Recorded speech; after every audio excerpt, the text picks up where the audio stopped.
feel nice and fresh and clean and nice and soft and smooth and not dry and not greasy. And while it's at it, Bactine is also antiseptic. It cleans deep down to pores and makes your face feel safe from ugliness-causing germs and bacteria. Bactine does a lot of things that soap and cleansing creams just can't do. But it doesn't get rid of freckles either. The washing cream.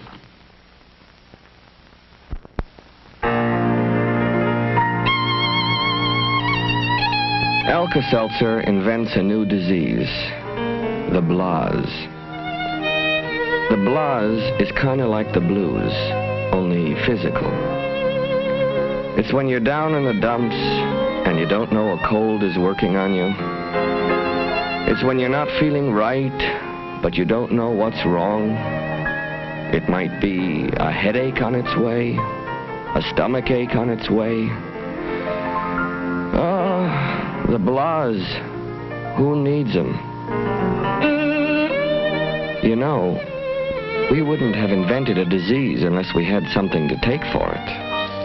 Alka-Seltzer. If Alka-Seltzer can take care of real big upsets, think of what it can do for a simple case of the blahs.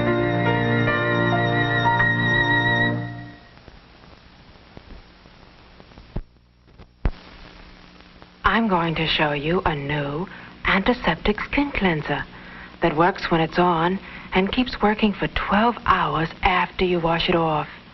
Bactine medicated skin cream. It's got the great Bactine germ killer in it, so it cleans your skin right down into the pores, right down to the germs and bacteria that can cause blemishes. After you wash it off, it leaves a soft, invisible film that protects your skin from more germs for 12 hours. Excuse me. Your skin will be antiseptically clean and protected from germs that can damage it for 12 hours. If you use Bactine medicated skin cream morning and night, it really pays off.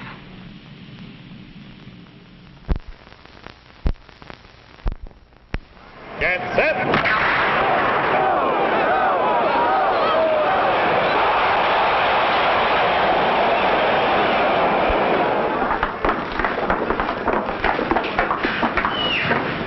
That was a pretty good fight for a change. What was it? Blueberry tang? Yeah, blueberry.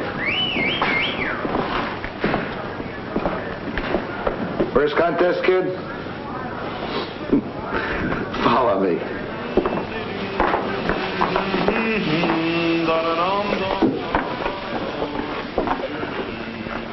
This is Alka-Seltzer. Gets rid of that stuffy feeling. When you've been on the circuit as long as I have, you'll know. See you around, kid. Next time you overeat, take what the guys who overeat for a living take. Alka-Seltzer.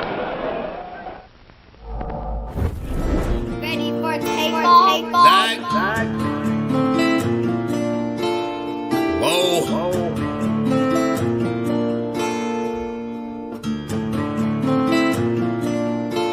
Working hard on my stump, what's the problem? I ain't have shit to show, being modest. Now it's grams of the wax for my conscience. Brian James in LA, you're on college. I've been jumping on them planes like a hobby. Still moving with the pack like my partners. Just the John on them jets cause you wildin'. But the bowl is a party on the island, moment of silence. So good, get back to the topic. Grew up, it was me and Flocka. Grandma's and Big T, this my mama. I ain't even for the pain when my pots flipped. Knew his name, that's it, never bothered. Mom said, you the man, son, you got this. Ever since I found a way to go and pop shit. Hold up, blaze through a whole zip. Took a seat at the table of my first flip. Days in red roof with my first whip. Spent the money with the gang, never post pics. Seen a change in the game, had to coach it. Never let them take my wangs in the mold, bitch. Ever made in a month, nigga. Used to serve him at the minute just to front, nigga. Goddamn. Had to grow up quick, I made my own rules. Had my first child, got in jumping with music. Can't really hang with no. This is nuts. So behave, Kenny. I wanted to ask you something. Okay. You had a true relationship. So I guess my question is how did that start? Like, was there a moment? Was there did you have what we would call the filling of the Holy Spirit? An illumination where, the scales came off and you're like, wow, I see this is true. As a Christian, you believe in something called sanctification, that you grow in your knowledge and you're constantly looking at the Bible in a real and more accurate way. Right. But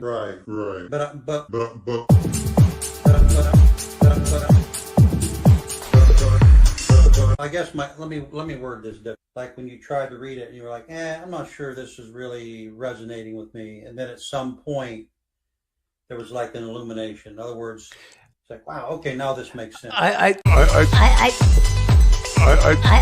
So you have now. Do you believe this? Do you believe? No, I can explain that naturalistically. It's just as you mature, you understand things better. No God required.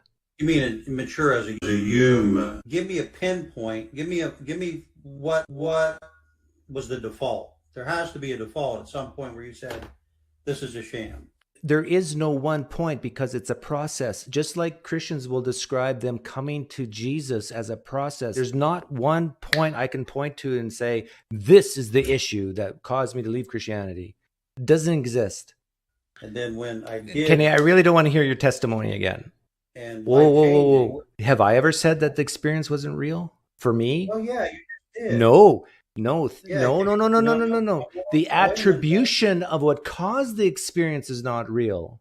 2 plus 2 here is 4 in my book. If somewhere within the Bible, I would find a passage that said 2 plus 2 equals 5. I wouldn't question what I'm reading in the Bible. I would believe it, accept it as true. Kenny, God you are so far behind. No, Kenny, listen. Kenny, you listen. This is my channel, not yours. Say that out loud. If you want to talk to me, then you have to release this whole idea that you have any control or power here. You do not. Got it? So if I say stop preaching, you stop preaching. So Doug, you don't think for 1 second that's a bit arrogant?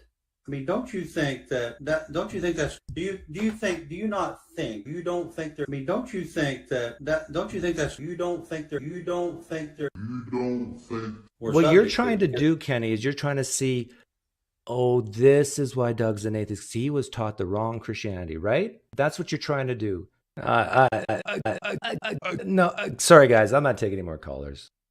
Except that Paul doesn't say any about that in his credentials when he himself gives his own credentials in Philippians 3 and Galatians and Romans. Oh, sure he did. As persecuting the church, right? As persecuting.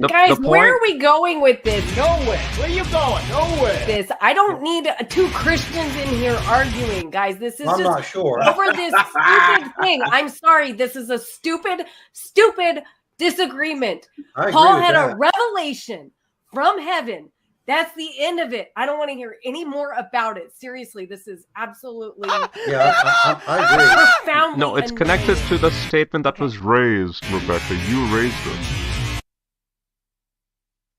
This is a threat to our system.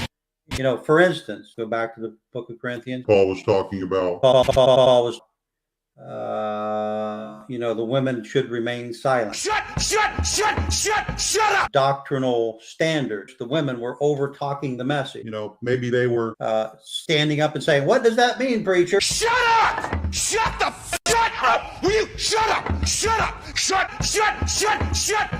up! And a woman can't teach over me.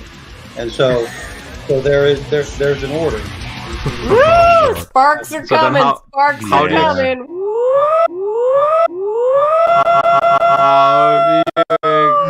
Fireworks. I promise fireworks. Unless you're planning on going into my kitchen and slapping some ham between 2 slices of bread, this conversation is over.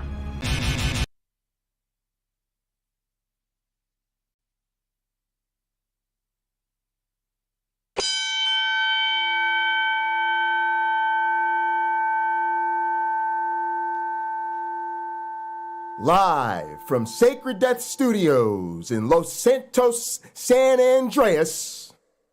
Welcome everyone to Late Night Counter-Apologetics. And now, please welcome your host. He is the wise man of the Sacred Death Motorcycle Club. He is the sexiest man in all of word wrestling entertainment. He is the most entertaining man in the history of evolutionary biology. He is the virtual visionary, Mr. Dual PhD himself. Please give it up for the architect of the atheist apocalypse, the only man to have his vestments blessed by PineCreek, the most high apostle of the cult of the flying man. He is none other than the outlaw prince, the one and only Jesus who can save us, Dr. Heartbreak J. Pocket Locker BUNDY!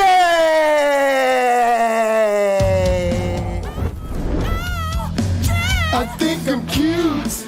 I know I'm sexy. I've got the look that drives the girls while I got the moves that really move them. I send chills up and down their spines. I'm just a sexy boy.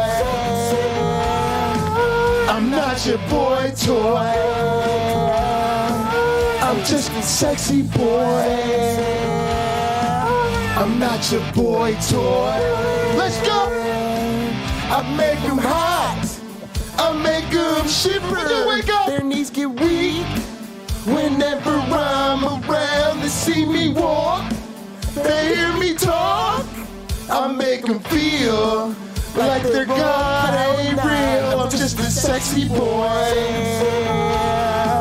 I'm not your boy toy. I'm just a sexy boy. I'm not your boy toy. That might flip though. Girls, hands off the merchandise.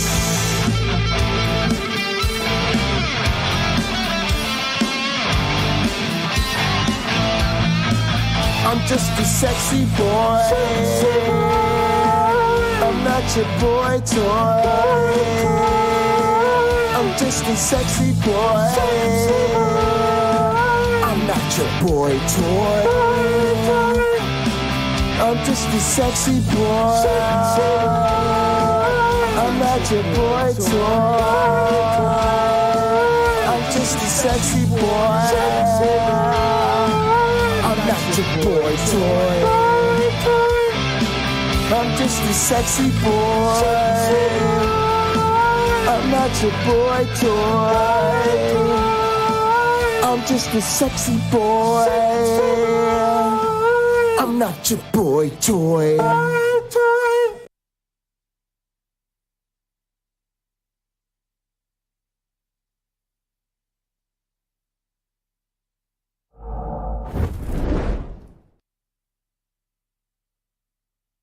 Whoa! Whoa! Plug in them ears, boy. I'll plug my headphones. And now I can't hear anything. Oh, there we go. Oh, there we go. Welcome.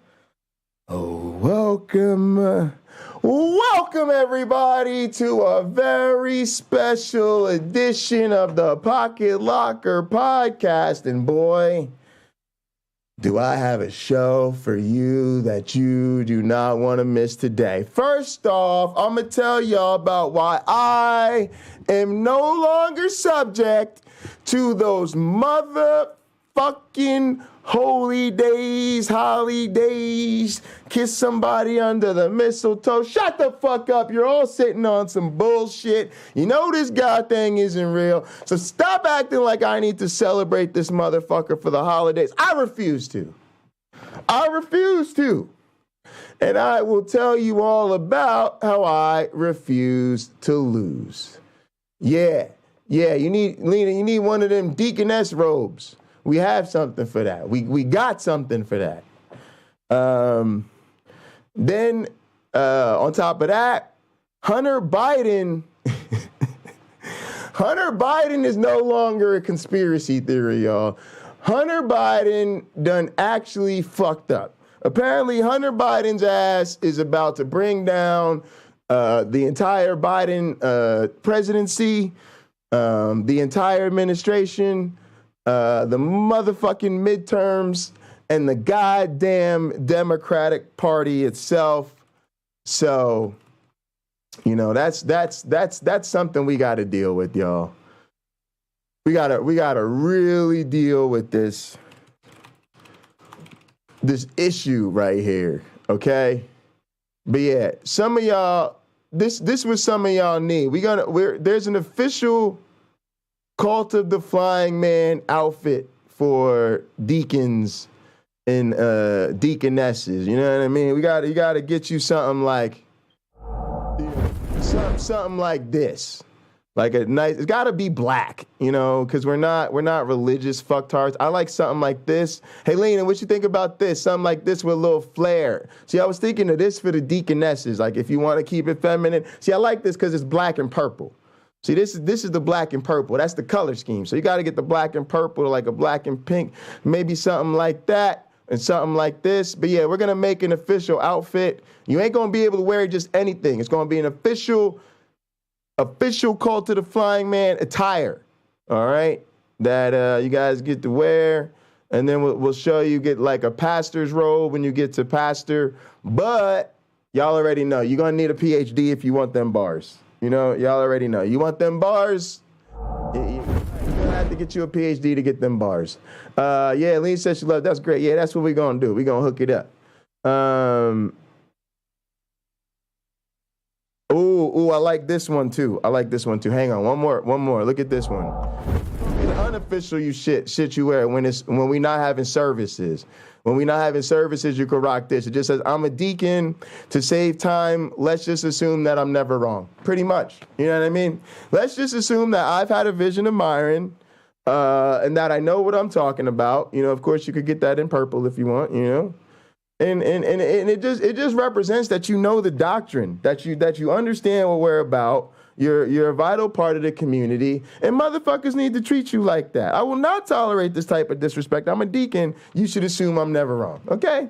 Now, we might be wrong. We're not infallible up in this motherfucker. We ain't Catholics and none of that. It's just gonna say that you need some overwhelming motherfucking evidence if you want to show up and tell us that we're wrong. Now, anyway, folks, on top of everything I've already talked about, we have to get into the next chapter of Darwin's Law, because y'all got to understand that I'm here to teach you evolution. Now, you do a lot of Bible nerdery and philosophy-tarding, but when I come and bring you this evolutionary theory, your ass needs to be sitting there in that goddamn chair paying attention. You sit up here and complain about the religious people, but when I try to arm you with the science against them, all of a sudden you got something better to do. Your ass needs more science class. All of you.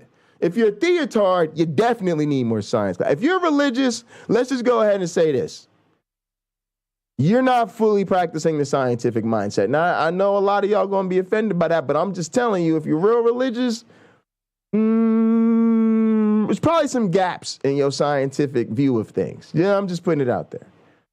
Now, if you're not, then you also need more science class, because you're going to have to educate these ignorant motherfuckers. You can't just keep acting like somebody got to educate them. And it can't be me all the time. So I'm going to educate you, you educate them. That's how it goes. All right.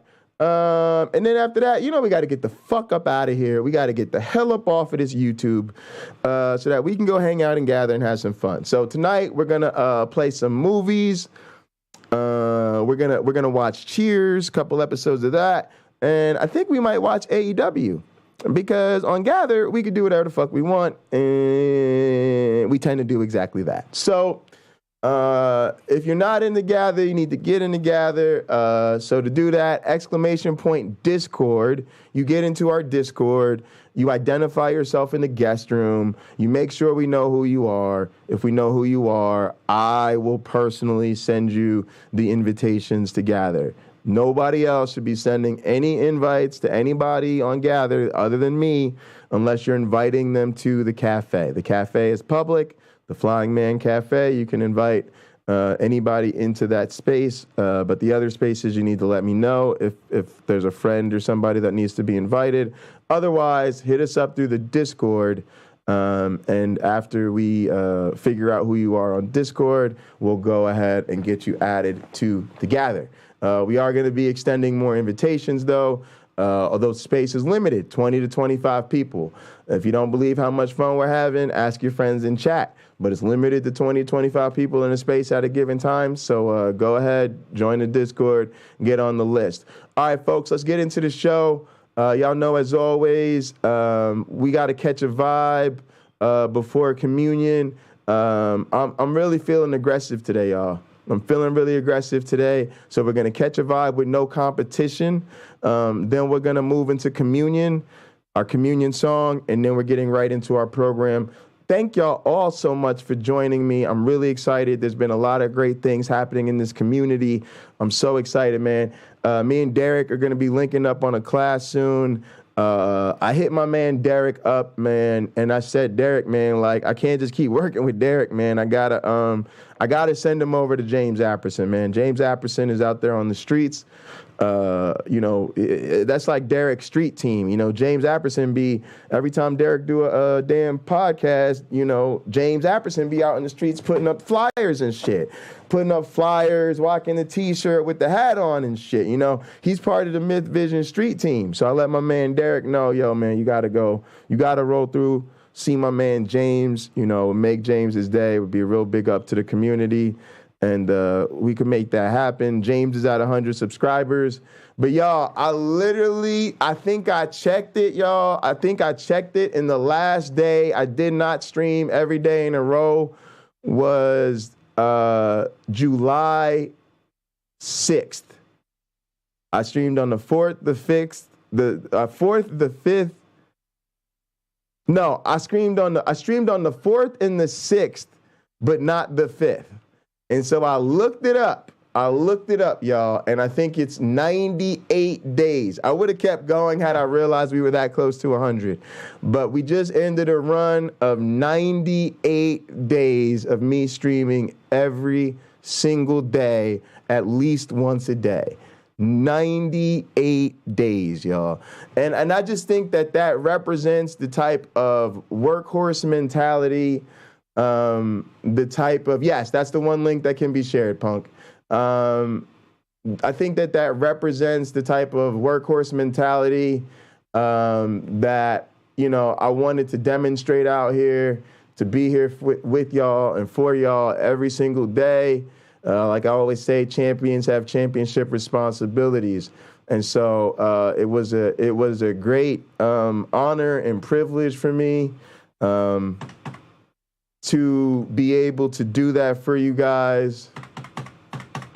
So I just added 1 million pocket change to everybody for having 100 messages in the chat already today. I appreciate that. I'm sure that's some hangover from last night or whatever, but actually I didn't stream yesterday, so I don't know what that could be hangover from. Let's go ahead and give it to y'all then, man.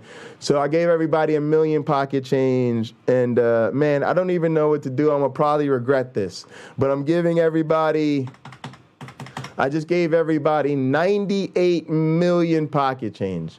And I did that for every day that I've been streaming in a row. So that was our run, y'all. Victory, victory, victory, victory, victory, victory, victory, victory. Somebody comes out here and tells you they deserve to be the United States champion. Somebody else tells you that they can challenge me. Tell them we're gonna need you to put in 100 days in a row before you think you fucking with Pocket. Before you think you fucking with Pocket, you need to try 100 days in a row. So that's a wow. It's a big deal. But what I'm gonna do, y'all, is we just starting another one. And it wasn't planned, y'all. What happened was, we started with 30 days in a row, and then we just kept it going. And then yesterday I had a great meeting with Lena for a few hours. I great talks in the Gather. And then I got busy with some behind the scenes stuff and doing some chores and stuff. And then later on, I just ended up on James's stream, and we were having a great time on the James Apperson channel, in Gather, in the church, doing the James's show from there. It was just really, really fun. And I needed to teach this morning, so I needed to get up a little earlier. And so instead of just doing a late night stream just to keep the streak going, I did have plans for a stream yesterday, but I decided not to do it. I just decided we had all had fun with James. We had a great time on James's stream, and then we were kind of already hanging together. In Gather, and so I just decided to just stay in Gather, get the night's festivities started. And so we just went straight to, cheers and wrestling and movies, and we had ourselves a great time. So I really looked at it as a celebration. I really looked at it as, the community doesn't necessarily need me every day. People are happy to support me every day, but I can take the night off or take a day off, and now there's more of us. As y'all see, Lena's out here on Lamont's channel. She streams a lot in Gather. James is streaming every day. So as we grow, you guys are you don't need me to be live all the time every day. I'm still going to be live all the time every day, but I felt really confident that, James is live now. We're out here. We're growing. Tux will be out here soon. It's too doing terrifying. more. So yeah, man, we're taking over. There's a lot to be excited about. And we're just going to start another one. We're just starting another one. We're going to start another run. I'm very proud. I wasn't counting the days. I didn't realize how close we had gotten to 100 days in a row. And so hopefully this next run will just be another substantial run. And hopefully we start knocking out these 100-day runs, right? And I don't really feel a need to take a day off. So I'm very excited. All right, y'all, let's get into the program. First, we're going to catch a vibe. Then we're going to do communion. Then we're going to get into the heart of the show. And like I said, I'm feeling aggressive. I'm feeling competitive. I'm feeling great about everything we have going on. And quite frankly, as much as I want to link up with the gang, we got to remind people the gang is already here. The gang is already strong. The gang is already linked up. The roster's already deep. It's too late. And the truth is, there's just no competition for us. There's no competition. Gamer boy.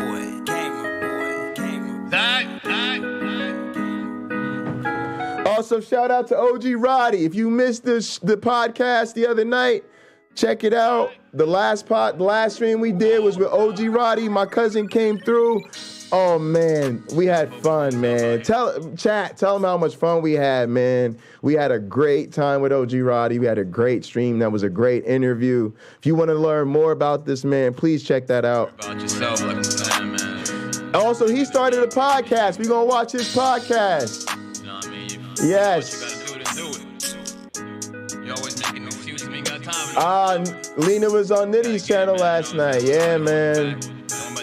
Also, don't complain about that pocket inflation, because I'm thinking about resetting your pocket change. So spend it, get rid of it, because at the turn of the year, we might reset that clock. I might just reset the bank. New year, new pocket change accounts.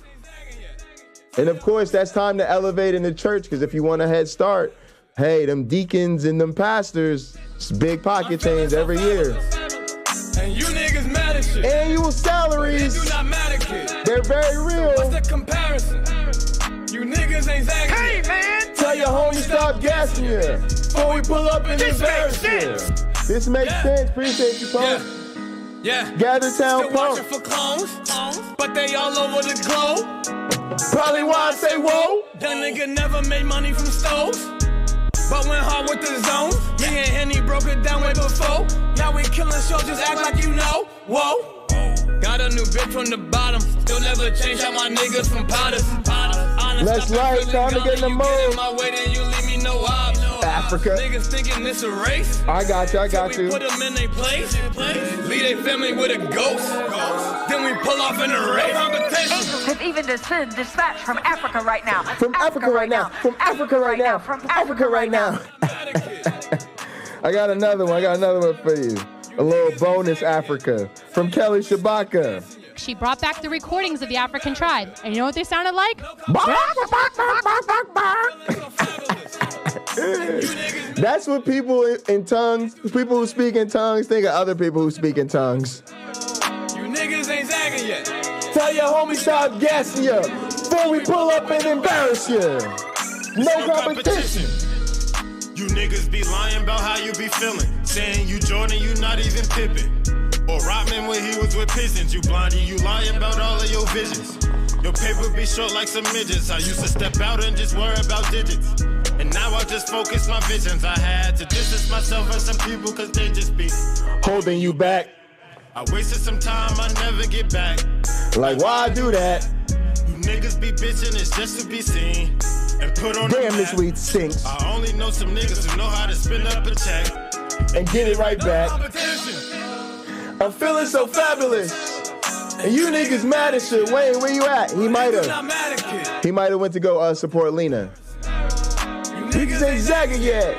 Tell your homie stop gassing you before we pull up and embarrass you. I need to grab Wayne though. We gotta talk about wrestling, dog. I'm feeling so fabulous. And you niggas mad as shit. But it do not matter, kid. So what's the comparison? You niggas ain't zagging yet. Tell your homie stop gassing you before we pull up and embarrass you. There's no competition. Love it, love it, love it. Jerome, you need to hit me up on the Discord so I can send you the shit for Gather Town. We want you in the Gather Town, but we can't drop that shit on you on the YouTube chat, bro. You gotta hit me up on that Discord because the invitations to gathers are personal. They're personal. I personally invite every single person to it, which, by the way, I like doing. It's an honor for me. That's another reason you can't send invitations to anybody. I like for everybody to have that sort of, hopefully honorary thing of hearing from me directly with their links and passwords. It's also a chance for me to thank people for their support. And then also it's a chance for them to set up time with me. I want people, I know Gather's new and I know, it's a bit of a learning curve, and people are excited to get in there. So I want to make sure everybody gets their information from me. Please read that email instruction carefully. How do I know people aren't reading? How do I know people aren't reading their Gather instructions carefully, folks? Because people keep asking me if they could share the password, right? When you get the email from me that says with all your Gather passwords, it says very, very clearly in all capitals, do not share these passwords with anyone under any circumstances. It also makes it clear that there are no exceptions to that rule. So if people were reading those instructions, they would not be asking me that question. So I'm not here to crap on people. I just know people aren't reading. I know people aren't reading the instructions the same way I do with my students. If they ask me certain questions that are already answered in the instructions, I know they haven't read them, or at least not closely. We do what we want. Yeah, that's the problem. That's exactly the problem. I had to put tight restraints on this thing because people do what they want. Exactly. And this is not a do what you want type of situation. And everybody knows why, right? It's so that this is a safe, secure place and that we know that, only family and friends are in here. And then also we have very limited space allotted to us, and then we have to start paying for everyone.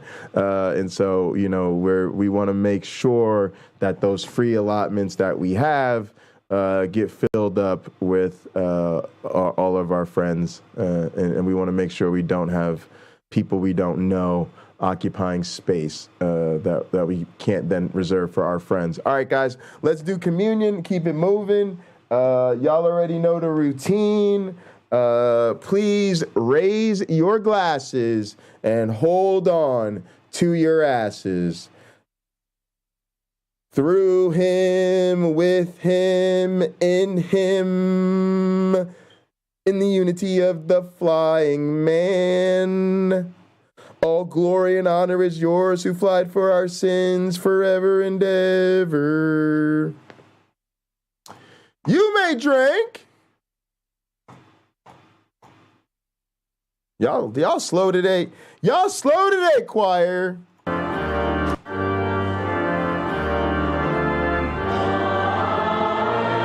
Oh yeah, give me that pipe organ. Sing it to me, choir. Sing it to me, make me feel better. I forgive y'all for that little timing thing.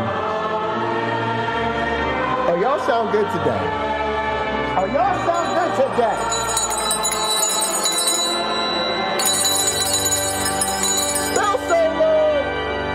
Bell solo from the pastor. Bell solo. Man, that worship. Do you see why he's the worship pastor? He's literally leading the congregation through the worship service and then jumps on bells real fast. I mean, that's that man be putting him. They know the Most High Apostle is not a slacker, right? He ain't missed 100 days in a row because you a goddamn slacker. That's the one goddamn thing everybody know for sure. But speaking of that, we gonna mix it on up. We gonna mix it up as a special day. I noticed this is my homie Caterpillar's favorite OG Roddy song. Instead of doing the MJ interlude, we gonna light it up and finish this communion with the communion song of the day, BBVW. And y'all dumb as shit asking us what BBVW stands for. You don't understand how things work in the hood mentality. Let me tell you something. BBVW, I'm about to blow your mind with this, stands for BBVW. Yeah, it's crazy. Let me give you an example. I was in a crew when I was in Newark, right? I was in a rap group. Y'all know I worked at a church, right? When I worked at the church, I was in a rap group. I know what you're asking. Was it a church rap group? No. Was it a Christian rap group? No. It was a regular rap group. We just made clean music. So we didn't curse in our music. And we didn't, like talk about dirty shit in our music. And the reason being was so we could perform the music for our kids, right? Why? Because again, we all worked at the church together. So it wasn't Christian music, but it was positive music, right? Anyway, the name of the group was the BCC. Simple. BCC. BCC. Now, people would say, what's the inspiration from BCC? Where does that come from? It came from Brick City Crew, right? So that was where it came from, right? That's what the letters mapped down to, Brick City Crew. But if you ever came to us and you were like, yo, we want to book the Brick City Crew, what would we say to you? It's BCC. See, I almost slipped. I just gotta make sure I don't make that slip. I'm a little BCC, right? But that was the thing, right? In other words, our name wasn't an acronym. The name wasn't Brick City Crew. The name was BCC, right? And it's the same thing with this song. If you want to know where it comes from, is bad bitch verse wife. Bad bitch verse wife. But if you go looking up OG Roddy, bad bitch verse wife, you're not going to find it. Because the name of the song is BBVW. Here we go.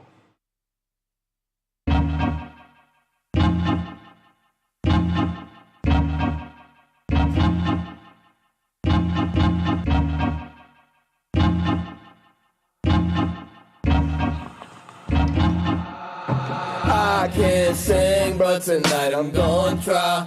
She got all the things that I've seen online, but the one that I'm with gon' ride for life. The problem really is bad bitch versus wife. Let's go! Hold up, my wife be a bad bitch. Hold up. But the ones on the gram got perfect titties and asses. My girl, she loyal and lavish. She ain't showing off her assets just to level up her status. If she did, it wouldn't matter. She do her, not do me. I met a shorty through a link, and now we're linking for some drinks. Conversation kinda vinging. First day, last day was in the basement. On some MySpace top 8 shit. Headshots her favorite. The lust ain't gon' save us. Headed home to my main chick. Yeah, she might do some complaining, but I'd rather her than a fake chick who's stuck on herself and she brainless. Focus focused on loving the same way. Don't got no time for the games, baby. We're getting old. I can't sing, but tonight I'm gonna try.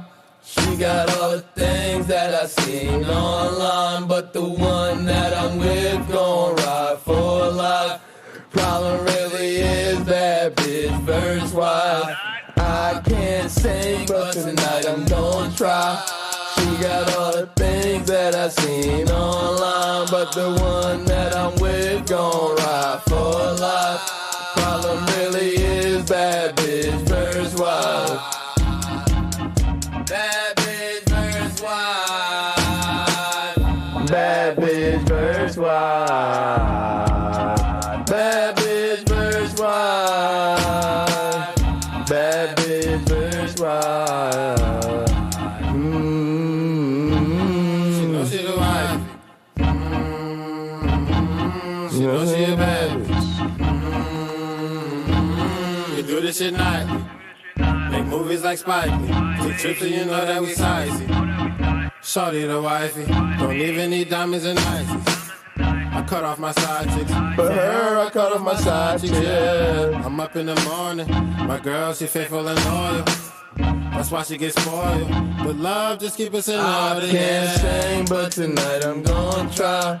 She got all the things that I seen online, but the one that I'm with gon' ride for life. The problem really is bad bitch verse wife. I can't sing, but tonight I'm gonna try. She got all the things that I seen online, but the one that I'm with gon' ride for life. The problem really is bad bitch verse wife. Oh yeah, let's go. Yeah. She be getting her hair done Tuesday. This one is my favorite. It's called Saturday Pull-Ups. If this was 2K shit, I could hit you on my two-way, or I could try to make you my new babe. I laid the dick down proper, it's a new day. Who ordered expensive lobster and souffle? Now that'll be me. Had to pull up in that CP3. Now do you love me, Lakeisha? Chi-town to New Jersey, we gon' pull up, pull up. Hell yeah, I got the hook up. Anytime that you need me, we gon' pull up. Damn right, I got the hook up. And saying you gotta act brand new. Nah, I can't stand you. Had to bring you round just to show what the fam do. No texts, no calls, no reasons to be involved. Young John Wall taking what's give it and get it off. Come on. What you doing, girl? Pull up on me like living in the moment. In the city with the gas roll for you. In them corners like disrespect about me. See, so you know about me. I can tell you about it. Now let me tell you about it. You plan, don't have to doubt it. Days I'm in the hood like what? Slide up on you like what up, bitch? Cause you know I like to play with you. Come spend the day with you. Come pick and see what it do. You feeling comfortable? Alright, here we go. Uh-oh. That's the wrong browser. There we go. Dog the Ropa music, pterodactyls. Yeah, was that you playing the guitar? I saw that. No, that was my that was my friend Brad, who has a band. Ah, gotcha. Do you play music at all? Why I gotta ruin my show like that? I used to sing in both. I used to sing in both school choir and church choir way back in the olden times. No way, me too. I did. I think it was like middle school choir, and then we had like a musical. I think it was. Oh gosh, The Wizard of Oz. That's what it was, and I was like a munchkin or something. That was a lot of fun. But yeah, that was an interesting intro. You had a blend of video gaming and, like you said, music and the history stuff. Oh, did he debut his new? Yeah, I talk about a lot of different topics. That's why my catchphrase at the end is "enjoy the randomness." Because enjoy the randomness. Well, that works out because I'm usually a pretty free-flowing conversationalist. I like to jump around and get lost. Guys, go ahead and still have fun.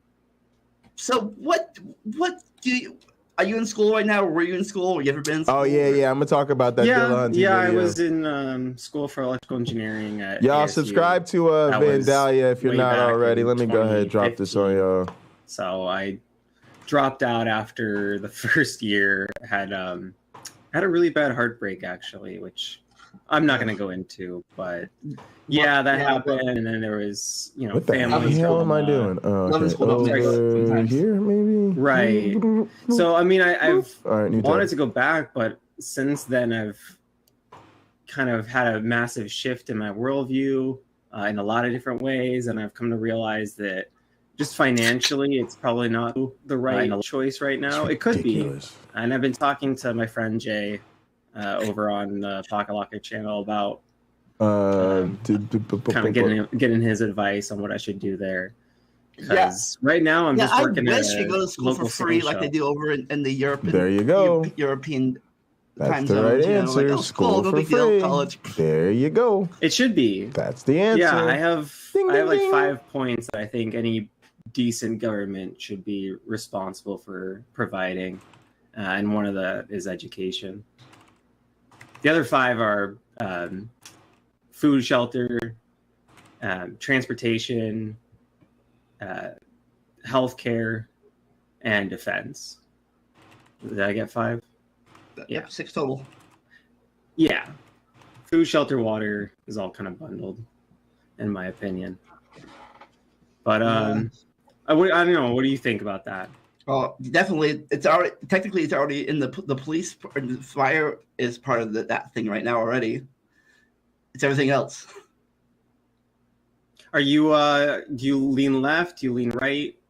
Are you in the U.S.? I should ask. Yes, don't want to get too much in for doxing purposes, but I am in Ohio. Oh, very cool. I'm in SoCal. So Southern California. And I'm yeah. And I'm a leftist, or at least I think. A leftist pig. Yeah, I'm more leftist swine scum. I'm more left leaning, but I've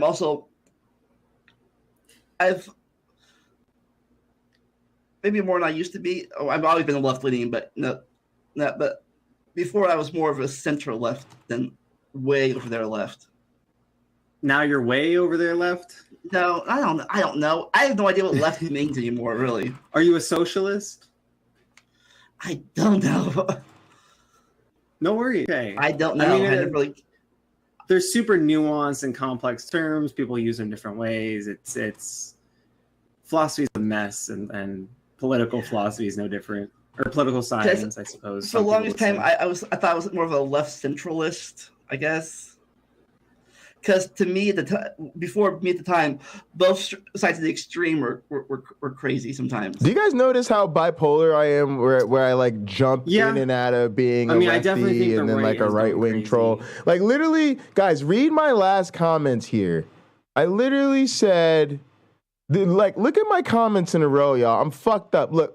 I said, boom, correct answer, free college, duh, right? Yep, food. Shelter, healthcare, transportation, defense, also government weed, right?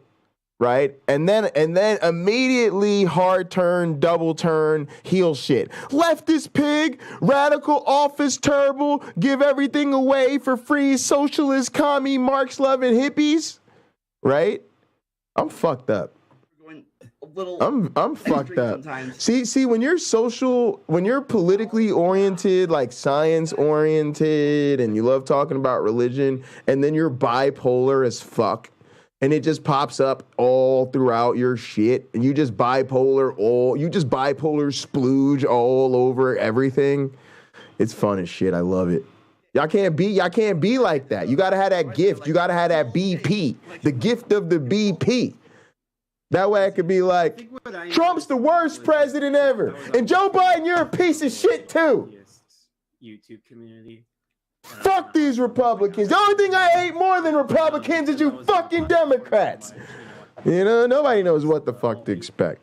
All you know is I'm predictably unpredictable. The community that kind of branched off and had this sort of, well, I view it now as like a pseudo. You just said fuck my show, fuck your show.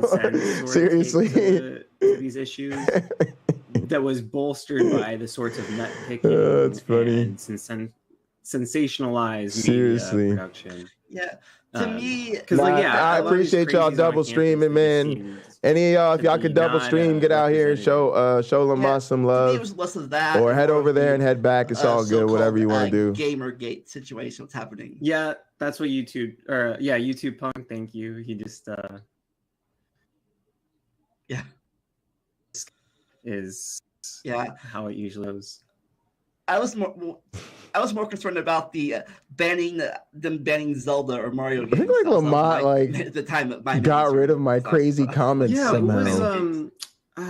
He's fast. Activist. I mean, I actually like her. Anita Sarkeesian. Yeah, she got a lot of hate. I think unjustly, but she had some hot takes on video games that I wouldn't agree with. I'm a gamer too, by the way. So, of course, like all things, some things, like games can be outdated and stuff. Like movies are outdated, back then, Sure. You get rid of them completely.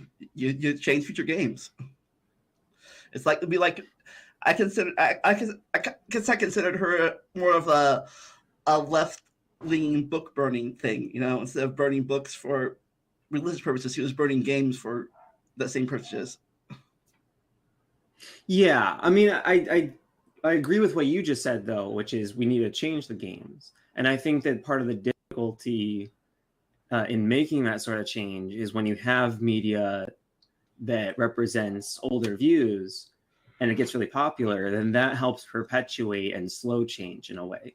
And so it's like you almost need an activist to point out and say, hey, we need more representation in video games, or we need to get rid of this blatant sexism, or whatever the problem is. It's good that someone points it out. Whether she pointed it out the right way or not, I honestly would have to go back and revisit all that drama, but I don't have the time or patience for that. Yeah. What games are you playing right now? Let's get to the juice of the matter. Well, right now I'm not playing any games. I've been working on trying to write a book. Oh, very cool. What's it called? Right. The title right now is Children of the Crossroads. Children are the Crossroads. And is it about, what is it? Yeah, tell me, talk about it. It's about the descendants of, guarding. There was this, like an underground prison full of mystical and dangerous people of Earth and other things. Okay. And these, and and somehow back in the past, they anybody know? I was going to ask where James is. And now, like hundreds of years later, but he might just be sleeping or something. I don't know. Their kids are alive, and they're finally meeting together. Interesting. That has a lot of potential there. Yeah. All right, Caterpillar I was came in the through. editing stage, but Appreciate you, Caterpillar. My editor computer crashed. I can't find a new developmental editor for the book now. Oh, you fired him? No. He fired himself because he kept on delaying. Then finally his laptop just stopped working, and he gave me a refund, of course. Oh, good.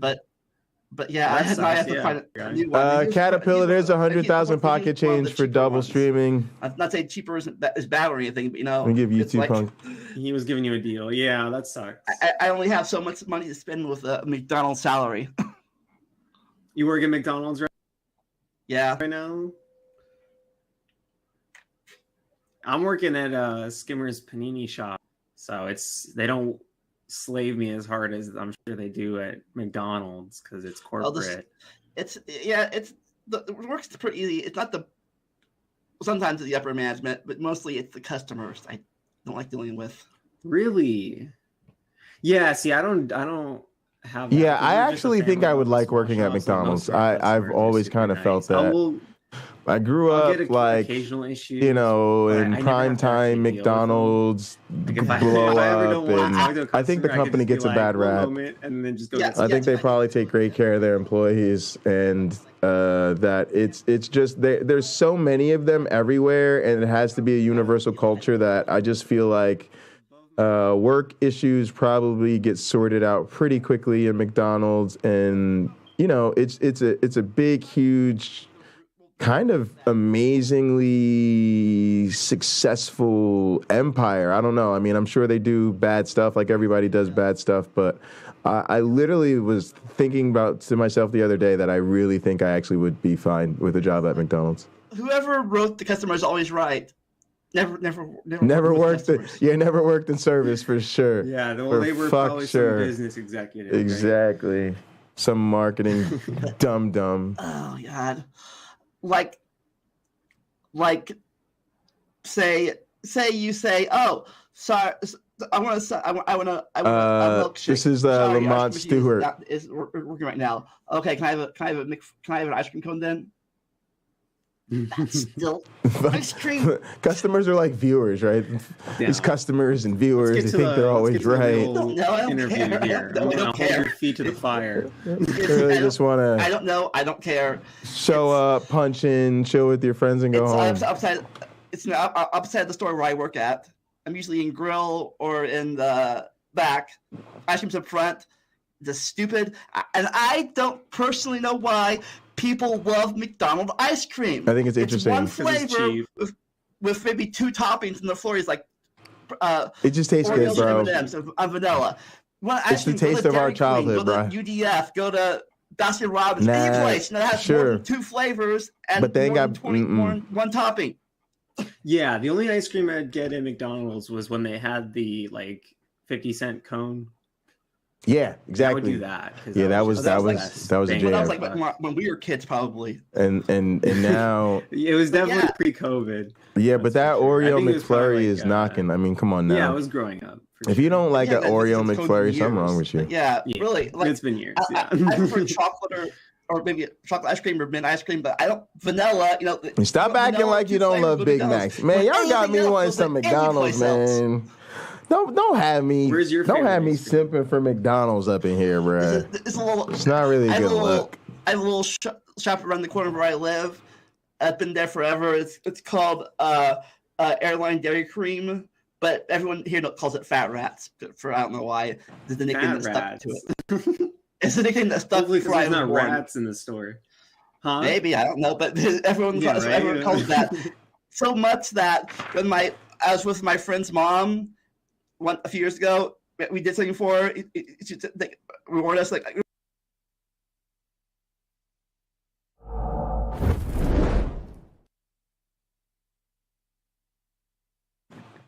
I knew I was gonna do that.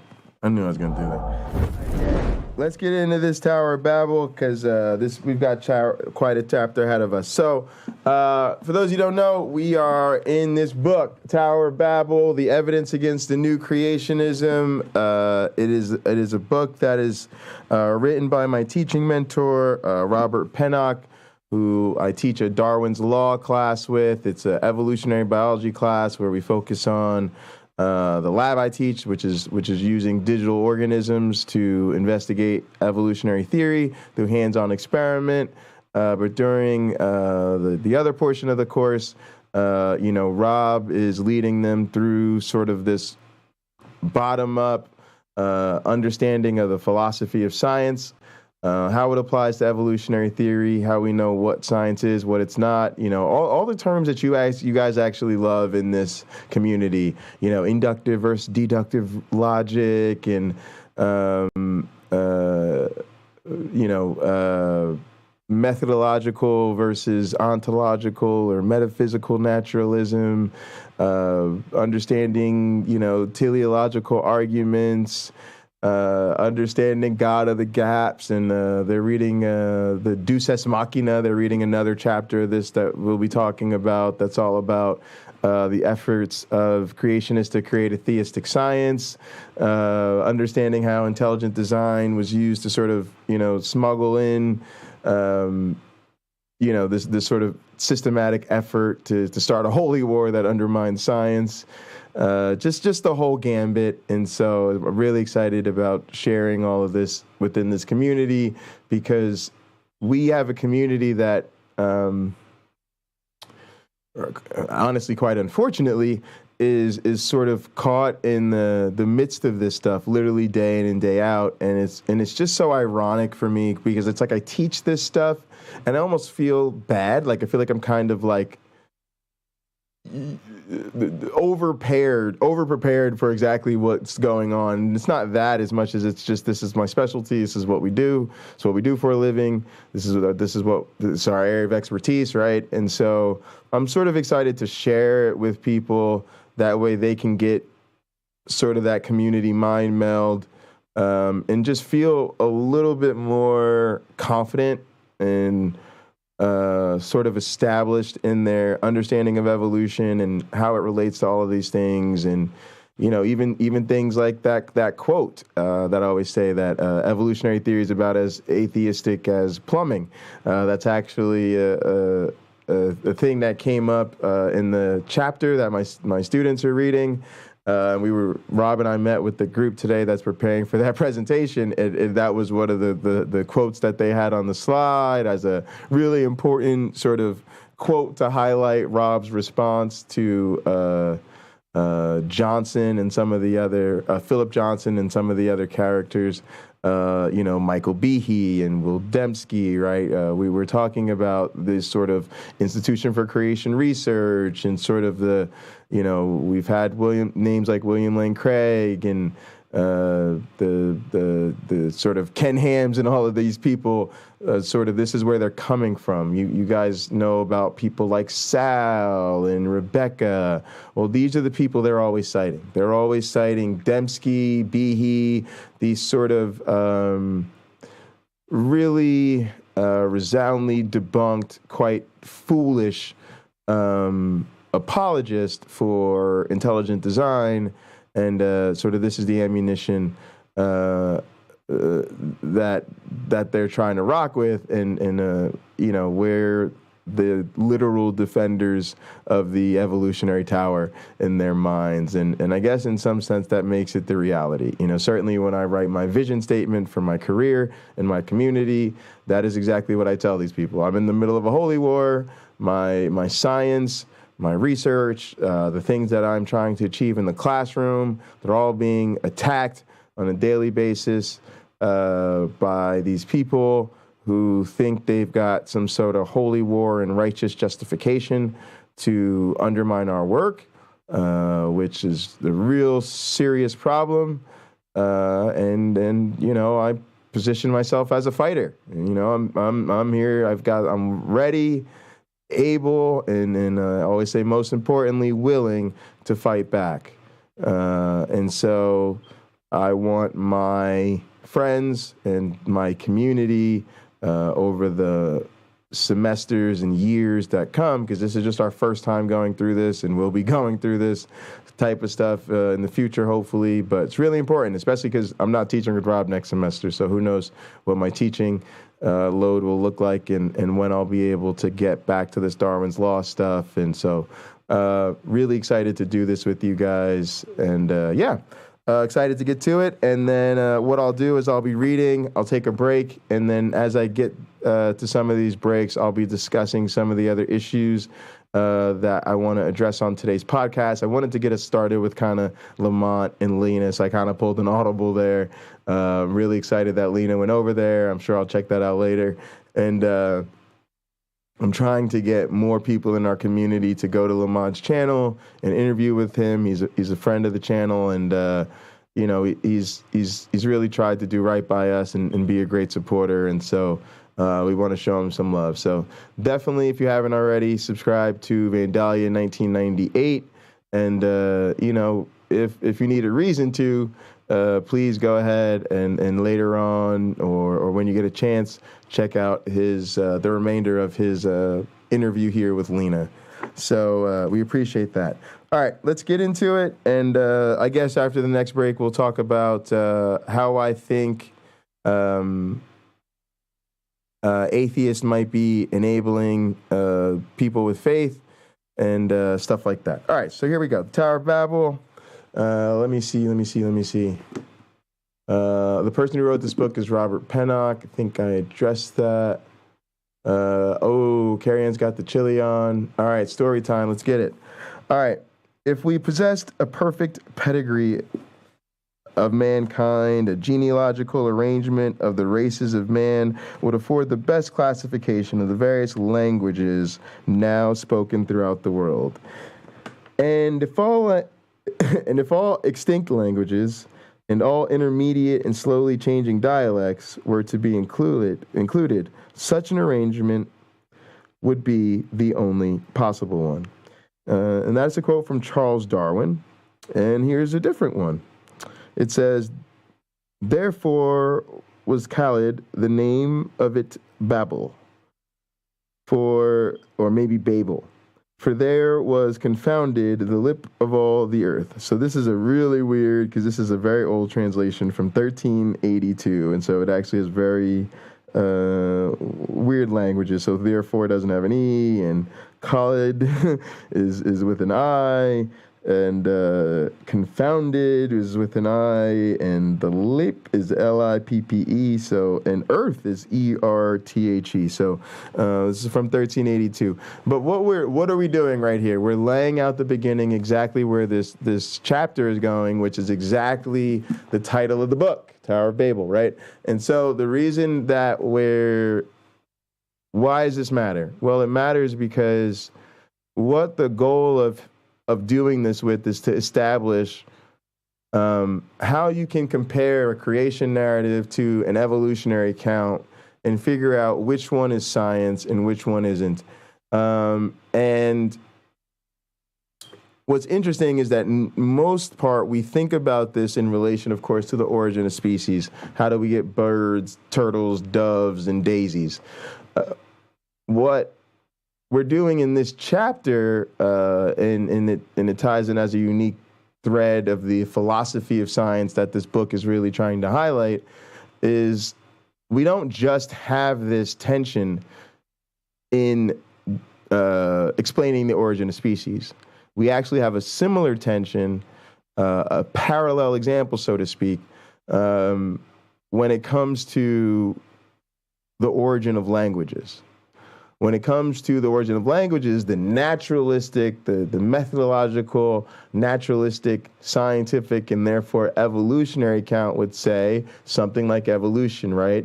Languages evolve from earlier languages, and there's lineage relationships, right? You guys know this. There are Romance languages, right? And they're descended from, a common sort of Latin base and roots, right? And so people don't think about language this way, because when they think about evolution, right, and this is, again, for some of you, well, again, you're sort of learning some of the things that I jumped ahead of you guys on with the Ken Hovind debate, right? But now you guys are seeing how these sort of non-biological examples, these examples of cultural evolution and evolution happening in a computer and, evolution happening algorithmically, are the things that people like me, Rob, and Cliff think about, and we don't necessarily think of genes and molecules and the geological column and fossils when we think about evolution. We think about things like languages and religions and cultures and fashion designs and iPhones, right? Because all of these things, when you go to provide a naturalistic account of where they come from, you get yourself a similar evolutionary mechanism at play. You get populations of solutions, or whatever, if you want to call them that. Some are more, usable than others. The environment that's selecting for them then is human utility, right? If I say, how'd you remember Lena? People are gonna be like, I don't know what that meant. There's a lot of syllables, a lot of words. What were you trying to do? I was like, I was just trying to greet her. They'd be like, oh, why don't you just say hi? And so people will be like, yeah, we're gonna go with hi. So that hi, whatever, like that's out, and we're gonna go with hi instead, right? And then we get variants on that, right? And then there's selection, and then it happens over time and generations, and it isn't like a clean, hard transition. People aren't like speaking Latin one day, and then there's a couple of mutations, and the next day it's Spanish, right? It just slowly over time evolves from, an earlier sort of proto version of itself, right? And And so what we're going to be looking at in this chapter is how you contrast a naturalistic account of where we get languages from what? What the Bible says. For the Bible tells me so. And that would be the Babel account, right? The they tried to build a pillar up to the heavens and God smite them and scattered them to the four corners of the earth, right? All speaking a different scattered tongue, never to understand each other again. And Christians go, oh, that's why everybody speaks a different language. No, that is in fact just a creation myth. Just like the one that explains where we get donkeys from. All right, so let's jump into it. We've started with Charles Darwin. So let's repossess the quote again. If we possess the perfect pedigree of mankind, right? If we had a perfect tree of life, let's say it that way, of humans, right? A genealogical arrangement of the races of man, right? If we could map populations of people onto this phylogenetic tree of humanity, it would give us the best classification, what? Of the various languages now spoken throughout the world. And if all extinct languages, right, and we mapped all the extinct languages and all the intermediate and slowly changing dialects were to be included, such an arrangement would be the only possible one, right? Darwin's always doing what good scientists do, laying his cards out, making a prediction, saying if my shit is worth anything, if you apply this same thinking to languages, just like he got from artificial selection, he knew artificial selection worked. So now he knows natural selection is going to work, because all natural selection is artificial selection, except it's the environment unconsciously, quote unquote, selecting rather than the fancier or the farmer or the horticulturalist who's selecting what they'd like to see more of. And now he's saying if you apply this to languages, you should see the same thing. And matter of fact, that should be the only thing that aptly explains it, right? So people don't often talk so much about Darwin's contributions to cultural evolution and our understanding of such, but god damn, the man was on top of his shit. And so he called that one too. All right, let's get it. First part's called Origins. For creationists, all science, at least all quote-unquote true science, has a biblical basis. Creationists ignore or discount the weight of scientific evidence for evolution because they believe it is necessarily inferior to the evidence of the Bible, which alone contains God's revealed literal truth. They therefore begin by looking to Scripture to learn how the world came into being, how life was formed, and how humans were created. And they then interpret the empirical evidence that will fit that picture.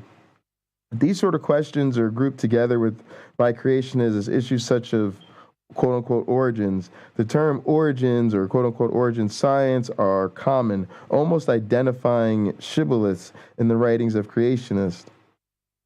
In part, this terminology is a way to avoid directly mentioning Genesis in secular context, but it also harkens to the creationist central idea that by knowing a thing's origin, one can know its God-given purpose. A correct understanding of origins is, therefore, a prerequisite of understanding God's plan for us. And the Bible is the only true authority of such questions.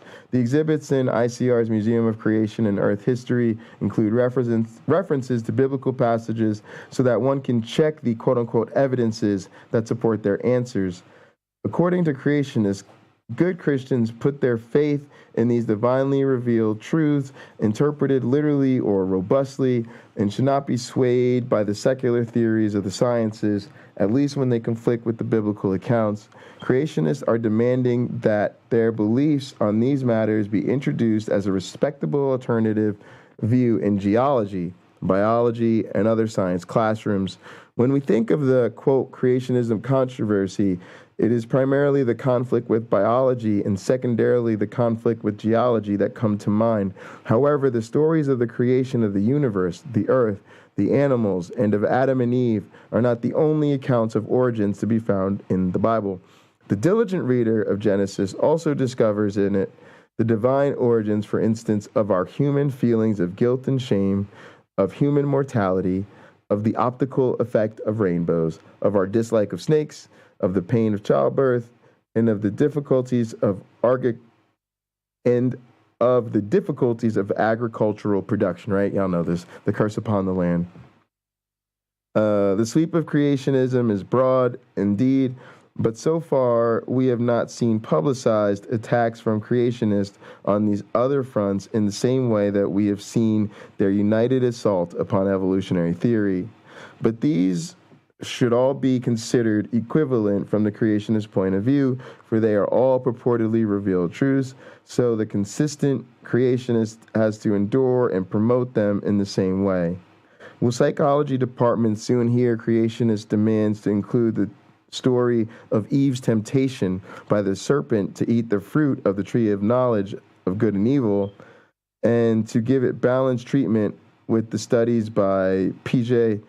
Kohlberg and Gilligan of moral development in children? Will medical schools soon be told that their obstetrics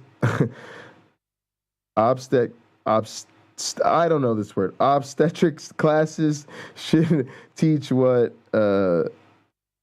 that God made childbirth painful as punishment for Eve's disobedience? Will agronomy professors and Future Farmers of America clubs in public schools soon be required to discuss God's curse upon the land when he expelled Adam and Eve from Eden as the origin of the low fertility of the soil and the reason that farmers must sweat to make it bear fruit?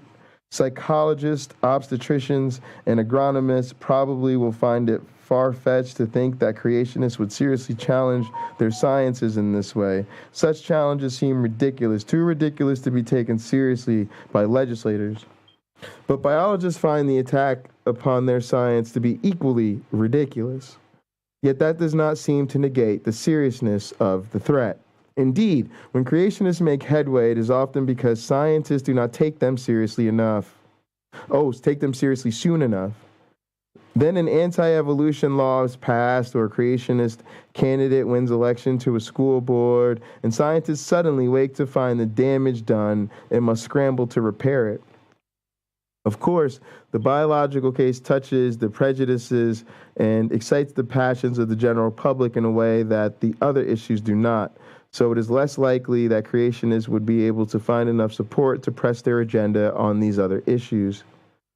Most people do not get worked up about agriculture and psychology in the same way they do about evolution. Until they study and appreciate the beauty of the evolutionary picture, many of the lay public seem to find it unappealing or even a little disgusting to think that they are descended from other primates. Hang on, let me turn this off, so I don't keep my ringer on. Although, well, that was a good one. All right, so, all right, here we go. They often prefer the idea that God intentionally formed man in his own image in a unique act of special creation, and creationists are able to exploit this preference. On the other hand, creationists are politically astute enough to realize that people are less sympathetic to some of the other biblical origin stories, like the view that God continues to punish us for Adam and Eve's original sin with the pain of labor at birth and with toil in the fields, so they do not mention these things in public debate.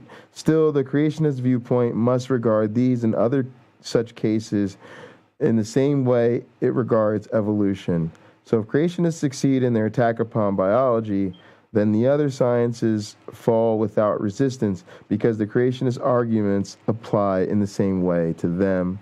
Scientists who have made the effort to debate creationists and to show the mistakes in their quote-unquote scientific case against evolution typically express frustration that creationists continue to make the same criticisms and arguments even decades after they have been rebutted.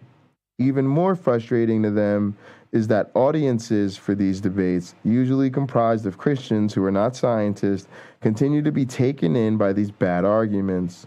One reason audiences side with the creationists is that they do not have sufficient background knowledge in science to understand and adequately evaluate the arguments. But another reason could be that many people are predisposed to reject the distasteful idea that we humans evolved from ape-like ancestors. My thought is that it might help people to see the weaknesses of creationist arguments if they could examine them in a context in which they did not already have a preference for the creationist conclusions. We could do this with any of the cases mentioned above, but instead let us look at another example in which the equivalence to the biological case is especially clear: the question of the origin of languages. Everyone is familiar with the great variety of human languages. There are over 5,000 spoken in the world today, and most people have studied English, Spanish, French, German, or Latin in high school, and perhaps some on later to learn Portuguese, Hindi, Chinese, or Arabic. How did these and the many other languages arise? Linguistic theory holds that languages evolve from one another. Paleolinguists trace our modern languages back to their earlier forms. They find evidence of when languages branched off from one another. They examine the remains of languages that are now extinct, and they chart the lineages of their gradual development. We will look into linguistic evolution and the evidence for it in some detail shortly. But first, let us ask how creationists should view this evolutionary picture of the origin of languages. The answer is straightforward. They should reject it in the same way and for the same reasons they reject biological evolution. The creationist opposition to this scientific picture of the evolution of languages has the same source as their opposition to the evolution of species. For in the book of Genesis, we find not only the story of the creation of animals and humans, but also the story of Yahweh's creation of different languages in the world, the story of the Tower of Babel. Creationist linguistics. As in the other origin stories, the creation of languages allegedly took place at a specific place and time. According to the Genesis account, Yahweh created today's languages at Babel in the land of Shinar, Babylonia. The story begins following the Great Flood. After a year in the ark, Noah finds that the waters that covered the whole earth and submerged the highest mountains have finally receded. God bids Noah to disembark with his family and all the animals, and he promises them that he will never again curse and destroy the earth because of the evil that contrives in the heart of man from infancy. Setting out the rainbow as a sign of this covenant, God sends the survivors forth to be lords of the earth and, as in Eden, to once again be fruitful and multiply. Noah's 3 sons, Shem, Ham, and Japheth, and their wives, whose names are not mentioned, take God's commandment seriously, as they must, since the entire world will be repopulated by their offspring. They also begin again to till the land, sweating now to make it bear fruit. Noah grows grapes and becomes inebriated drinking wine. Ham has the misfortune to see his father drunk and naked, and for this Noah curses him and his children to be slaves of his brothers' families. However, the work of repopulating the world goes on, and in 3 centuries following the flood, the brothers have many children and grandchildren who dispersed to form the nations of the earth, quote, according to their tribes and languages. Presumably Noah's family originally all spoke the same language. Augustine and nearly all the early church fathers were certain it was Hebrew, but later Christians disputed this. So how did they come to be divided in this way? How did these linguistic differences arise? The next chapter of Genesis provides the explanation. At first, we learn everyone does speak, quote, the same language with the same vocabulary.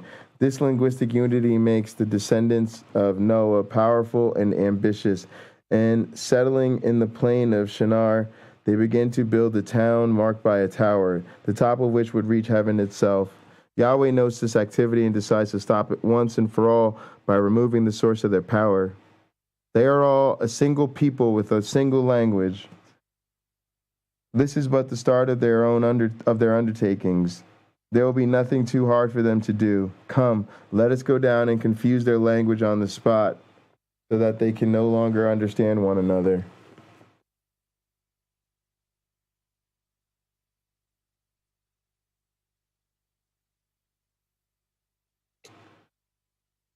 I just think this is so disgusting, yo.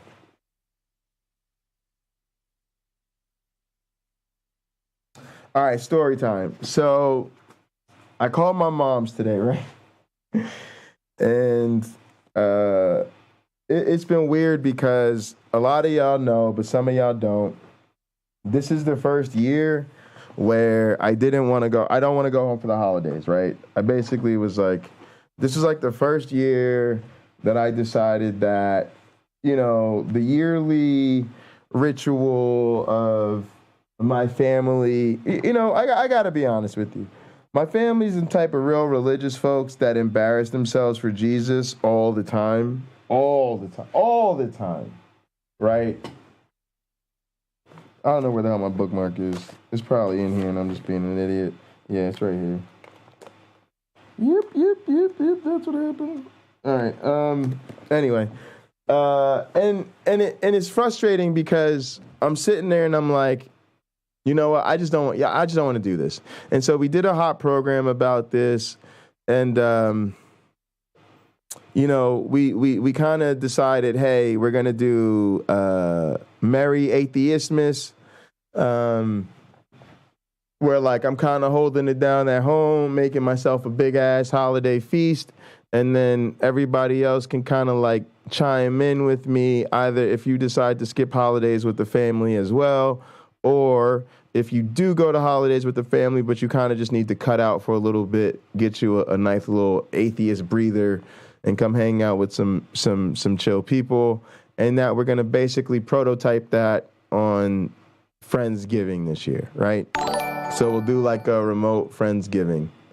Oh, thank you for the tip, Stupid Horror Energy. I really, really appreciate it. Thank you so much. Thank you so much. And so Senpai needs money. Senpai definitely needs money. You know, Stupid Horror Energy is one of our best students, and as such, she's very accurate in her assessment. Appreciate you. Thank you so much for the donation. I really appreciate it. And so so I didn't know where it was going to go. One of the ideas I originally had was, how about if I just don't go home for the holidays and then I go visit some other time where they don't feel all needed to be all, you know, extra Jesus-y or whatever. Or maybe they could just have this as a last holiday without me and, you know, do what they need to do and think about maybe being a bit more inclusive going forward, because of course, you know, I'm not the only person in my family who's not religious. And I cannot believe I've been in this family for 35 years and they sit around bitching why everybody doesn't come home for the holidays and they haven't yet put together 2 and 2. Because they need to just pretend that everybody else feels the same way they do about Jesus, even though somewhere deep down inside they know that's not true. And then everybody else needs to like pretend that their, you know, belief in Jesus is like reasonable and cool, because otherwise you won't be able to have a relationship with them at all. So it's just this unholy alliance of ignorance, stupidity, and codependence that I'm just trying to break out of, quite frankly. And like I explained to my So anyway, last couple times I talked to my mom. First, the time before last, basically, her uncle, my Uncle Ernie, was visiting her. It's really my grandmother's brother, but you know, we all call him Uncle Ernie. He was visiting, helping her with her move because she just moved to New Jersey. And then the last time I talked to her, I found out that, you know, unfortunately she lost her job and they kind of cut off her team or whatever. You know, so I didn't really think it was a super great time to hop into it. But I kind of called her today to just say, you know, keep your head up, you know, relax, don't worry about it. You know, we've all been through worse. And you know, it wasn't her fault. And I kind of thought she needed to get the hell up out of there. My mom's used to working for, you know, major league players, like the biggest corporations in the world. Just like I'm used to working at some of the biggest universities in the world. And when you start she was dealing with kind of a smaller company, She had a great role in the company. You know, they could certainly pay her what she needs, which is a lot. But you know, you could tell the sort of leadership wasn't there and the stability wasn't there, and the shop was all types of sloppy. So, you know, she just needs to move on from there anyway. But she hired a bunch of people, and so she doesn't like feeling like she was kind of trapped into leading people into a situation that wasn't as stable as I'm sure she thought it was when she brought them on board. It'd be kind of like if I got y'all all hooked on the Cult of the Flying Man thing and all excited about Gather, and then told y'all next week I wasn't going to be streaming on YouTube anymore, and then deleted Bundy Ranch. Y'all be a little like, what the fuck just happened, right? Anyway, when I called her today, I finally, because she was talking about meditating and, you know, going through change and how, you know, sometimes you just need something to force you to change. And she ended up even saying, like, this thing about how people don't change unless not changing becomes harder than changing, right? Because I was talking about how, like, even with building a community, it's like we can't encourage our community to do the things we want them to do unless there's consequences for not doing it, right? It's like we could sit here all day and say, please join the Discord, please join the Discord, please join the Discord, please join the Discord, please join the Discord. When did people start joining the Discord? Once everybody else was in the Discord, and the Discord was the place to drop links about videos in the community, get notifications about when I was going live, get conversation and updates about who else was live, figuring out promos, streaming different events, right? All of a sudden, once there was a reason to join the Discord, and sorry, if you don't join the Discord, you're just not going to get that experience. You know, quickly, most of the people in our community were in the Discord. It's the same thing with Gather. Like, if we said join Gather, join Gather, join Gather, but everything we did on Gather, we streamed on YouTube, people would never join Gather. Why? Because they wouldn't be missing out on anything. You've made it so easy and comfortable for them to just see everything on YouTube that people are creatures of habit. And they don't want to form new habits. If it ain't broke, don't fix it. That's not a problem. It's not a bug. It's a design feature. You got to convince us the new tool is worth using before we undergo the cost of learning how to use a new tool. But the flip side of that is, if you don't ever make us use the new tool, we're just not going to ever learn to use it. You know, it's even the same thing with my club. Like, my club makes videos. You know, and they do like stuff through like the PlayStation edit. And I kept telling them, y'all are never going to be able to make the type of creative stuff you want to make because you just can't do that on the PlayStation. But they didn't know, because for them, you know, they could make their little edits and make their videos and put effects on them and add music. But once they started seeing my videos, and then they were like, holy shit, your videos are like, you know, just total different stratosphere of production. And I was like, yeah. Because I'm using this program, right? And then all of a sudden, they was on Resolve. They was trying to get themselves little computers together. They had to see that they were missing out. You know, it kind of ties in.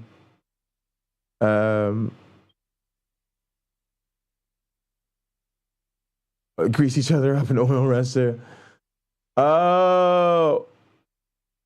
Oh my goodness. Yeah, somebody let me know. Yes, I won Street Fighter 6. Yes. Sorry. I'm trying to make sure I get some you know, uninterrupted chat, fireside chat in there. But yes, I'm super psyched about Street Fighter 6. I absolutely want it. I want all of us to get on it. For a couple reasons. One, I'm a Street Fighter fan. Two, it's going to be big. Three, the esports fighting game community is going to just be blowing up with excitement and energy and events and tournaments and all types of shit. And then third, something that I've learned as I've gotten more educated about fighting games myself, that there's a certain way in which Street Fighter is actually a unique fighting game, guys. As a lot of you know, it doesn't have team play, so learning that's out. It doesn't have crazy combos that you have to memorize, so that's out. It doesn't have over-the-top wild animations to the point that you really can't follow what's going on, so that's out. It's a classic 2D fighter. And so what I'm getting at is we all may down the road develop different fighting game preferences. I love Skullgirls. Wayne loves Strive.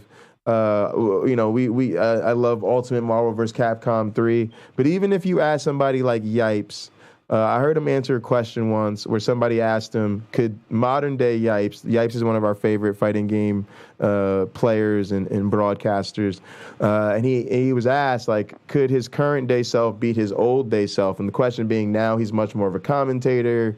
He's older, he's not as fast. Could new him beat old him? And the thing he said was that, if the old him got the first touch, it was over because he used to just be so fast, right? But he said other than that, the new him was way better. Why? Because he matured into a much better fighting game player. And the first game he talked about was Street Fighter. And he said, because, for instance, I've played more Street Fighter and stuff like that. So Street Fighter is like this base game where it gets you to understand strategies, blocking, counters, how to make use of the neutral space, how to be really strong with your normals and your range control, how to control space, with the Hadoukens and the fireballs.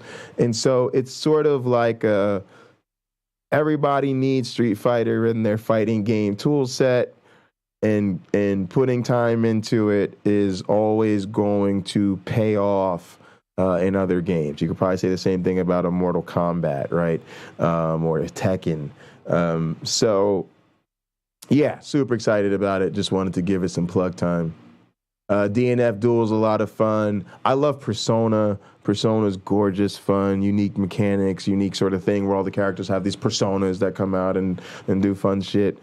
There's just so many great games, y'all. And then, of course, we're rediscovering the throwbacks, right? We're watching Street Fighter 2 Turbo tournaments and, old school Mortal Kombat tournaments and shit. So we're on the new shit and the old shit just the same because it's all great.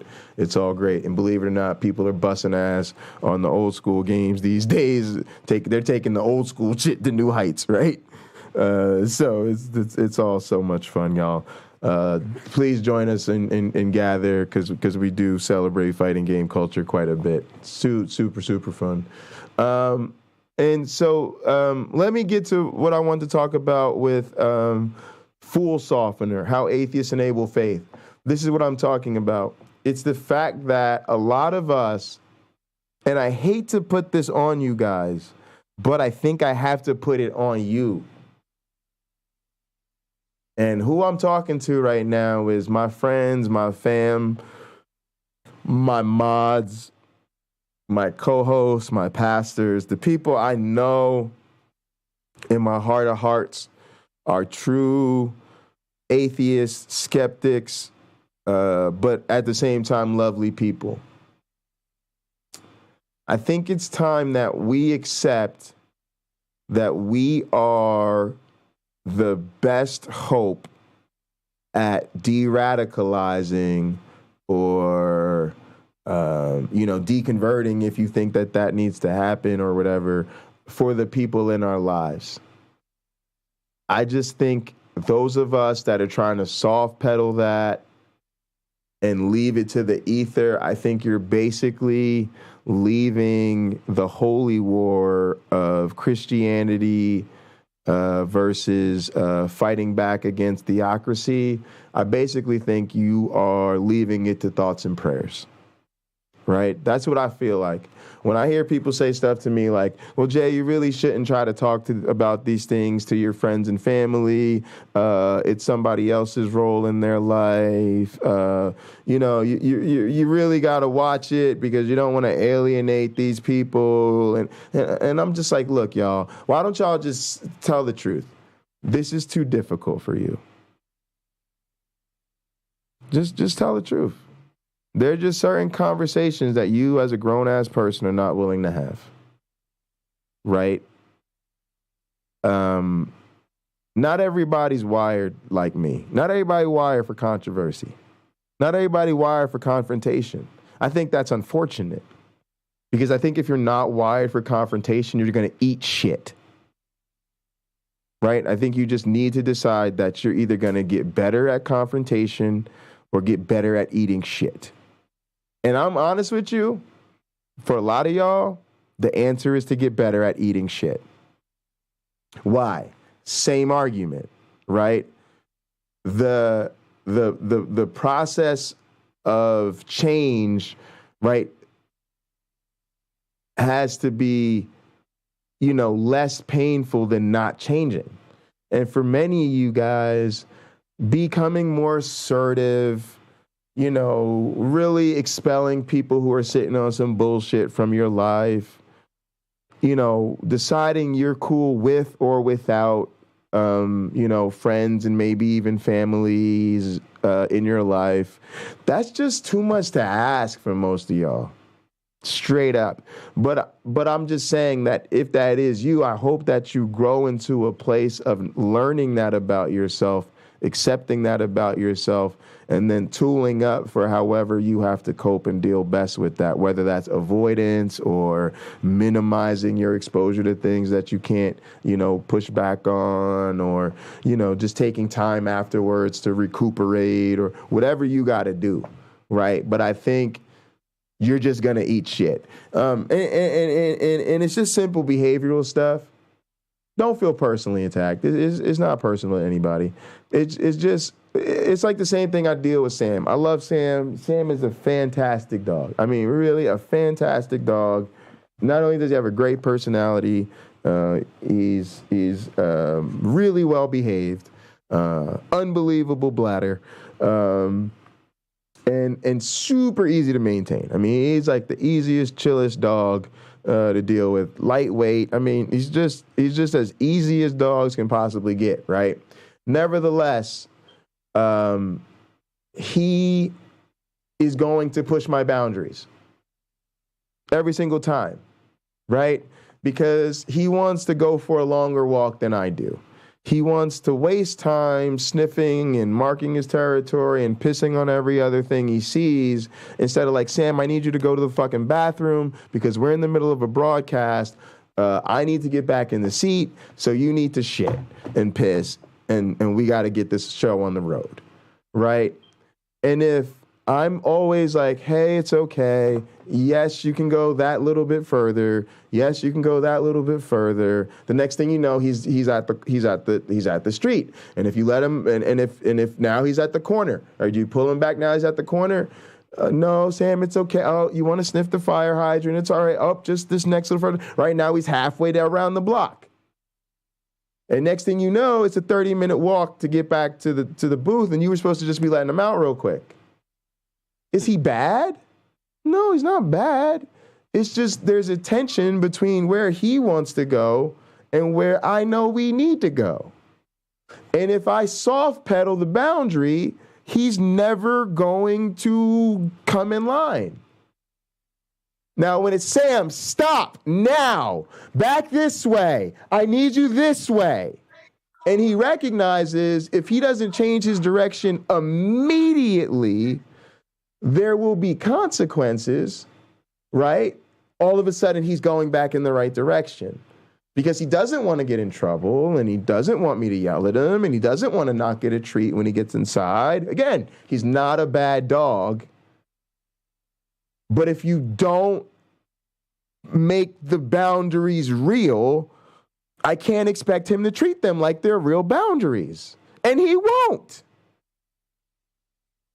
And this is just simple B.F. Skinner fucking ring the dinner bell. The dogs will salivate if every time they hear the dinner bell they get food. Bullshit.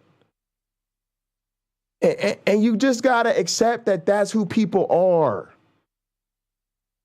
And so if there's people in your life who are sitting on some bullshit, like some real, y'all know who the people in your life, if you got these real extreme type religious people in your life, and yeah, I might be calling out some of y'all because some of y'all got, you know, Mormons and SDAs and Jehovah's Witnesses and fundamentalist evangelicals and Pentecostals and all of this shit in your family. And them niggas is some hardliners.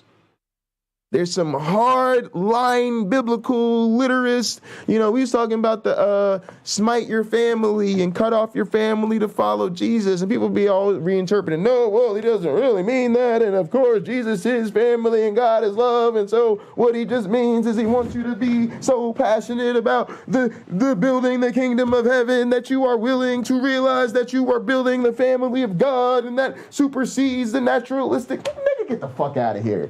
The shit say betray your family and follow this dumbass nigga Jesus. Now get the fuck up out my face with you sitting around with that horse shit. Oh, well, nobody does that and it's not demanded of you. Yeah, unless you're one of the fucking gazillion Christian denominations that says that's exactly what the fuck Jesus tells you to do. And then when somebody in their family doesn't toe the fucking line, that's exactly what the fuck they do to them.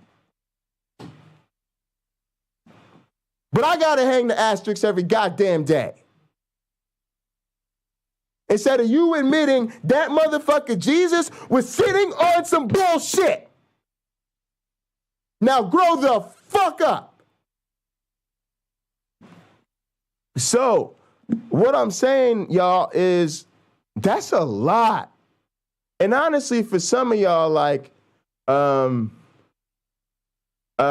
Jerome, you gotta just send me a DM on Discord, and I'll invite you before I get off tonight. Like when I go to Get and Gather. Like when I end this stream, I'm going straight to Gather. But yeah, Jerome, I'll send you your stuff for sure. Let me pull up my Discord real quick, make sure I got your message, and then I'll shoot it over to you. But yeah. So what I'm trying to say, y'all, is I'm not really attacking anybody, but I really thought about this. And there are friends that I have in mind, and what I feel about them is, fortunately or unfortunately, I'm not sure which one, they're just not that confrontational of people. And the awkwardness or the difficulty or the tensions that would arise is just a bridge too far for them. And I'm recognizing that that may be the case. And here's what I mean by fortunately or unfortunately. It could be fortunately. Some people are actually strong enough that sort of stepping back, letting their needs, wants, comfort, ego, so to speak, take a back seat for the sake of group harmony is just one of their strengths, or it's something they've learned how to do. And so they're just good with that. And again, it ain't broke, don't fix it, right? It just ain't broke for them. It's just, hey, I show up, I bow my head, blah, blah, blah, blah, blah. I eat my turkey, I enjoy my nieces and nephews, whoop, I'm up out of here, right? And that's how it was, most of my adult life. I think last Christmas changed this for me, y'all. Because what happened was I was with my girlfriend at the time, and we had a fantastic time. Man, we just had a great Christmas, man. It was really awesome. But, y'all know that was coming. We were subjected to the traditional, let's watch the Christmas presentation of my mom's church, which is a really important thing she likes to do every year. Now this year it happens to be remote. It isn't remote. Let me say that. It's in person, but we're not going, right? So we're watching it, remotely. Then there was sort of like, just regular table prayer stuff. Nothing crazy there. I don't get too caught up about that, but it does irritate me.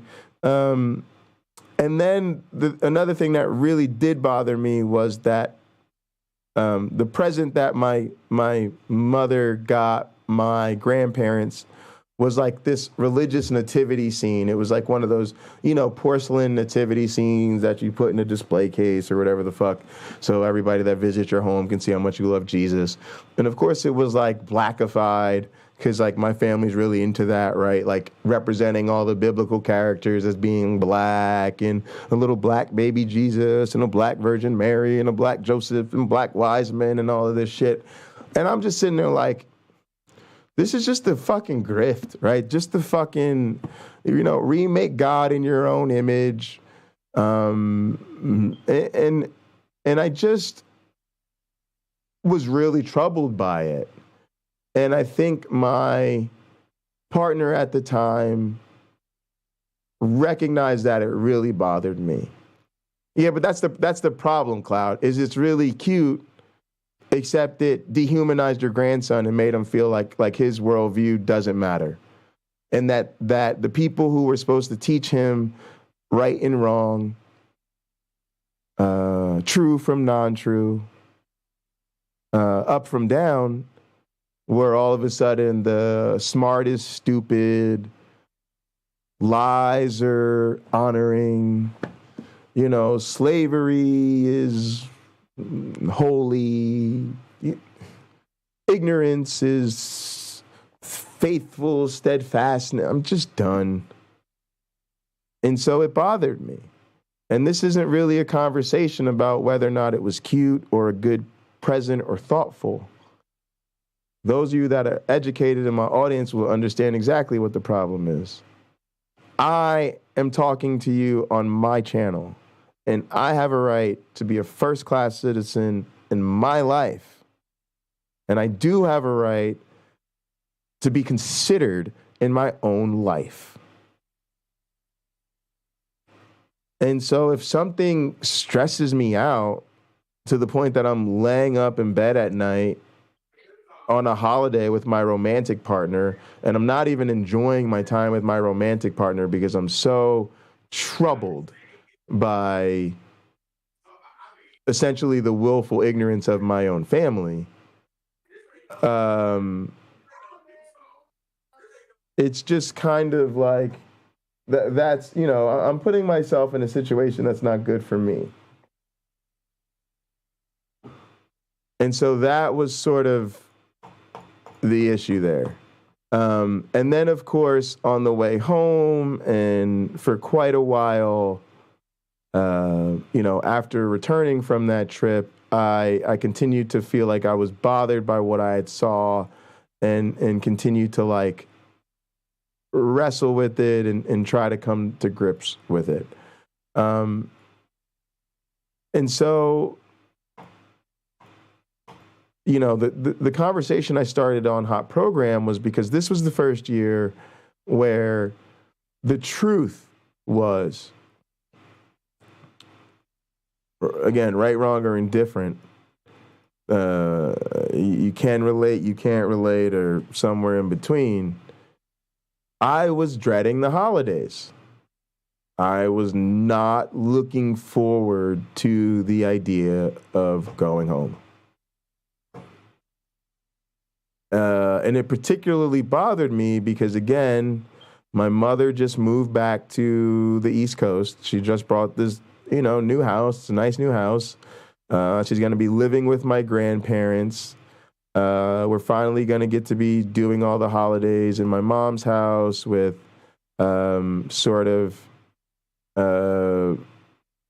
everybody watching.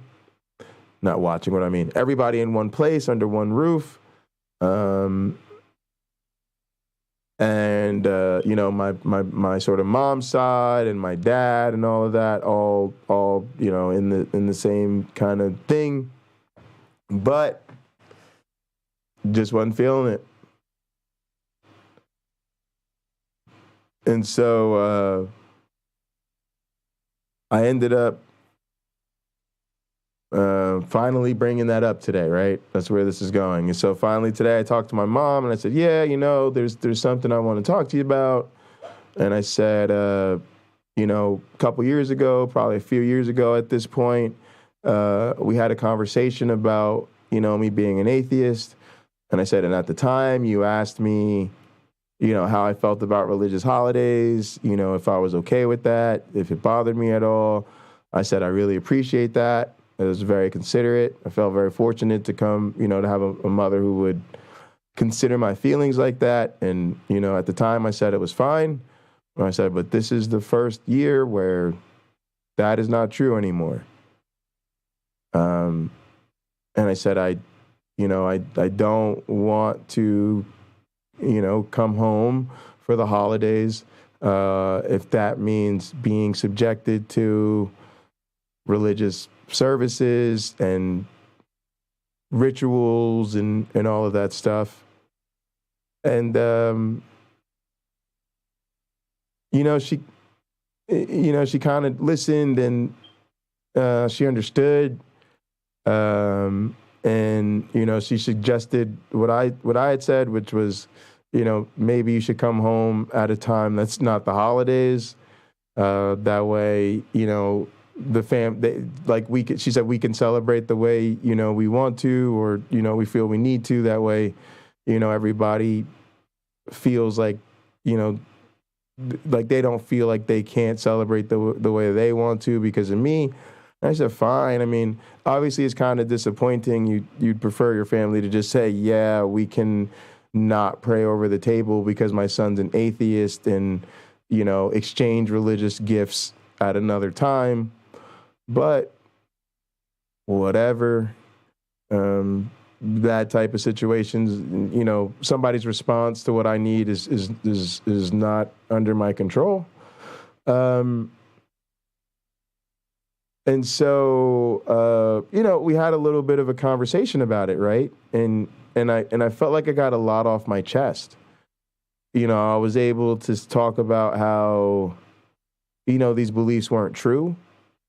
I was able to talk about how difficult last year was for me. I made it clear that I really enjoyed myself, but and I was really happy about the way they treated my girlfriend at the time, not with her anymore, but I was really happy about the way that she was treated, and we had a great time. But that we were atheists, and that was really uncomfortable to have to sit there and listen to my family celebrate a lie. And I mentioned things I had mentioned to her last year. I said, just this census and this story about the slaughtering of the innocents and all these biblical stories that are nonsense, and we just know they're not true.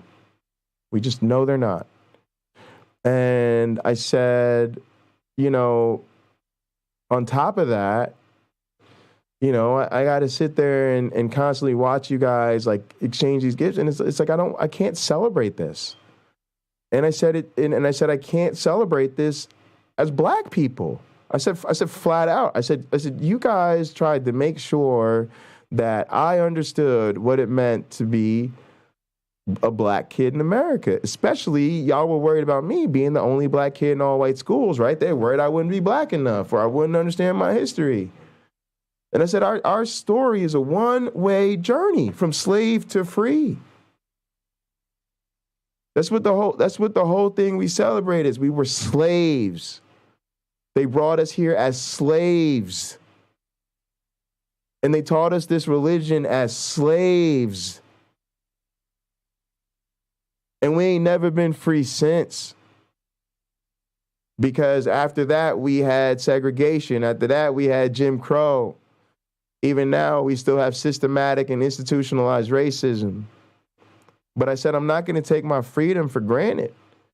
And what y'all want to do is call this thing master, this idea you want to call master and Lord and bend the knee and spend eternity, worship it. And it's like, no. I said, I literally used the words, that is the desire to be a slave. No uncertain terms.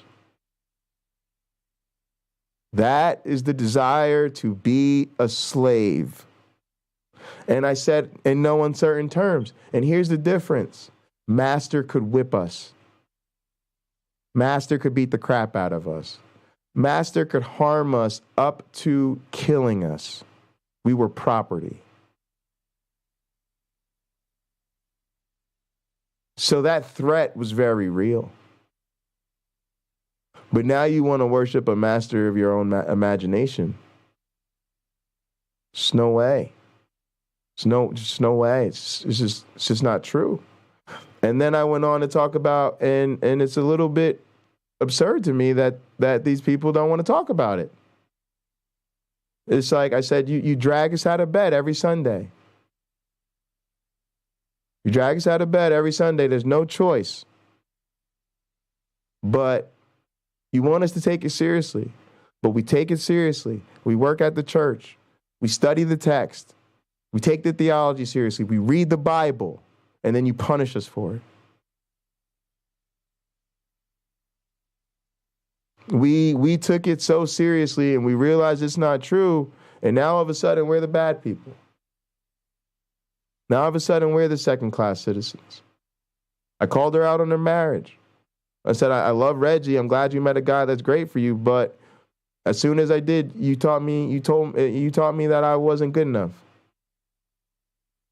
Because the first thing you kept celebrating about Reggie over all the guys you had dealt with was he had a good relationship with God. And any man you were going to get serious had to be serious about his relationship with the Lord. And I explained the situation again with Christy. Some of you have heard me talk about this. As a young lady I was kind of hang out with. We were like super best friends. We like literally texted each other. We were on the phone with each other all day, every day. We went to the same church. We played on the worship team. We sat together in church every Sunday. We went to the same Bible study. She didn't play in the college ministry, so I always joke with her that I go to your church more than you do. Sometimes she would come to college ministry, though, just to hang out with me. Everybody, including her own family, thought that I was her boyfriend, and they loved that idea. They were crazy about me, right? But she refused to date me. Why? Even though she literally was dating me, but refused to acknowledge it. Why? Because I wasn't a believer. How good I was, how smart I was, how charitable I was, how religious my life was, didn't matter. I read the Bible more than she did. I knew the Bible better than she did, and she knew it. I knew the theology of her church better than she did, and she knew it. I spent more time and had closer relationships with all of her friends and the leaders of her church than she did, and she knew it. None of that mattered.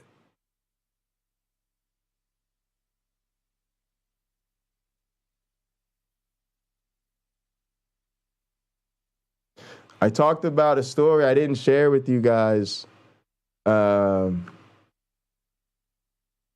didn't share a story with you guys about something that happened to me last night or something I did last night.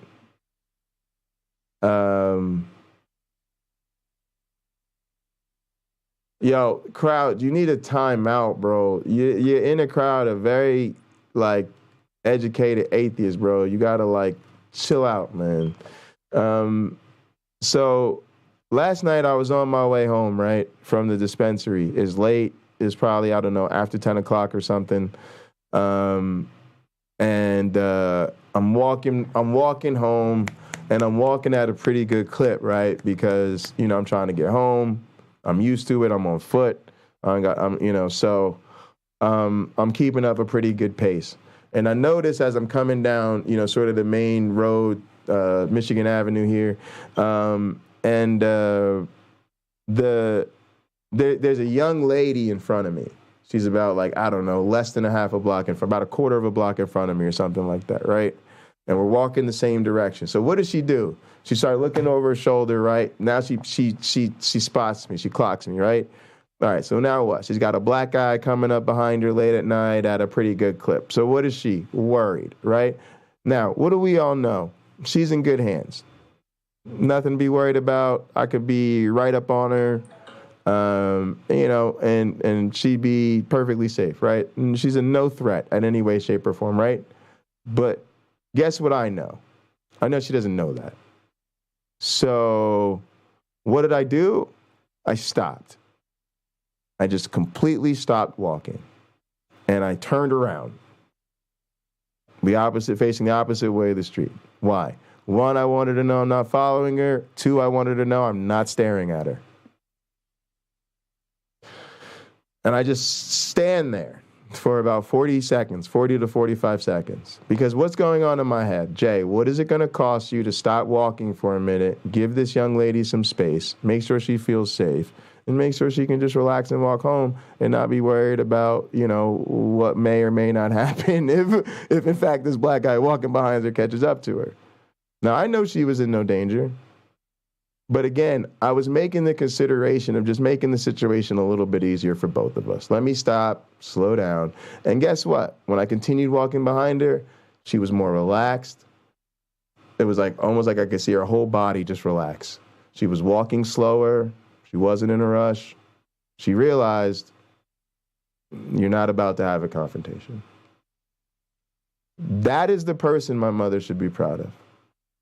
The person who's no harm to anybody, but even so, is able to put himself in a young lady's shoes and just say, me stopping for 30 to 45 seconds so she could feel a little bit more comfortable on her walk home tonight. It's perfectly okay with me. That's what should matter to my mother. Not whether I'm going to confess to believe that the earth was created in 6 days because some ridiculous fucking book says so. And I made that abundantly clear.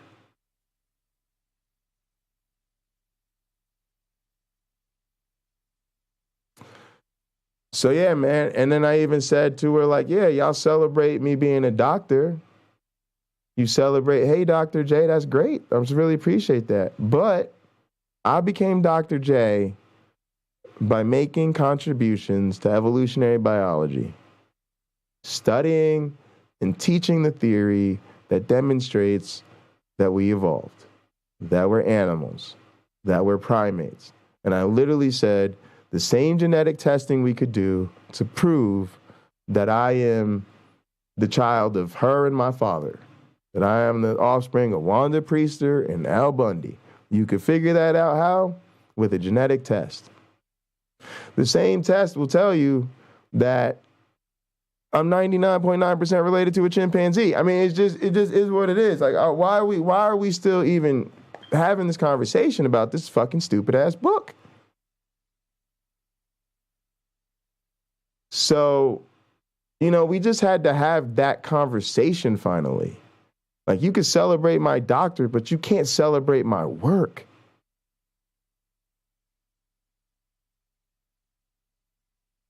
It just ain't gonna work for me. Like, y'all gonna have to get a clue. So, you know, that had to be said.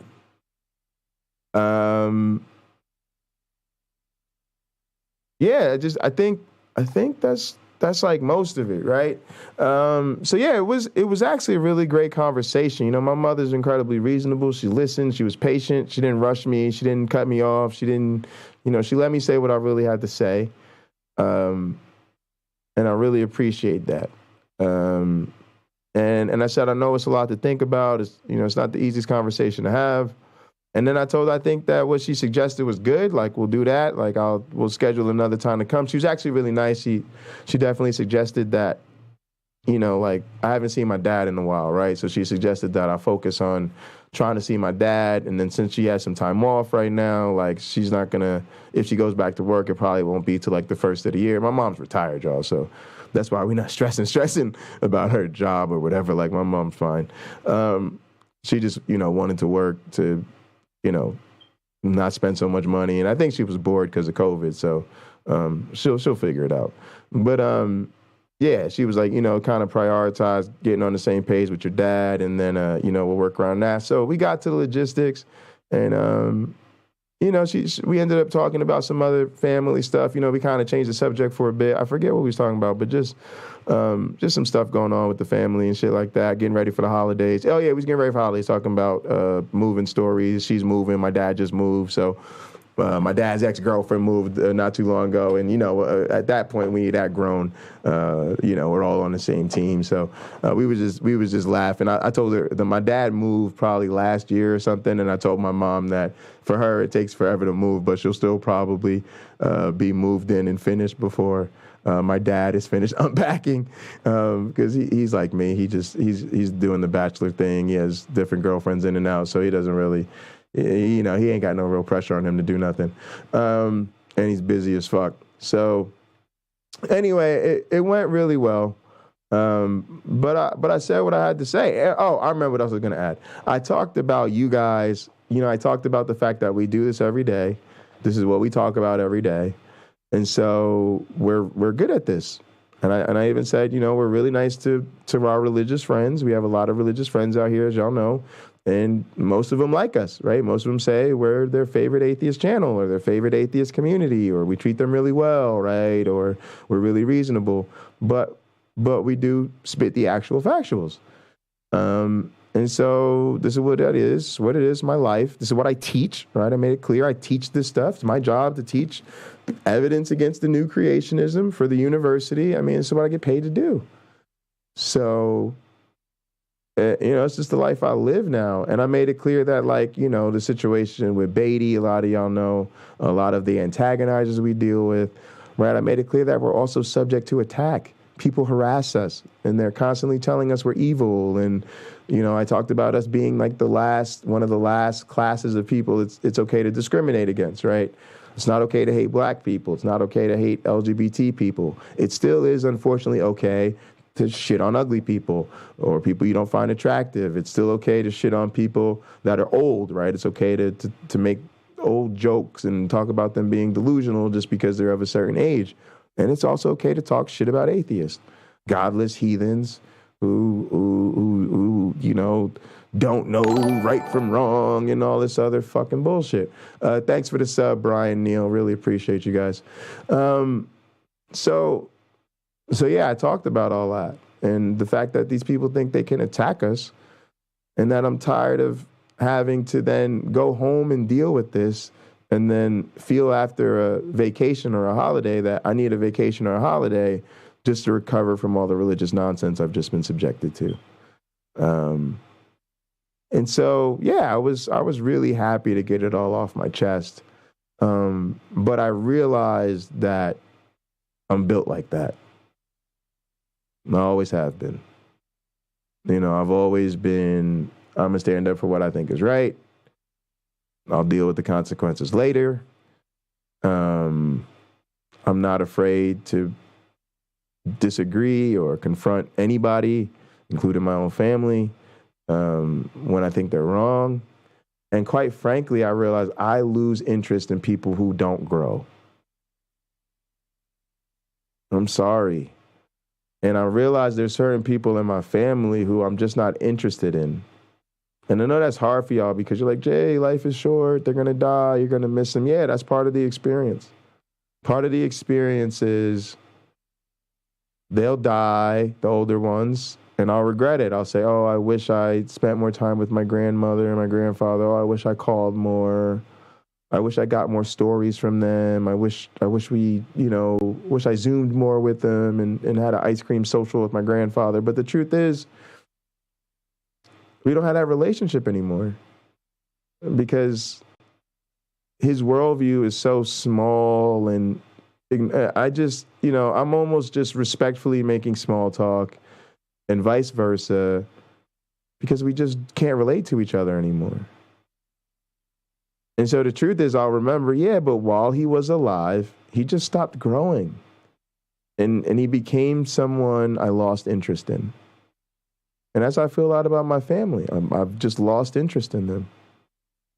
And yeah, part of losing them will be grieving that loss of interest. But in a sense, I'll be grieving their loss of growth. And I'll be grieving the fact that I grew up to realize that they were not who I thought they were when I was growing up. And that the traits about them that I loved and admired and respected them for were sort of me admiring things about them that were easy to demonstrate at the time. And that as I grew and matured, I realized that they're just not my people. They may be people I'm related to, but they're not. That doesn't make them my people. and I'm not that interested in them.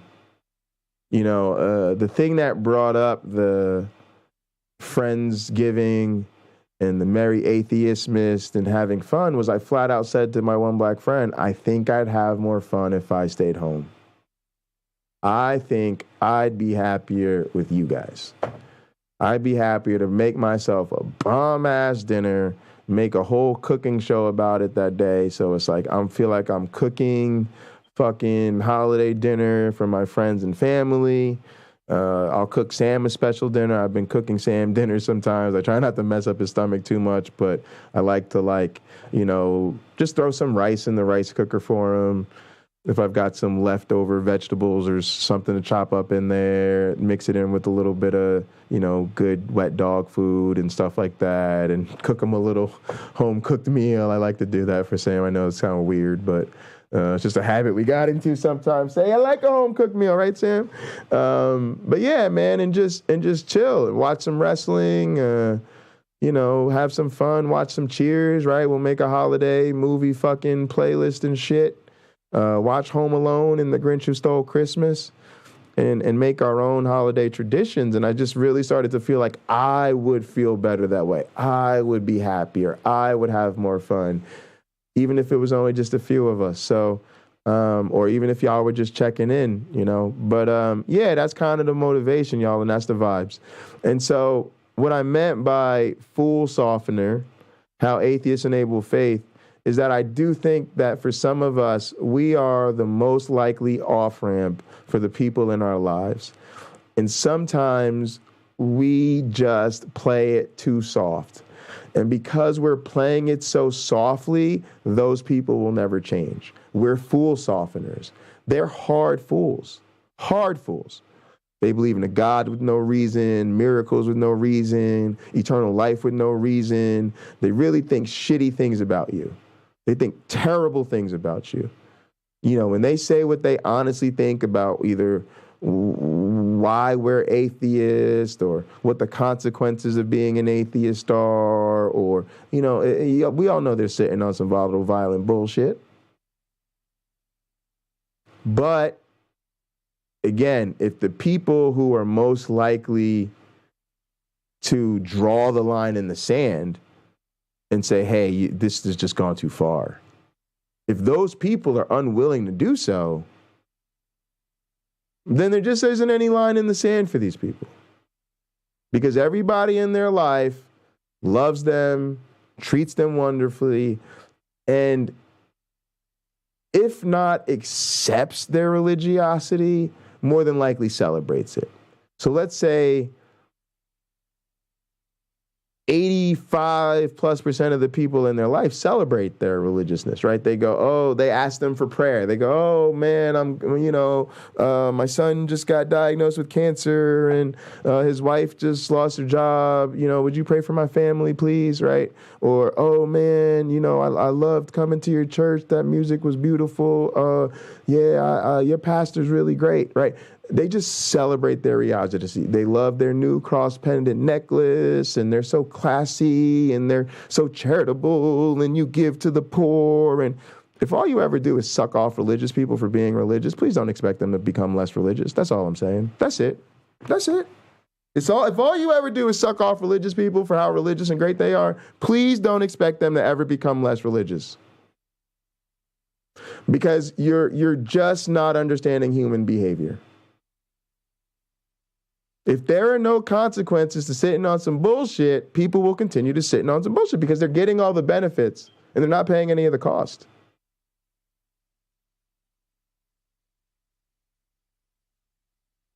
You saying, this is a reason I won't come home. This is the thing we got to talk about. This is the thing that if you're going to keep bringing this up around me, we're going to chat about this. Now, I'm not saying you got to stop being religious, but if you're going to keep talking about God in front of me, then I'm going to tell you what I think about this God thing.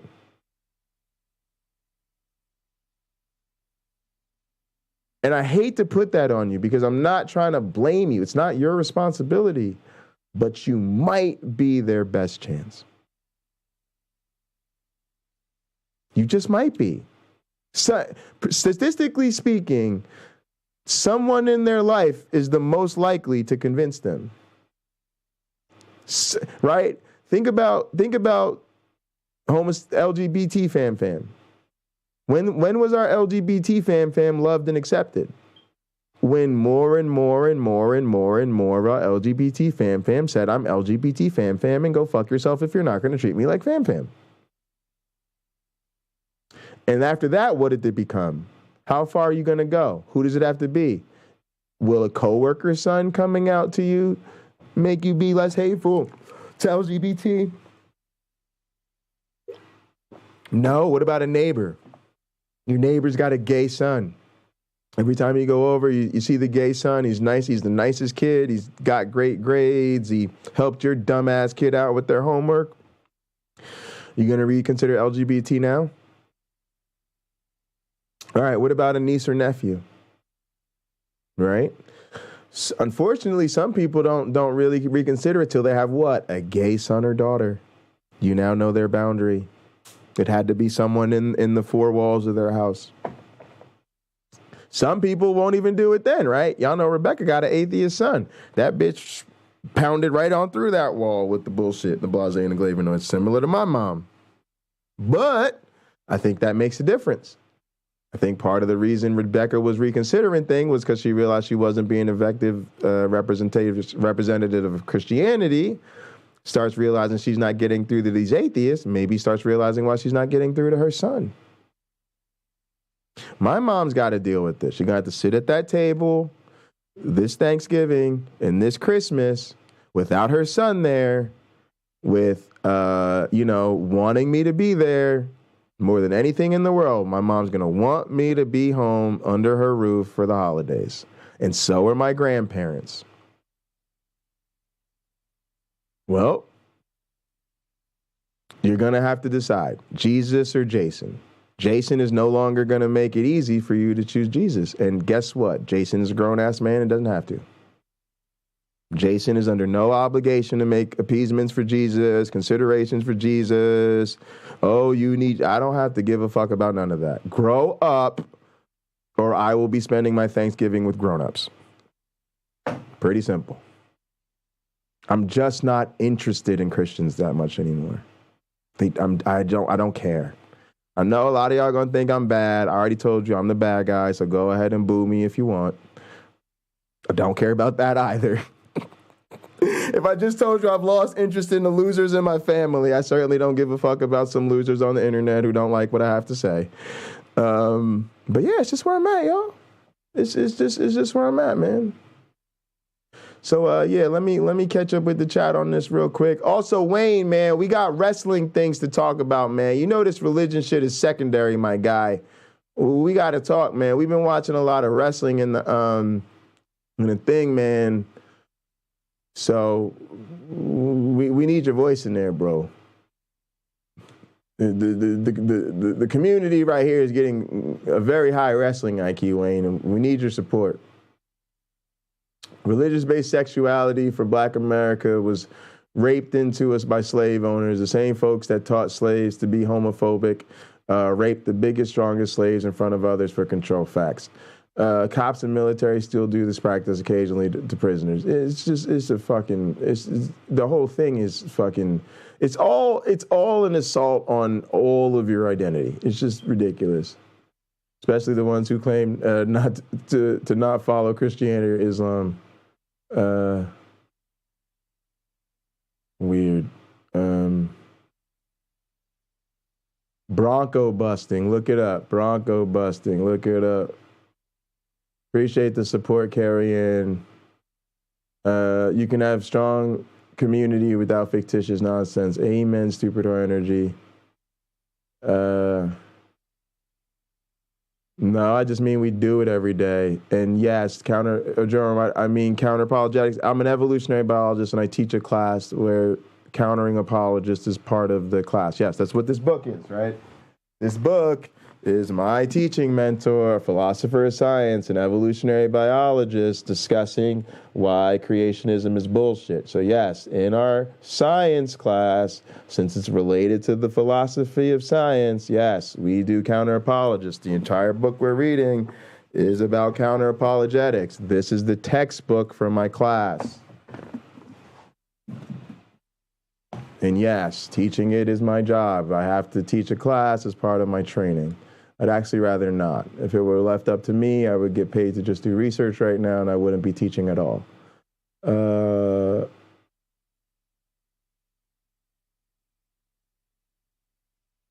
Heathen's been heavily reappropriated. I'm talking about an attitude. To be honest with you, Jerome, sometimes your comments irritate me. And the comments of observers like you irritate me because I'm a scientist, bro. I just deal in hard and fast rules and numbers, and also just as a matter of speech, I like to say things. And I hate when people make me double down and have these blown out conversations about some fucking ridiculous nuance. Obviously, the term heathen isn't weaponized the way it used to be, but every fucking day out here, people basically call us dirty heathens.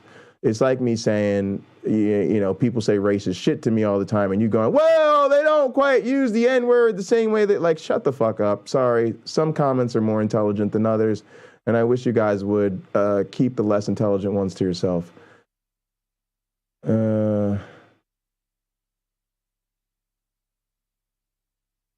The reason I'm unreactive to people about this now is precisely because I was forthcoming with it a few years ago. Yeah, so you may have just evolved past the point in your life where that's useful. Like a lot of people have. Like you've come out, you've had the fight. You have it. Like I said again, like I say this every day. If it doesn't sound like I'm talking about you, I'm probably not talking about you. Like, can you guys ever just watch a show? Do you ever watch a show? See the host talking about a topic relevant to the host and not take it personally? Like, does that ever happen to you guys? You ever realize a guy gets on Jerry Springer and he rants and raves about all the fuck-faced stupid ass retards he hates and all the people he wants to bitch slap? And do you ever like jump out of your seat and write an angry letter to Jerry Springer that the audience member just said he wants to? No, if you don't fit the description of the problem somebody's talking about, then they're just not talking about you. And it really gets annoying to have to stroke the ego of people you're not talking about and be like, well, yes, I'm sure you do know your family better than I know your family. And yes, you do know your life better than me, the person who probably hasn't known you for longer than 3 to 6 months at most. And yes, I'm sure you do have a great, like, guys, tell it to your therapist. Big Day Flying Wayne, my mother would rather me suck dick till I die instead of being an atheist. Amen. And that's who I'm talking about. That's exactly the type of attitude I'm talking about. And everything else is, guys, there's a spectrum of human behavior, and we just don't have fucking time to talk about the whole spectrum every single time we want to make a point. It is exhausting. Exhausting. And it doesn't add anything. Yes, you're smart. You've got lots of nuance. Nothing's black and white. You're fucking brilliant. I got an idea. Write a dissertation, start a fucking YouTube channel. Create your own space to grandstand and tell everybody your incredibly nuanced opinion. Otherwise, I got a show to do. I'm going to make my points and keep it moving. I got to piss real quick. When I come back, I'm going to resume reading for a bit. Appreciate it. Much love. Quick commercial break, and I'll be right back. Thanks, everybody. Who have only one job, to keep an eye on the way Volkswagens are made. And there's no nonsense about them. They reject a Volkswagen, or part of a Volkswagen, for little things you might never even see. And when one of our inspectors says no, it's no. That's why you'll never find so much as a blob of paint or a stitch out of place on a new Volkswagen. An inspector finds it first. Frankly, not every car we make makes it. But any car that gets to the end of that long line of inspectors is a Volkswagen.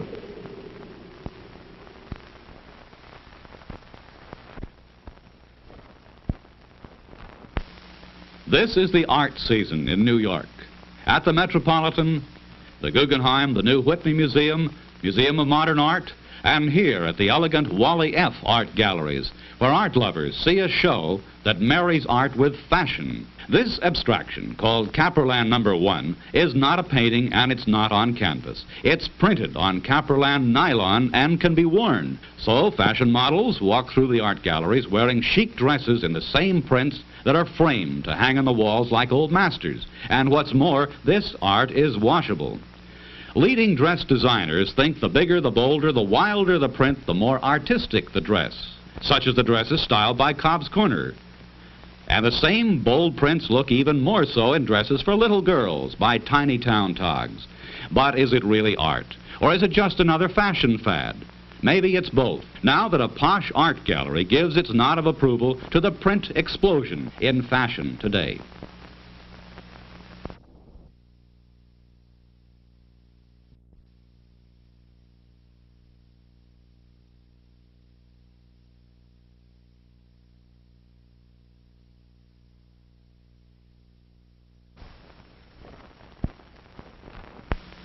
This is the art season in New York.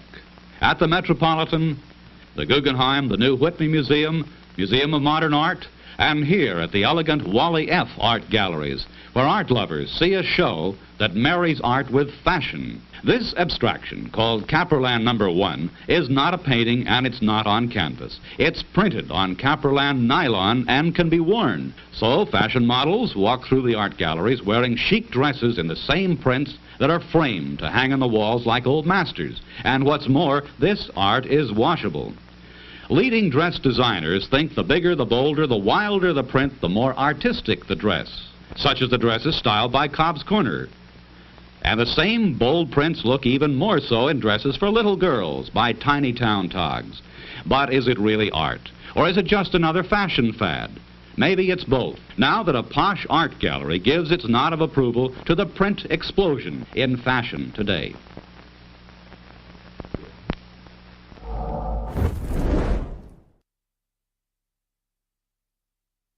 Yeah, I don't know. It is easy to get cross comments. But I in general, like, get caught up easy with stuff too.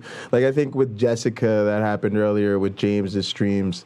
But also I'm kind of becoming more and more of a hardliner. Like I feel myself going in the direction of more stringent atheists who I know are quite off-putting even to a lot of atheists.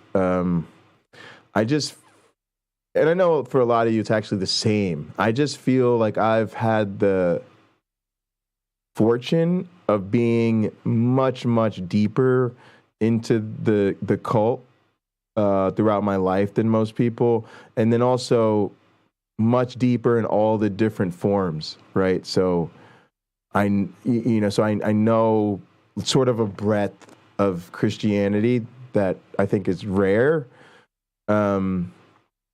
Whereas I think for most people, they know maybe one Christianity particularly well, and then all the others kind of from an outside perspective, right? But I really did grow up, almost exclusively in Catholic schools, very serious, understanding of Catholicism, Pentecostals, and Methodists, and Episcopals, and non-denominational Christians, and, everything else in between. And so it's... I think it's easier for me to say I'm no longer, I don't know. I just think this thing's got to go. It's got to go. There just comes, it's just time, right? It's time. Part of this, I was really motivated by they're never going to give up the ghost, guys. And they're never going to give up the game. And I've realized that. Most of the religious people in your life will die religious. And they will die without ever challenging their beliefs. They just will. Evolution is what gets us out of this. We got to hope that the trend of the world and the population just becoming less religious tends to zero or whatever.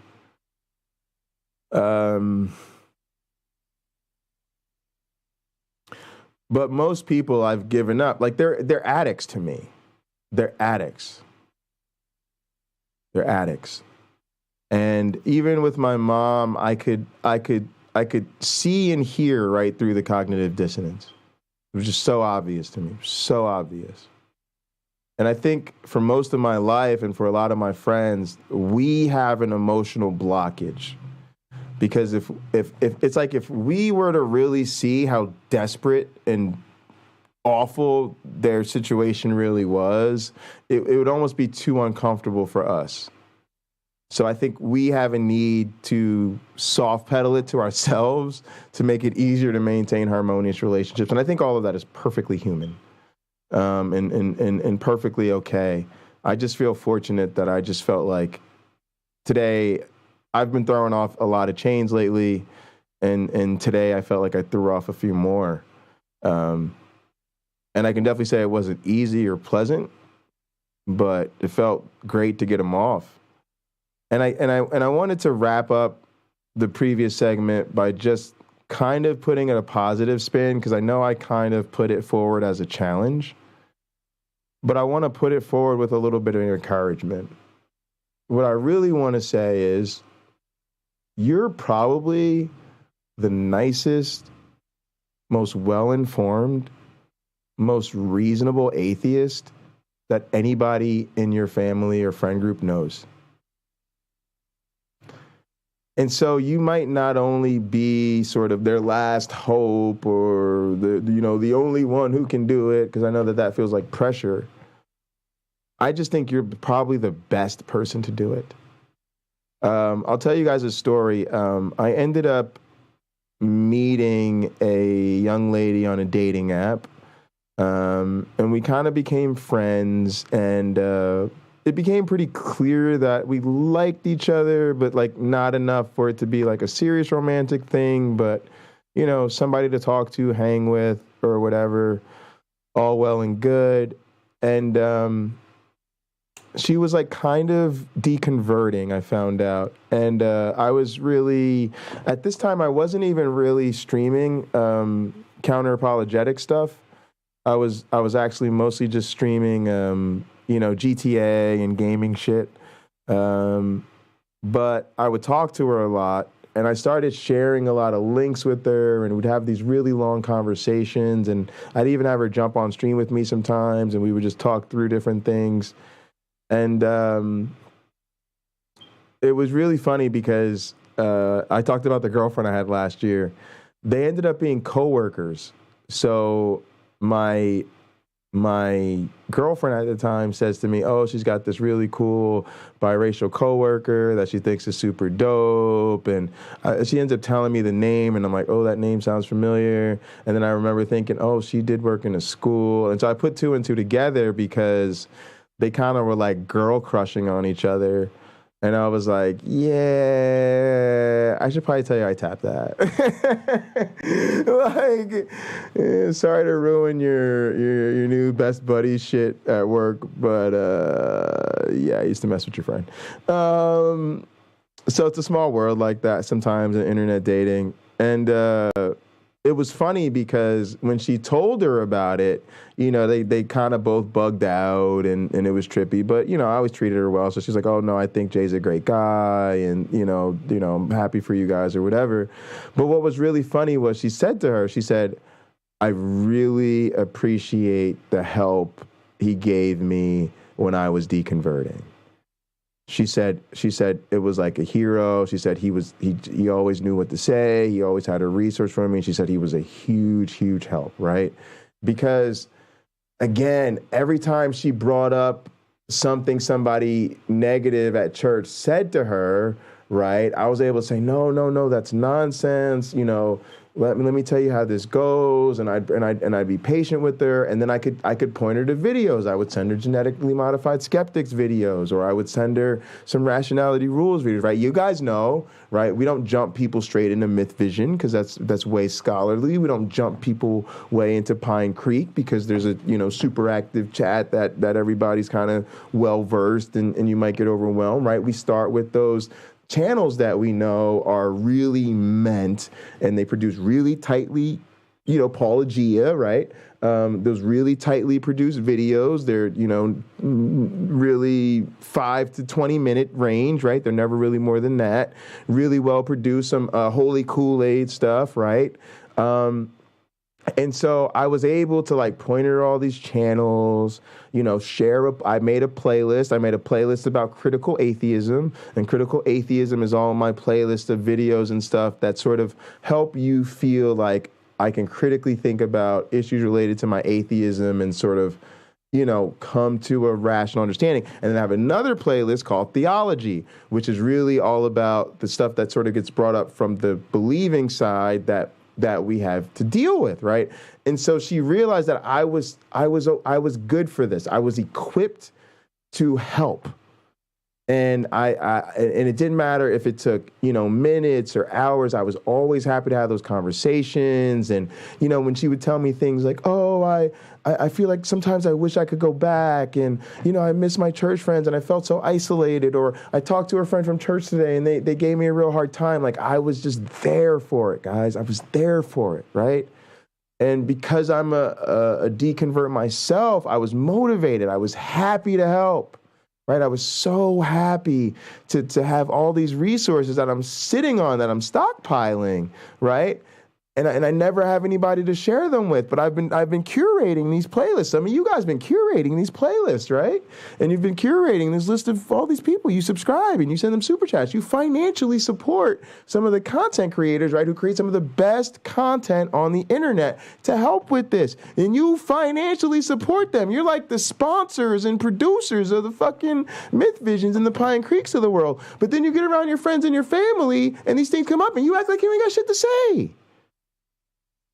Right? That's what I'm saying, guys. I'm not saying shame on you. You're not trying to deconvert your family. No. I'm just saying, y'all, the truth is you might be able to deal with them so lovingly and patiently. Like when I talked to my mom today, y'all would have been impressed, right? I didn't make her feel guilty. I said, Mom, I don't think you chose this. I think this was put into you when you were soft in the head. And I related it to her own experience. My mom took my mom has like some sort of, I don't know if it's a kidney condition. She's got some kind of condition that she has to treat. It's not too serious. She just has to manage it. But she found out through some tests she had to take when she was like 15 because she was having issues. And the way this particular test goes is that, the levels that she got or whatever, they're usually indicative that someone's pregnant, right? Because whatever my mom has is rare. And when they first tried to figure out what was going on with her and trying to figure out why she was having these pain issues and stuff like that, they take these tests and they come back and they tell her she's pregnant. Right? And my mom's freaking out like, no, I'm definitely not pregnant, right? She's young and she hasn't been with a man like that, right? I remember she told me the story years ago. And so, she talked about, she called her dad crying hysterically, and my grandfather has to come and she's explaining to him there's no way she's pregnant and this, that, and the third, and Boston and flavonoids, right? And so eventually she forces them by insisting there's no way she could possibly be pregnant. Right? Like, they're thinking, oh, maybe she doesn't want to say anything in front of her father, all this type of stuff. She's like, no, I'm not pregnant, right? Like, and so eventually they run some more tests and they figure out that she's got this condition, right? And that's, of course, she wasn't pregnant. And I relayed that story to her today, right? I said, Mom, you knew, even at 15 years old, that virgins don't get pregnant.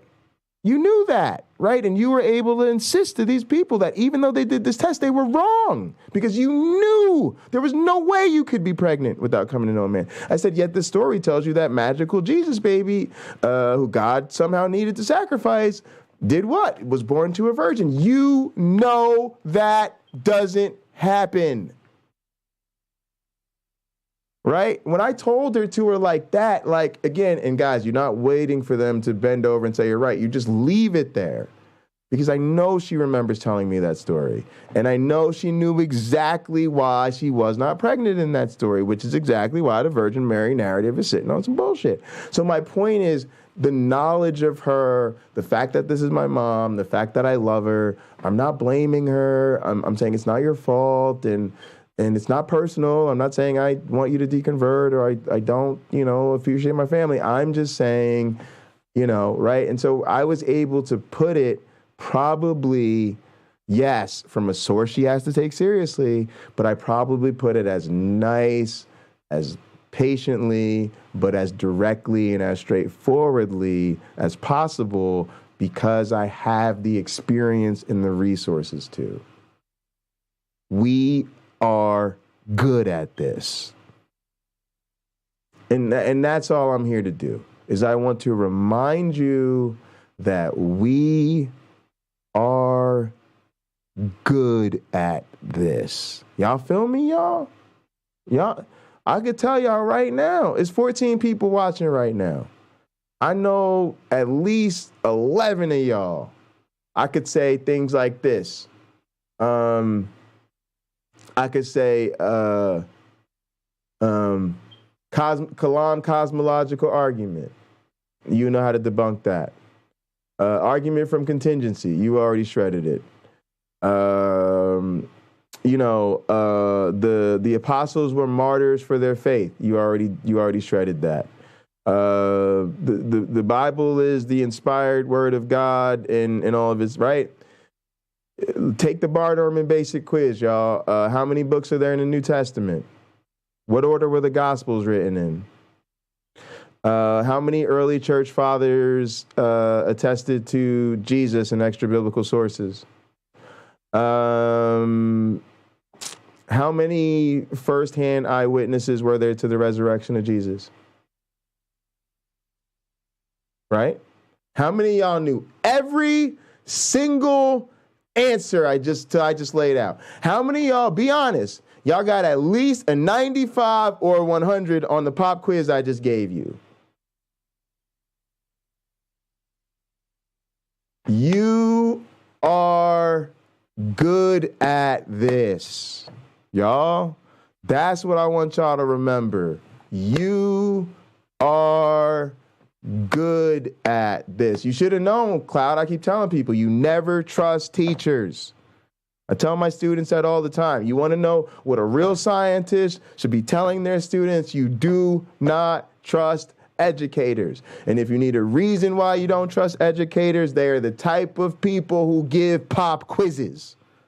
Ask my students. They will literally laugh right now because they'll be like, he literally tells us this all the time. I literally tell them, you can't trust teachers. They're the type of people who give you pop quizzes that tells you everything you need to know about teachers as an entire class of individuals. That's why you should question everything you're taught in a classroom. Everything. And that's science, baby.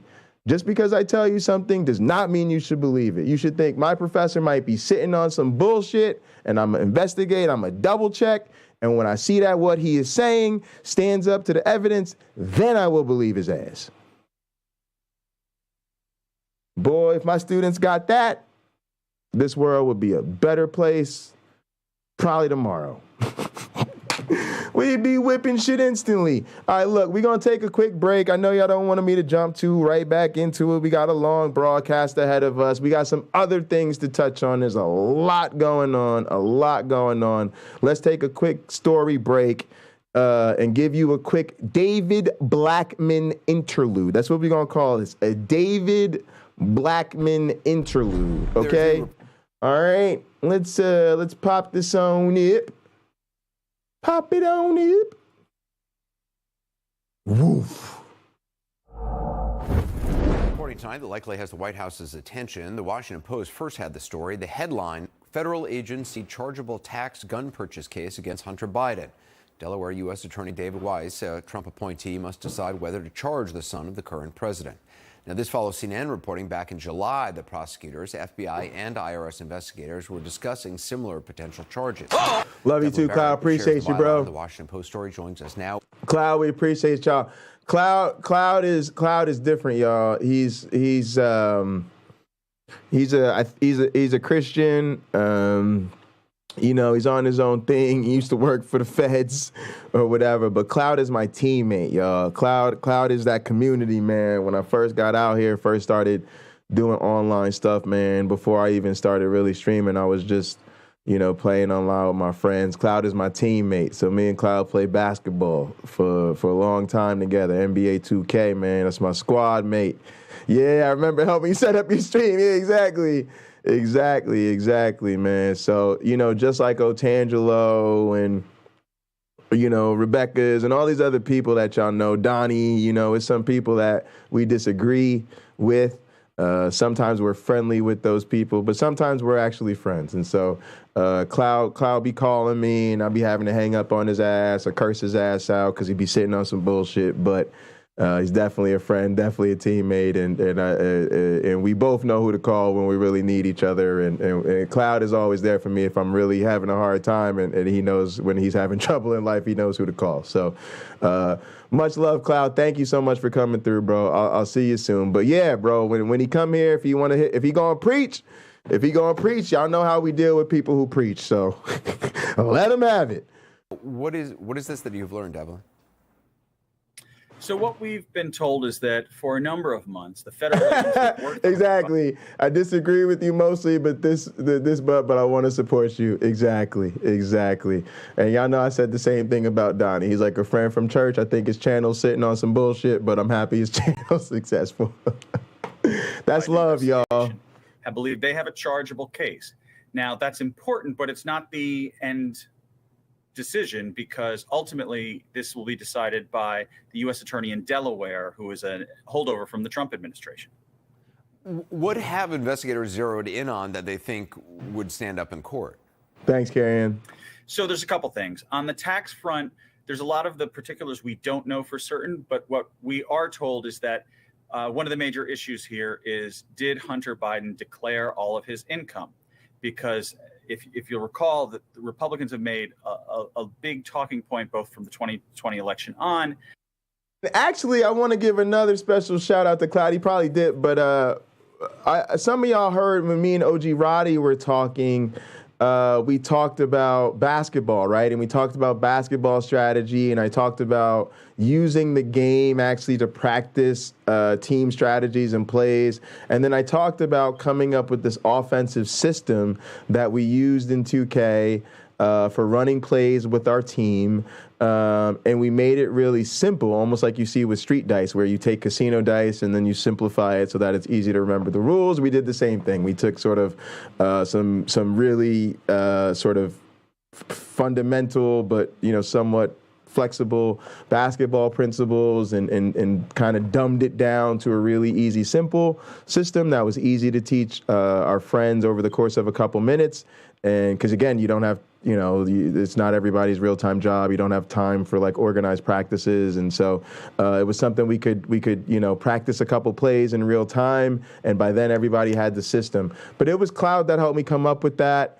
It was Cloud that helped me figure out, how we could come up with the plays and how we could call them out. And he actually was the person who took sort of helping me with the coaching aspect of dealing with the excellent, because we played with some great players. And Cloud and I were the guys who were, not the best players in terms of sticks in the game, but we really knew the game of basketball. And so my role was, I actually started as the center, right? Because my main thing was setting screens, pick and roll. But my guy wasn't a great rebounder. He was a post player and a post scorer in a game that wasn't built for post scorers. And then Cloud was the 4. And so, we really held it down in terms of calling the plays and the strategy, and then we let everybody else around us have fun. And then we were physical in the paint. Me and Cloud just loved to put big bodies on people. We like to take it like football. We love to hurt people, set them brick wall screens. We love doing the dirty work for our teammates. So I want to send Cloud a shout out for helping me engineer the offense and the system and manage the roster and everything. And we had a blast. So Cloud's a great guy, yo. About his business deals. And so the investigators are looking at, did he declare all the income from those deals?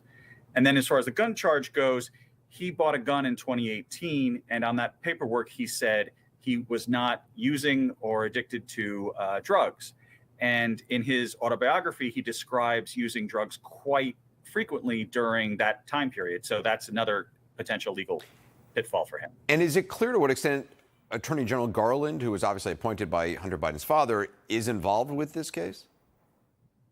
So when he's been asked about this, Attorney General Garland has made very clear that this is a case being supervised by the U.S. Attorney in Delaware. Now, obviously, the U.S. Attorney reports to the Attorney General, but the Attorney General has promised there will be no political interference or meddling of any kind with that case being handled by that Republican-appointed Attorney General. But obviously, this whole case is so intertwined with politics and suspicion about, possible wrongdoing or mishandling that, people are going to look at this very closely. Do you have a sense of how likely it is that the investigation will actually move forward to a prosecution?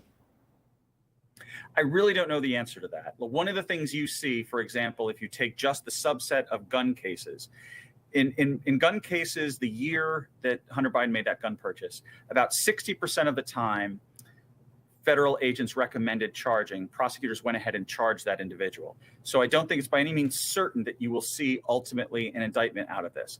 But what we do know and what we are reporting is that federal agents believe that there is a chargeable case here. Interesting. Declan Barrett, appreciate it. Thank you. And that was some pretty high level reporting there, because that's the issue, is that nobody seems to know how likely it is that this case actually goes forward. And from my experience, and again, I have not at the federal level, but I certainly worked in a prosecutor's office in court every day trying cases. That is true. People don't often realize that. The police, if it was up to the police, right, you'd be charging everything. And so the prosecutors are the check on the system to say, okay, the police think there's a chargeable case, but that doesn't mean as much as people think it does. It normally just means, there's some evidence indicating that, this person is potentially implicated in this crime. Now, then it's up to the prosecutor to decide, is this a winnable case?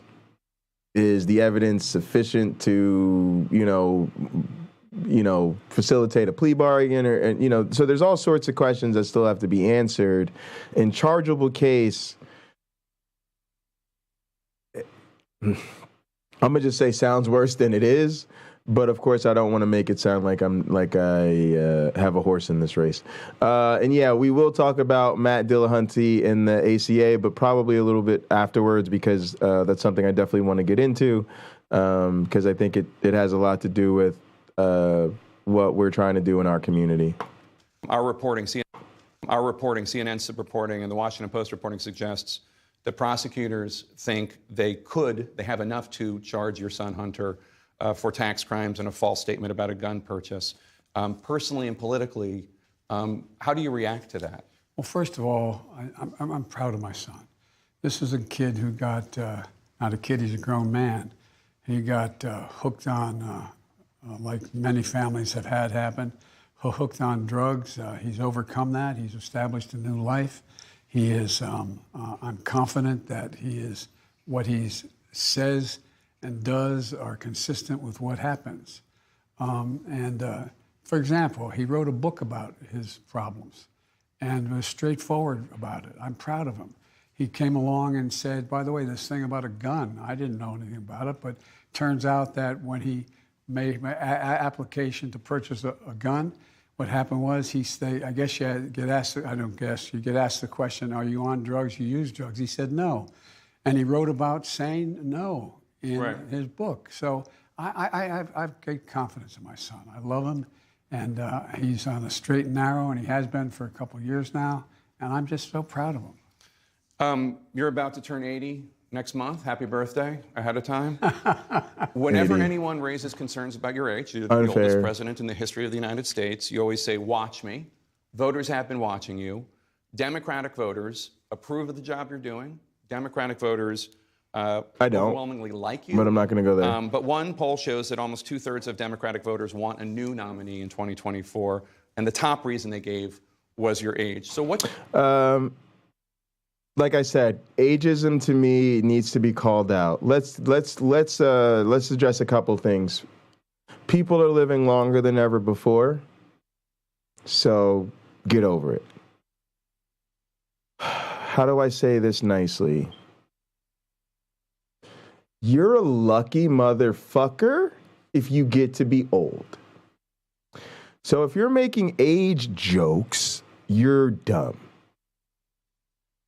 it's really stupid to make fun of people for who they are. That's childish, right?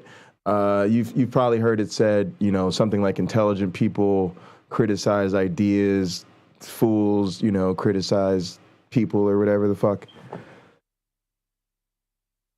It's real fucked up to criticize somebody or make fun of somebody for who they are.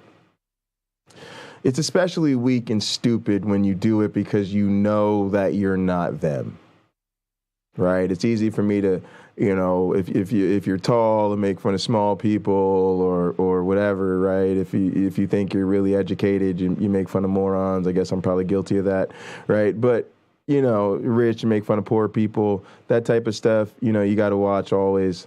But to make fun of what you are becoming, you know, it's sort of like I feel about people who deny evolution. You're denying your own history. So if you want me to celebrate you for denying your own history, I don't know what there is to celebrate about somebody having some emotional need to deny who they are. If you don't accept evolution, you just literally are lying to yourself about who you are and where you come from. Now, if you make fun of old people, you're simply making fun of who you will become if you're lucky enough. If you're lucky enough, you'll live to 45. If you're fortunate, you'll live to 60. If you are fucking blessed, and I don't care if you're an atheist or not, if you are fucking blessed, you will live to 75, 80 fucking years old. And how dare these motherfuckers who showed up to Earth yesterday, aka 20, 30 years ago, sit there and criticize your competence when, sorry, you've literally forgotten more than these people have ever fucking learned. And they don't know a goddamn thing about the world. They don't know shit about shit. It's like my students. My students are very bright kids. You know, they're very fucking smart, high IQ, hardworking, good purpose, great heart. Literally want to go to fucking med school and save lives. Bravo. Raise money for charity. Work hard in the summer. But 3 years ago, these motherfuckers didn't know how to do their own fucking laundry. These niggas still have never paid a bill, a real bill on their own a day in their lives. They have yet to make their first rent payments, most of them. Some of them have just started paying their own rent the last year or two. Parents are still probably helping them with most of that. So when I see a person like really like, you know, Lupin came in here making fun of Biden's fucking competence and shit as a Trump supporter, it just left a real bad taste in my mouth. That was a hard thing. You know, sometimes I feel like the comments and the shit these people say, you just got to try to stay focused on where you're going with the conversation and not get too distracted. But boy, that shit really pissed me off.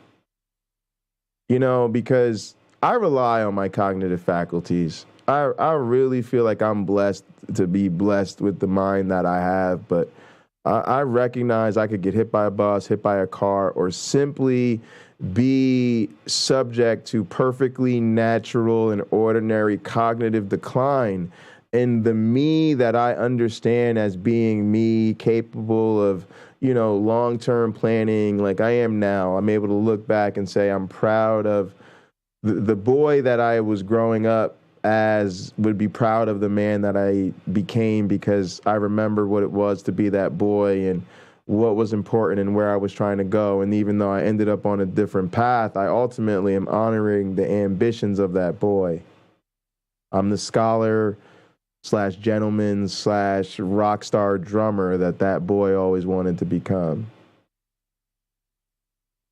And if I get to be 80 and I'm, you know, an emeritus professor or a senior faculty member, or I've moved on to my second career, or, you know, maybe I'm an administrator, or I've gone to like a community college, or moved back home to work at a high school, and, you know, just pass what I've learned on, you know, for people to just start taking shots at me because I was well constituted enough to make it. I just don't do that, folks. Just don't. It's real beneath all of us. What's your message to Democrats who like you, who like what you've done, but are concerned about I don't like Joe Biden because he isn't progressive enough.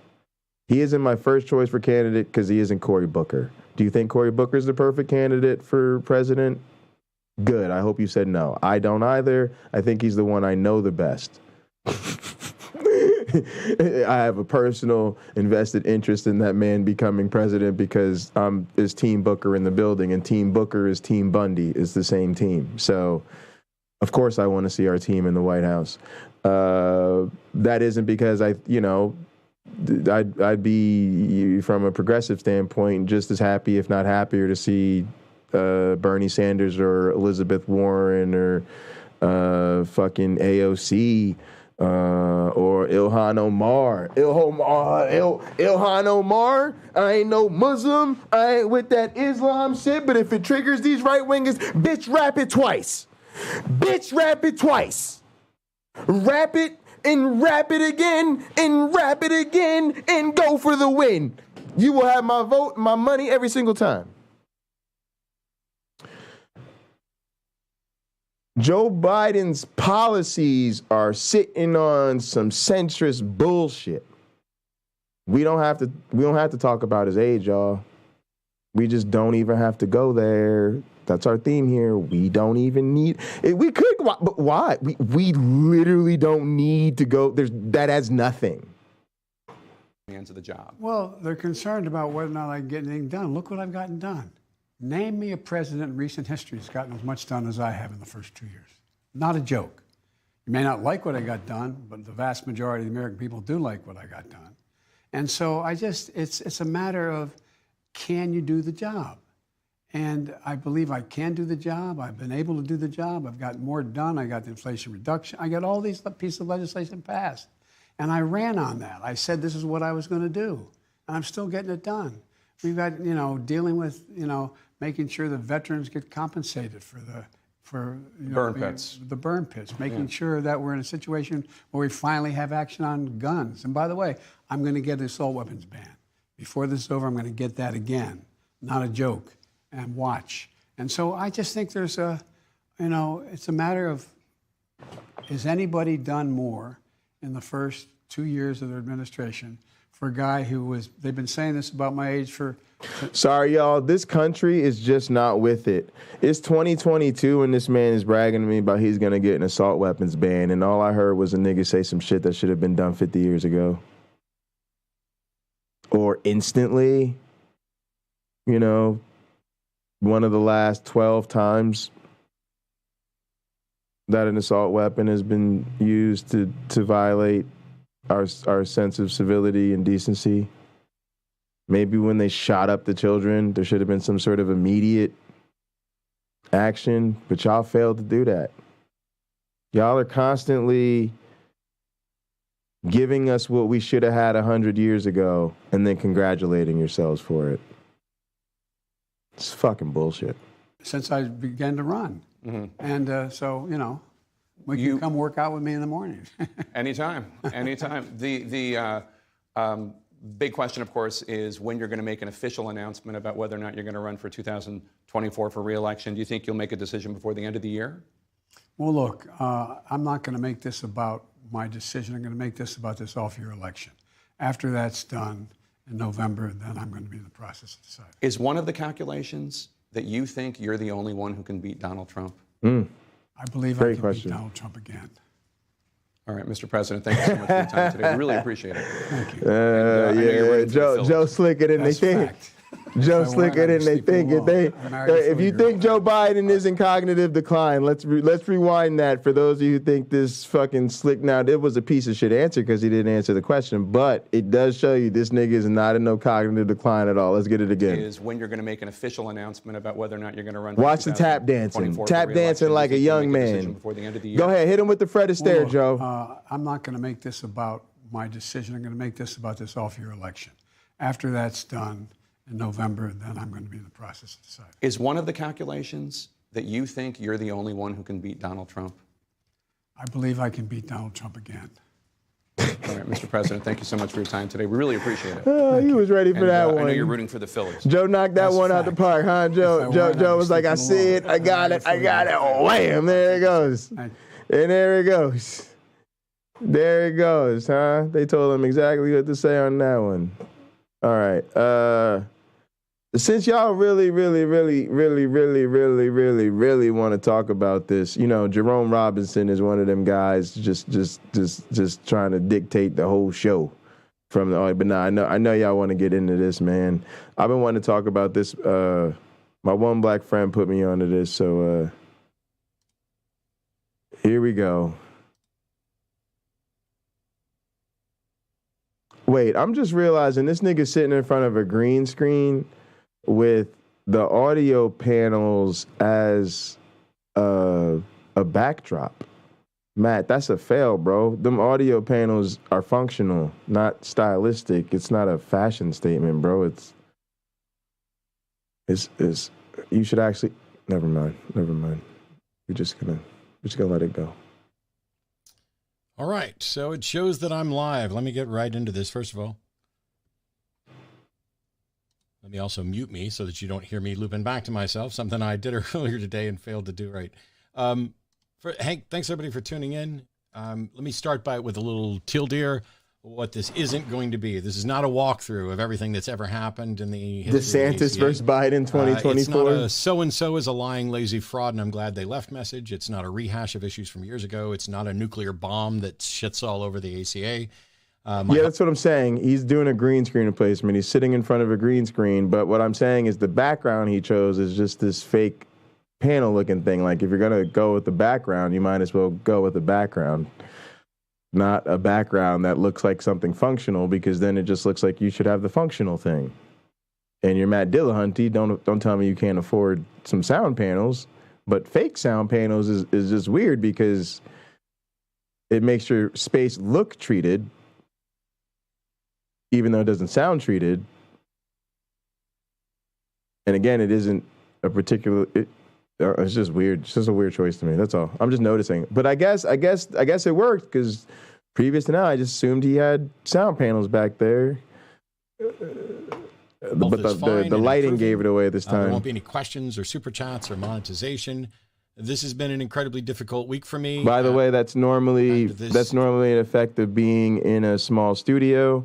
If you guys look at the footage from how we used to shoot our show in the studio, you'll notice we're always quite a ways away from the green screen. It's one of the reasons I don't use my green screen a lot, is because it sits close to me, and you really want to sit quite a ways in front of a green screen. And this is one of the reasons why.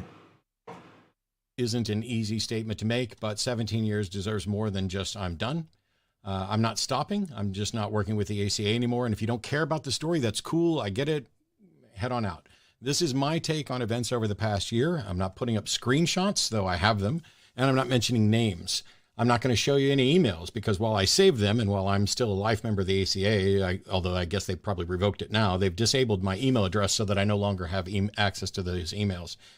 So I'll be paraphrasing things. I haven't at this point told the organization anything other than my announcement, and they haven't spoken to me. In the old days, the atheist community of Austin was entirely volunteer run. It was an organization that grew to the point where we had to add an employee. We own a building. I say we. I'm going to stop saying we as soon as I get you. And there's more than we could rely on for volunteers. You cannot count on volunteers exclusively with this much work to do to manage a building and programs. Now the ACA is up to about 5 employees, and I would say that 2 or 3 of them are absolutely necessary, and the rest I have differing opinions on how valuable their roles are. But this past weekend, I've never felt more unwelcome, less respected, and less valued in my entire time with the ACA. I have no more confidence in the organization's leadership. I'm not telling anyone to not support them. Support me, support them, support both, support neither. My co-hosts are amazing. There are tons of volunteers producing content for them. They are all wonderful, and they are all caring about the mission.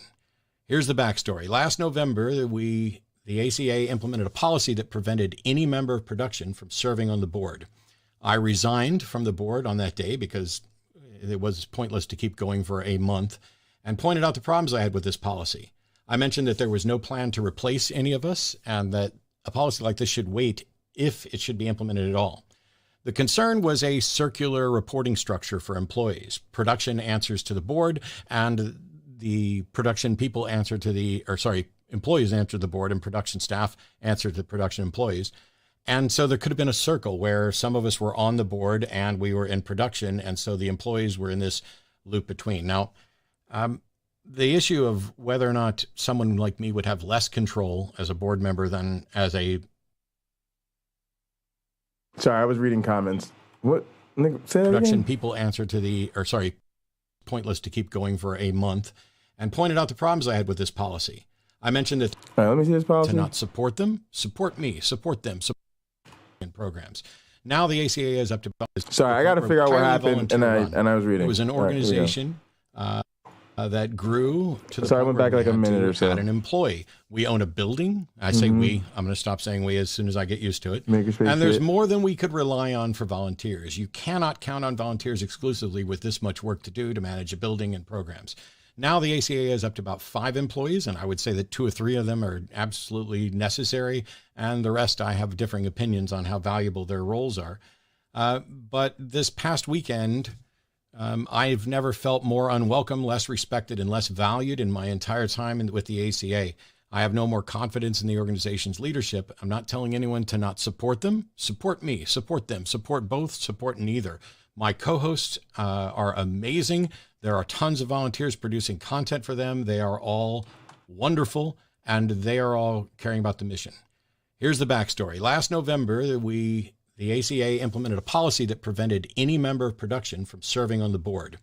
I resigned from the board on that day because it was pointless to keep going for a month, and pointed out the problems I had with this policy. I mentioned that there was no plan to replace any of us, and that a policy like this should wait if it should be implemented at all. The concern was a circular reporting structure for employees. Production answers to the board, and the production people answer to the, employees answer to the board, and production staff answer to the production employees. And so there could have been a circle where some of us were on the board and we were in production, and so the employees were in this loop between. Now, the issue of whether or not someone like me would have less control as a board member than as a person just engaging in content creation is debatable. But just being a board member doesn't mean that you have control. There's already methods in place. Employees can go to the board and say, hey, this person in production is trying to get me to do something, and they're flaunting the fact that they're on a board. And then the board should take action against that person. And similarly, if any employee is told by a board member to do something, their response should be, once you get approval from the board, and I get that as a direction from the board rather than just a member of the board, I'll do it. There's no real conflict here, but they weren't listening. It's all lawyers and nonprofit experts dictating policy with no regard to the fact that this organization is unlike any other nonprofit you're likely to find. I'm not aware of any other nonprofit that has media production as its primary foundation, with public figures as the face of the organization, while somebody else makes the decision. The board of directors went from 9 down to 6, and then down to 5, and then they replaced one. 10 months later, as far as I know, the board of directors is still at 6. They've added a director of communications, but the website isn't being updated all that much. There was an update on August 16th announcing the end of month show. There wasn't one announcing for September. There was not enough stuff about the Bat Cruise. I don't feel that I know what's going on. And I was the first president after the ACA changed its bylaws. Prior to that, we had co-chairs. They were the people that ran it. So I wasn't the first person to run the organization, just first president after a bylaw change. That brings a dedication to the organization and a duty to protect it, even if I take a personal hit. And I lived that for 17 years. Anytime anything would happen, I got attacked. It didn't matter if I was in charge of anything or not. I wasn't on the board during the kerfuffle, and I took no action without direct approval from the president and vice president at the time, yet I got attacked as part of the primary problem, as the primary problem. I specifically left the board so that there wouldn't be any undue influence from me. I wasn't trying to control everything. When I stopped being president, I stayed away from all of it. There have been several presidents in between. I didn't want to influence people in their decision-making about this.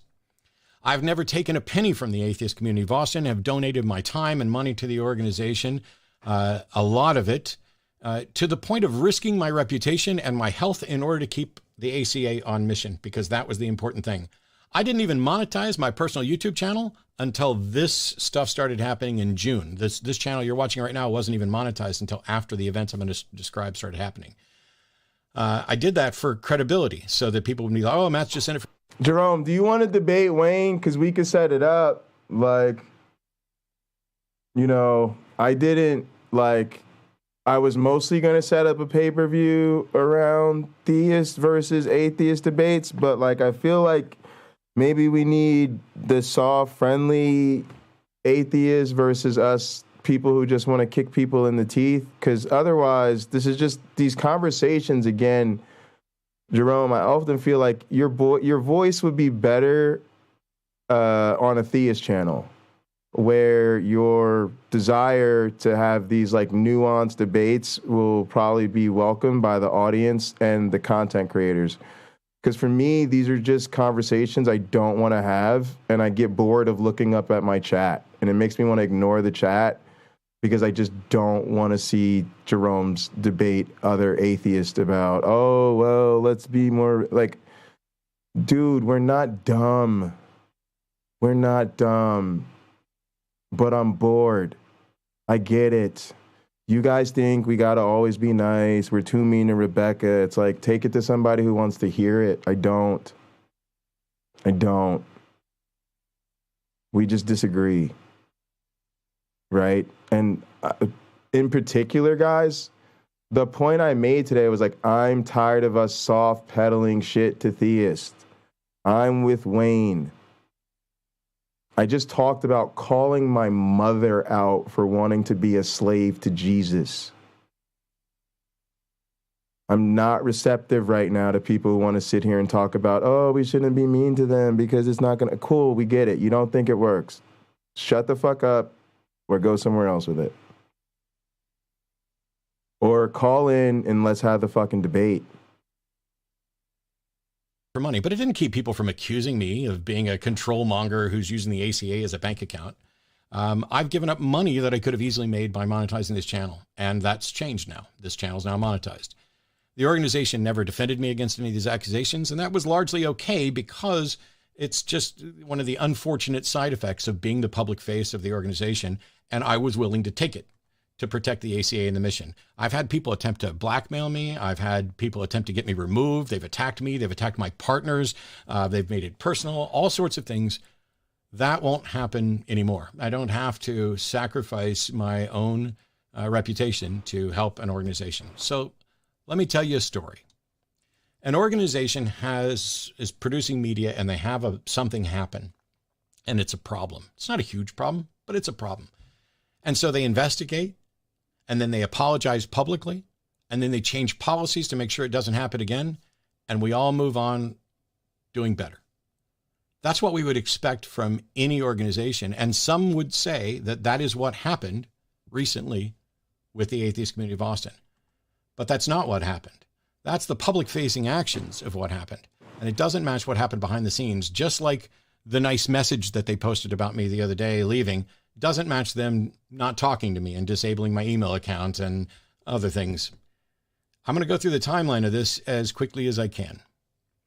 An incident occurs on Truth Wanted. Yeah, I mean, I felt this way today, right? Like, I got this email response. There's a particular type of email I really hate getting above all else, and it's corporate propaganda from my employer. And I especially hate when it's a flowery letter from the president of the university or vice president or one of those fuckfaces and their dumbass communications team that think that they are just so good at corporate doublespeak that they can just paper over a problem, and I'm dumb enough to not see right through it. And I just wish if they were going to have such a piss poor, low quality approach to handling these situations, that they would decide to not blow up the inboxes of the very qualified scientists that they've employed to be researchers. Because seeing through people's bullshit and realizing that it doesn't match up with the evidence is what we do and what we teach others to do.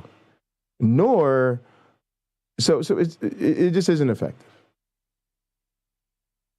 So spit the actual factuals, or just don't say anything. So instead, I get this email today, and it's all about, like, there's this threat at the University of Minnesota that, who deserves to be called out, by the way, that their Teamsters union is considering a strike. This is the problem at the University of Minnesota. Major university in the city, caught up in the midst of the George Floyd and everything else. And what are they doing? Blasing the Glavinoids. Oh, let's have these training programs to recruit and retain diverse talent. Oh, let's fucking have this keeping our future faculty program and keeping our faculty of color. And we're all committed to change and growth and the progressive work culture. Well, then why are the Teamsters threatening to strike? Yeah, because most of us know the Teamsters to be one of the strongest, most reasonable, and most thorough, unions. Like, Teamsters don't fuck around. And in this fucking economy where shit's gone to hell in a handbasket, we're just still dealing with the fucking pandemic, which you guys have responded to like dog shit, like every other university that put wealth over health and forced people back into the classroom and forced people back on campus and then didn't improve their working conditions and then didn't give them what they asked for. But what do they tell you in the email? The friendly, flowery bullshit. Oh, well, you may have heard that the Teamsters are threatening to strike, and we remain committed to meeting them at the negotiation table, and we remain committed to ensuring that there's no disruption to campus life and the university's essential services, and weird... Really, motherfuckers? Then why is this the first we're hearing of this fucking commitment to these motherfuckers? And why is them threatening to go on strike the only time you think communicating your unprecedented commitment to their needs is need to be verbalized? Because you didn't. Because you don't give a shit. And because they made reasonable requests after reasonable requests for reasonable accommodation after reasonable accommodation and reasonable improvement or reasonable improvement, you said, no, go fuck yourself, we'll hire somebody else. And then they fucking said, okay, cool, we're going on strike at an unannounced time. And now is when you do what? Go on a fucking PR campaign, you pieces of shit? Go fuck yourselves. Fucking awful. God damn. Just fucking ridiculous. You should care about people before they threaten to go on strike. How about them apples? Is that so hard to figure out? It's 2022. People out here trying to survive. Stop treating your employees like shit and they won't be threatened to go on strike. Pretty simple. A lot of people out here workless, jobless, getting fired. No job security. I ain't got no goddamn job security. It's hard as fuck to keep a job around here. So can you imagine? These people are so upset that they're threatening to fucking not come to work. I mean, this is just... How do we still live in a world like this, y'all? How? Which causes a problem in the after show Discord. The Discord sends out an apology.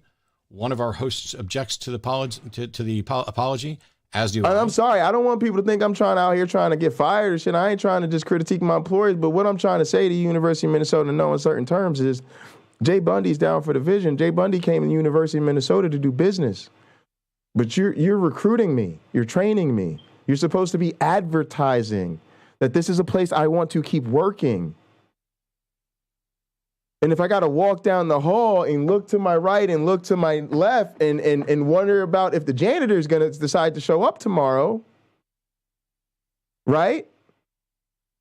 I'm sitting there going, well, when Michigan State calls me, they don't have these kind of labor problems right now. Not that I'm using Michigan State as a better example. Michigan State can go fuck itself because they're dog shit too. But that's what I'm saying, y'all. I'm looking for a home that feels like a fucking home. That feels like stable, like we take care of our people, We try to be leaders in the nation and innovating, progressive workplace policies. Bro, you telling us the service labor union is about to go on strike? Bro, it makes it look like your house is not in order. Now, people who looking for tenure track jobs, like me, it'd be like, yo, we looking somewhere to call home for the next 30 to 40 years. So y'all gonna have to come correct, right? So y'all gonna have to do right by the Teamsters, or else I'm gonna be sitting here looking like, looks like University of Minnesota really isn't the most pro-employee place to be, and we should look for greener pastures. Now, I don't want that to be true, but we're gonna have to see how this plays out. And that's just what it is. I'm watching. I have to. This is my life. This is my life. Can't play games with people. And then I wind up in a 3-hour meeting with some board members and production staff pointing out that we need to do more. And that they sent it to my email, y'all. Y'all, I didn't ask about this. They sent the email to me. If they didn't want to be mentioned on my podcast, don't blow up my email with your PR bullshit next time. We need to be proactive and apologize that we can't risk our reputation being damaged with the LGBTQIA community. I then got volunteered for a core values group, which in some sort of corporate make-work bullshit that addressed nothing. On June 6th, I had a meeting with production. We had a good talk about the issues, and we're optimistic about things getting better. And then a board member replied to me and my core values email with an incredibly problematic and tone-deaf message, which I was later told was perfectly acceptable and factual, and there was nothing wrong with it by the people in charge. Despite it asking questions like, do we have to hunt down every trans person who has a problem with us? And should they all get a say in our policies? I'm paraphrasing because they removed my access to that email account. And I don't want to dig up the copies that I had elsewhere. On June 7th, I typed up a response to that email, but I didn't send it because I wanted to try to keep... Yo, that's crazy. Yeah, the thing about the White House strikes, that is wild. All right, let me see what's up with this Otangelo thing. Is that what the link is?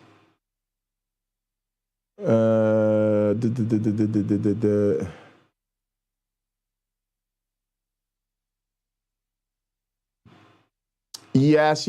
But guys,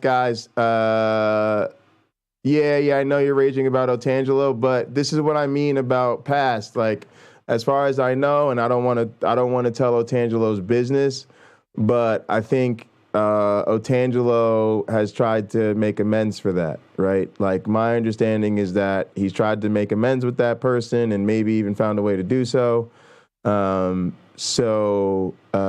Again, I'm not trying to be an Otangelo apologist, but this is why I don't like people talking about people's personal lives and their past on my channel, because it puts me in a very bad position. You start talking about accusations, you start talking about things people have done in the past. They're too serious to be ignored. I look like an asshole if I don't acknowledge it or I continue to engage with this person. Then people think I don't care about the issue because, well, I heard that they did this terrible thing and I'm just engaging with them anyway. So then people basically treat it like I might as well have done the bad thing myself. And y'all know that that's exactly how people act on the internet. And then if I happen to be aware of the situation or know more information about it, then I'm put in the uncomfortable position of having to seem like I'm defending someone or coming to the aid of someone. And all I'm saying is there's two sides to every story. And sometimes being in relationship with these people, I have heard the other side of that story. And again, it puts you in a weird position because I don't want to get into it. I don't want to defend the person. I don't want to undermine what they did. I don't know how much is true. I don't ask for proof or details of these things. But, this happens to me a lot. It's the same thing with Donnie. People kept saying Donnie did this and Donnie did that. And these someone I'm friendly with, and I didn't ask him to tell me these things, but he voluntarily said, I know people are, saying a lot of bad things about me on your channel, and I want you to understand what happened. And he told me his side of what happened, and all of a sudden, his behavior seemed very reasonable to me. Matter of fact, he was behaving quite the same as I would have behaved if I was put in the situation he was put in, according to his side of the story. So I don't know, guys. And I don't know what the right thing to do is. I don't know what the right response is. The other thing is I think Christians are not good people. And I think that they are either people dependent on people who are of questionable character for reinforcement of their faith, or they are themselves those people of questionable character. So we're going to have to, as a community, reckon with this. If we think Christianity is sitting on some bullshit and some dangerous bullshit and some weaponized dangerous bullshit, then we're going to have to understand that people who do weaponized dangerous bullshit as Christians are the rule, not the exception to the rule. So who will be left if we only engage with the ones who have never done the unforgivable sins? If we only engage with the ones who have never doxed a person, never said anything anti-LGBT, they've never been in a domestic violence situation, they've never abused a child, they've never kicked a puppy, they've never cursed out their teacher. I mean, like, they're just, I don't know where these lines are. And sometimes I just say, I am not here to judge a person's character beyond what I know. And I know you guys are just trying to be fair and, be transparent in what you guys know. But I just hope you guys can be graceful with me, with each other, with other content creators, and even with some of these people in the community, because just because you've heard something about them doesn't mean you know what happened. And even if you know what happened, it doesn't mean you know everything that happened from that point. And I've been in this community to know that there are weaponized people on both sides who tell selective stories because they have an agenda, and that agenda is often to disparage the character of people on the other side. So they may be very well aware of how a situation was responded to or handled with, and just may choose not to tell you that part because, they don't want to give the other person the benefit of the doubt. So in this situation, I don't know if we're all talking about the same situation or different instances. I don't even know if we're referring to the same incident. But if it is the incident that has been referred to other times, I will say he went out of his way to tell me that he tried to make the situation right. And he no longer does that type of thing, and he's trying to do better. Again, still think he's a fucking weaponized jackass for being anti-evolution and believing in the Shroud of Turin and rage quitting when confronted and a whole bunch of other problems and the Gish Gallop, right? I'm not saying that I'm any more supportive of his arguments, but I've certainly done things that I'm not proud of. I don't like when people talk about those things because, nobody wants to talk about their dark moments, their dark days. And so we just got to be graceful with each other, y'all. Keep working with the organization. I typed up 2 emails then, one that gave the backstory that led up to the problem on Truth Wanted. And another one was about just general transphobia, public perception, and how it was important for us to appreciate you, chat. Appreciate the conversation. Have still never like been I said, I don't know the right answer. I'm not even pretending to. So I think we're all just in conversation, in relationship with each other. So thanks for just making this a place we can express ourselves honestly. So thank you guys. And hey, Otangelo and anybody else, myself included, right? We have to understand that we have made mistakes, and people do find out about the mistakes we've made. They sometimes find that to be the topic of conversation because we're public figures to them. I don't want anybody going out of their way to dig up dirt on me and share it all over the internet.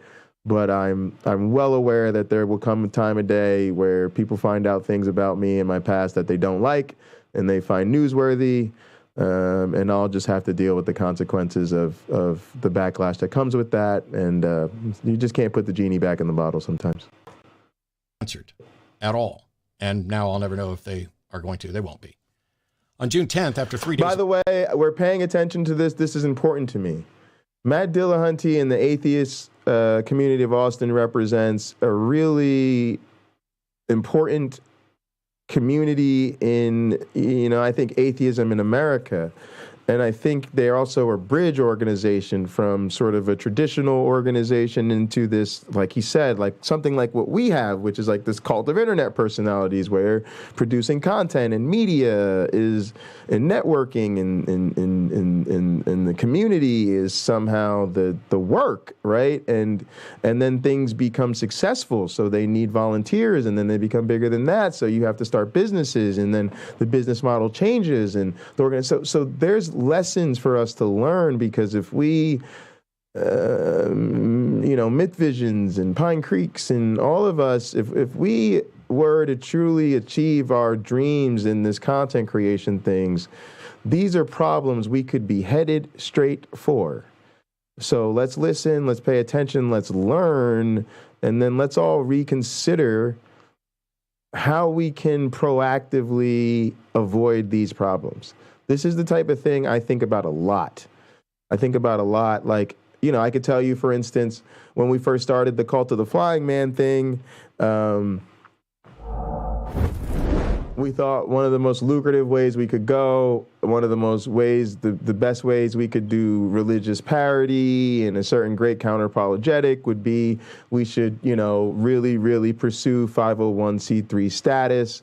We'd have to, sort of pass as a legitimate church and religion and all of that. And I think we qualify for all of those things. And I certainly think we could do that, but I actually don't want to go that route, right? I think trying to go nonprofit comes with a bunch of headaches. It comes with a bunch of extra scrutiny with how you use your money and what you do with it. And I think ultimately we'd rather almost just be like a for-profit church, because we could use that just as well. Just as easy as we could say, hey, we're a real atheist church and we're a nonprofit. Ha, ha, ha, ha, ha. Isn't that funny? We could just say, hey, we're an atheist for-profit church. Isn't that funny? Ha, ha, ha, ha, ha. Right? And it also then means ethically we're not like doing something we don't really like, right? We don't really like the fact that churches take advantage of the tax code and do all this sort of, tax-free stuff. And they also then fail to contribute back to the public tax base, right?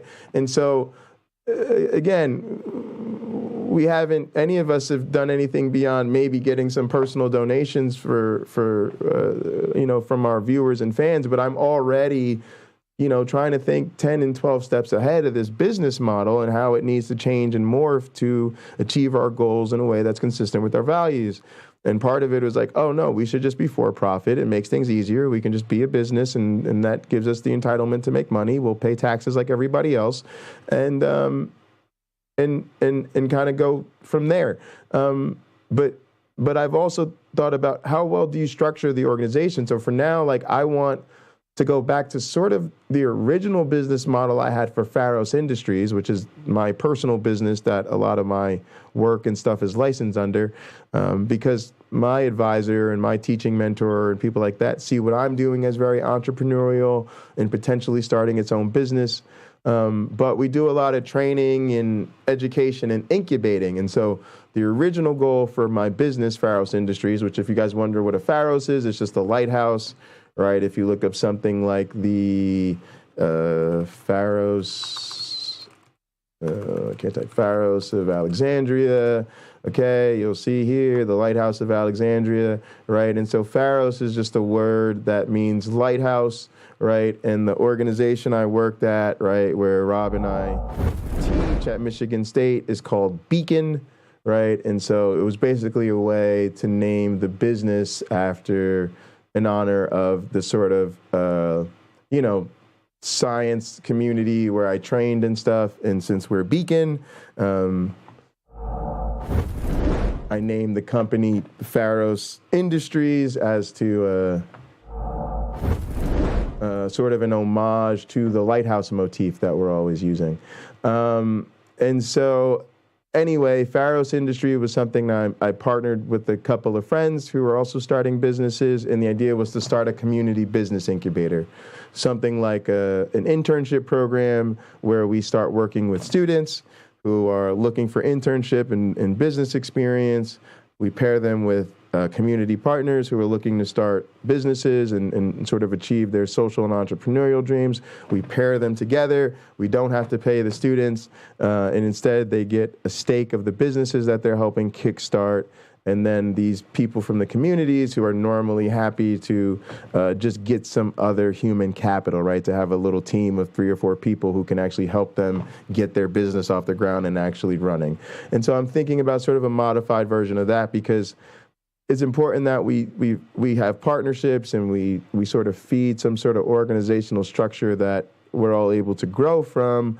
But at the same time, I want to make sure everybody maintains their independence, because I don't want it to be a situation where we create an organization, everybody becomes dependent on that organization, people start having different visions for how they want to do their thing and where they want to go, and then, you know, relationships are falling apart, communities are falling apart, businesses are falling apart, because as that one organization moves and changes, everybody can't stay in sync with it. I'd rather we have an organization, people who want to be a part of that can hook into it as much as, or as little as, or as long as, or as short as they would like.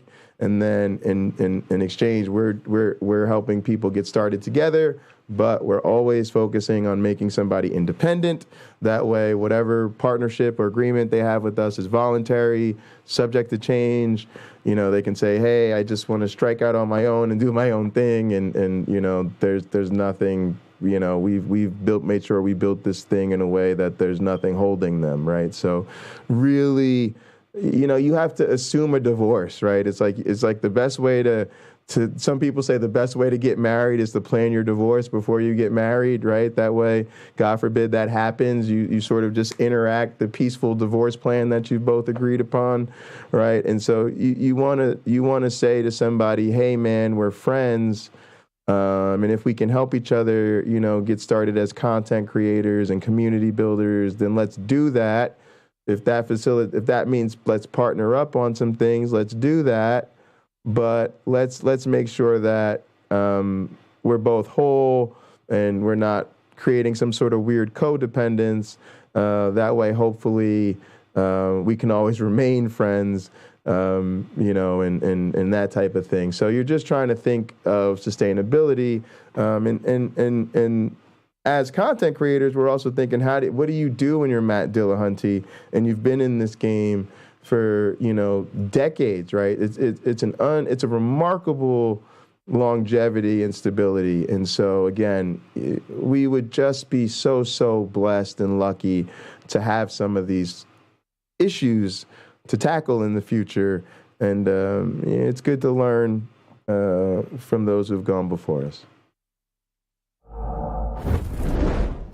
Waiting, I asked if those emails had been received because I hadn't gotten an answer, and I was told that they had been and that they would be posting something that addressed them.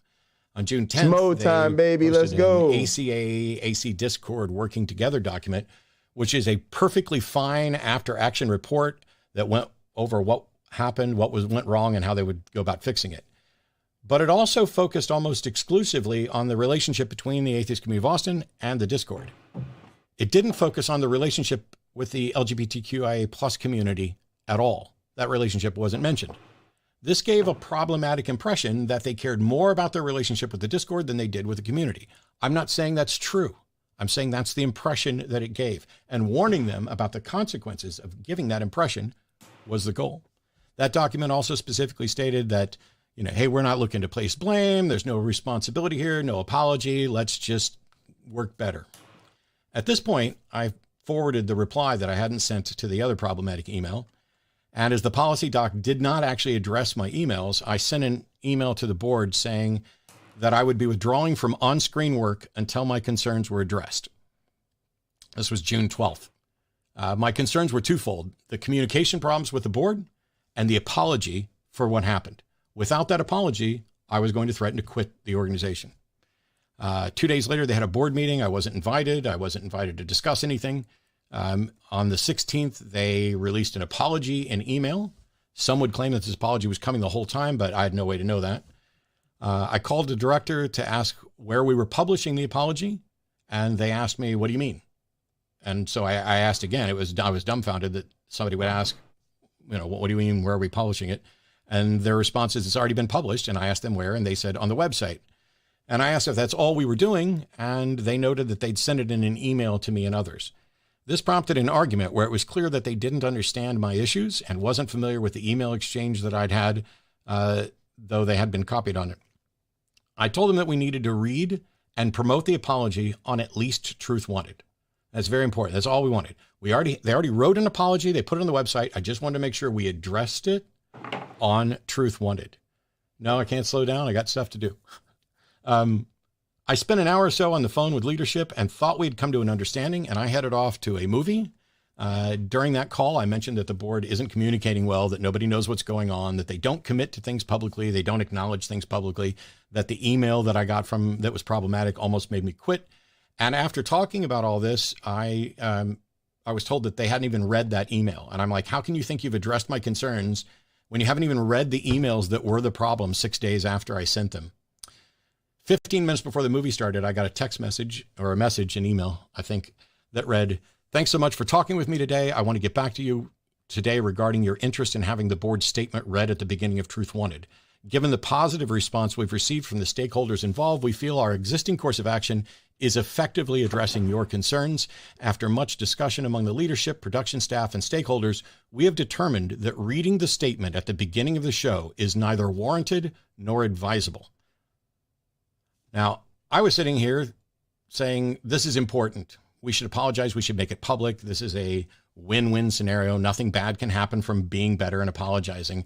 But they wanted to put it up on also, a website, thanks for dropping the super chat and they didn't link. think it was advisable to talk about it.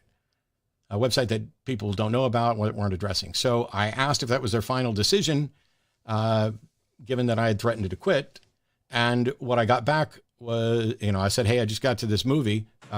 Is this the final decision? And the text message I got back was, oh crap, try to enjoy the movie. And that's the last message I ever got about this. Until the next day when a different person. Blase and the Glavinoids. I sent an email and a message requesting to know who the stakeholders, leadership, and production were, because I'd been talking to people who I thought were valuable and essential stakeholders for this. And of course, they wouldn't tell me. That's corporate kind of typical stuff. And I understand why they're not naming names, but I needed to find out what the policies were. I was sitting here saying, I'm the producer and the main host of the Atheist Experience. If this is something that had happened on AXP, would I be considered a stakeholder? Would I be considered production staff for that? Would I be involved in this decision?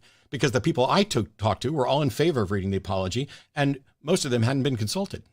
Nobody that I talked to had been consulted.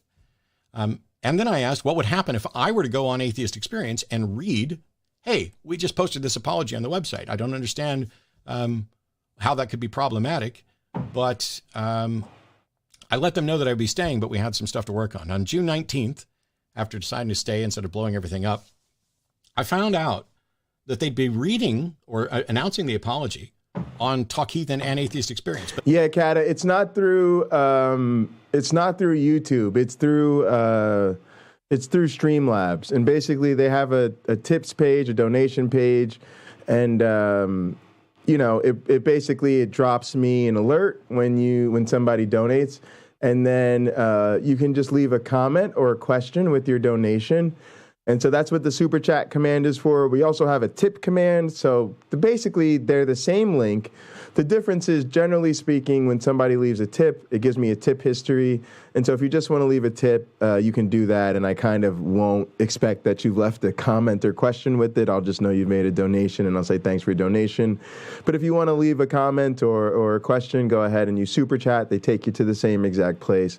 And then I'll read the comment or question that came with the donation, and the donation goes straight to my PayPal.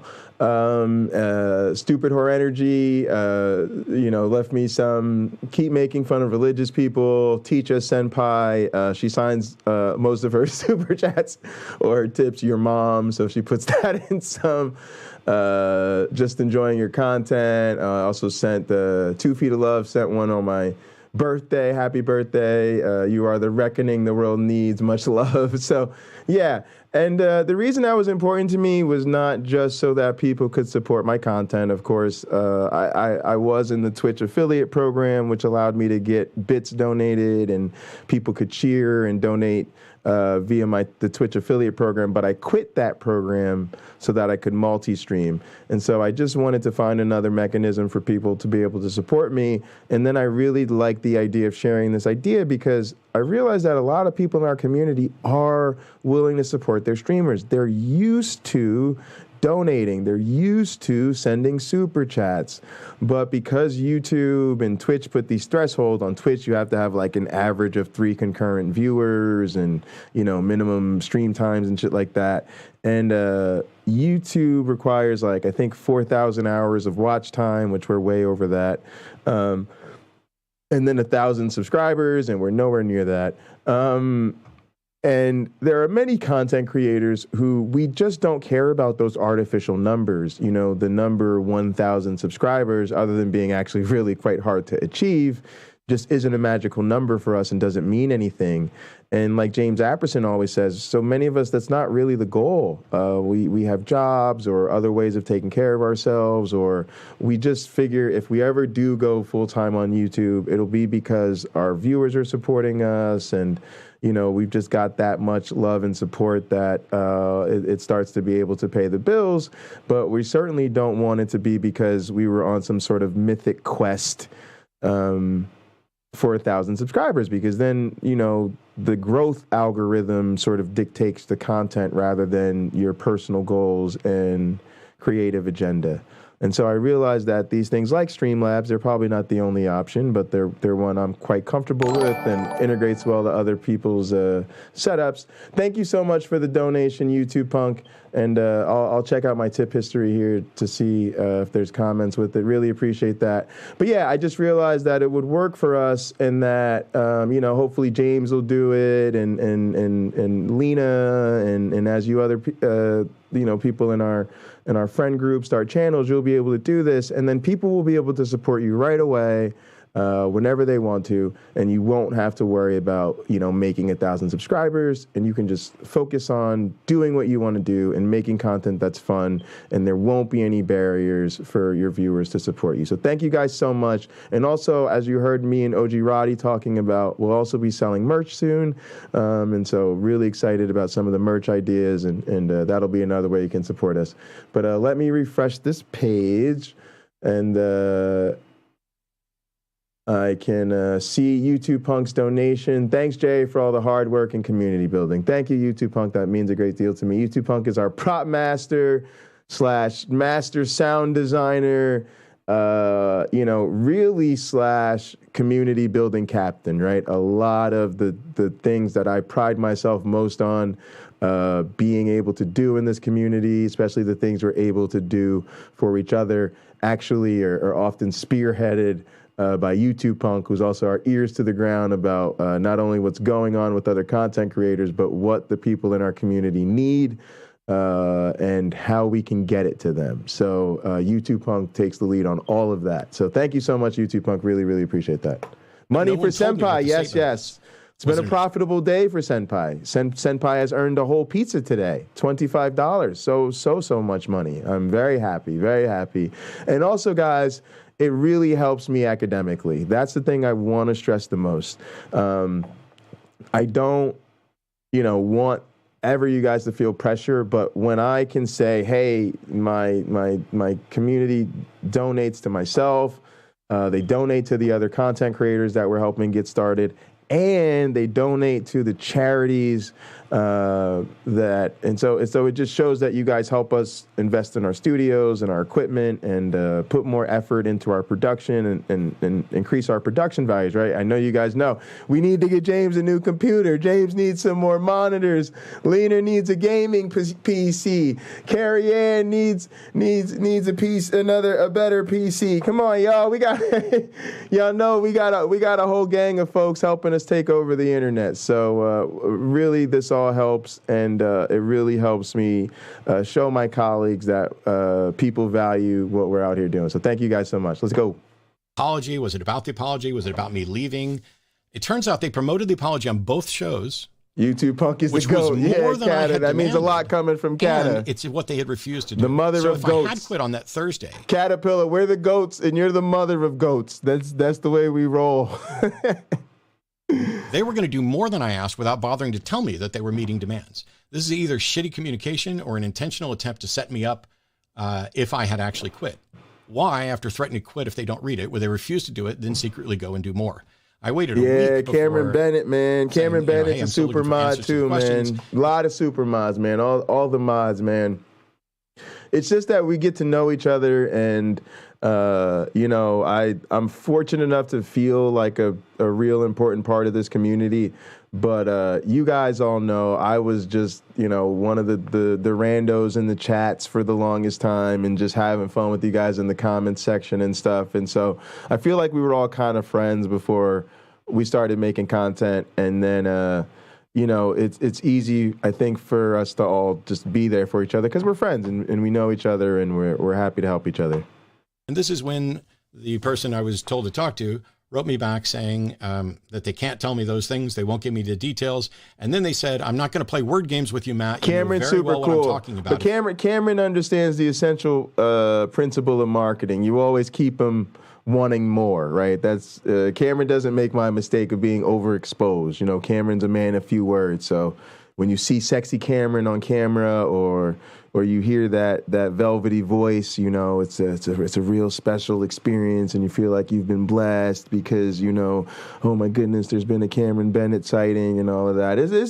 I see you play. It's a slick move. That's one way to go about it. It's different ways to skin a cat. You have further get them headshots, questions, and then directed me to a subordinate.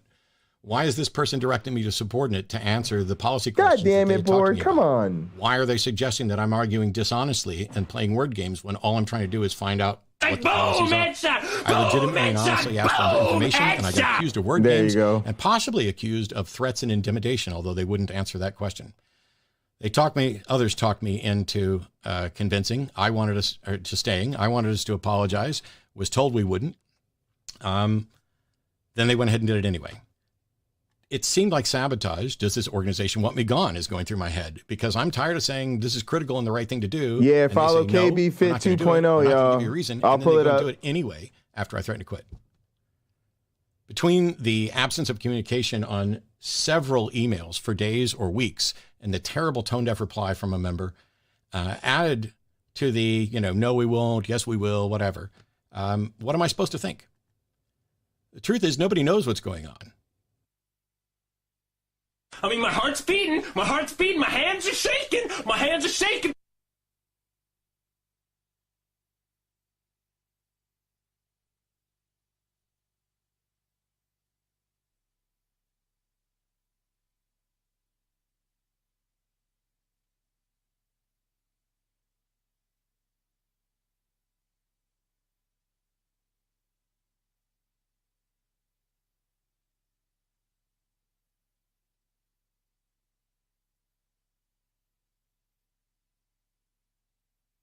I keep closing my damn browser. All right, let's go here.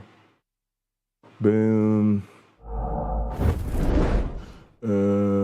Let's take that off. Go there. I'll pull up the Discord. Make sure we're not pulling up some privateness. We're good. Okay. Let's go to the stream chat. Come on. There we go. All right, yeah, guys, go ahead and make sure you subscribe to Cameron, turn on them notifications, and who knows, you might be able to get sexy for the summer or something. Shit, fucking around with Cameron, you might be sexy by Thanksgiving. You might get your sexy back by Thanksgiving, fucking around with Cameron Bennett. It's all types of skills and knowledge and support on offer in this community. We got you covered. We got you covered on the fitness front, man.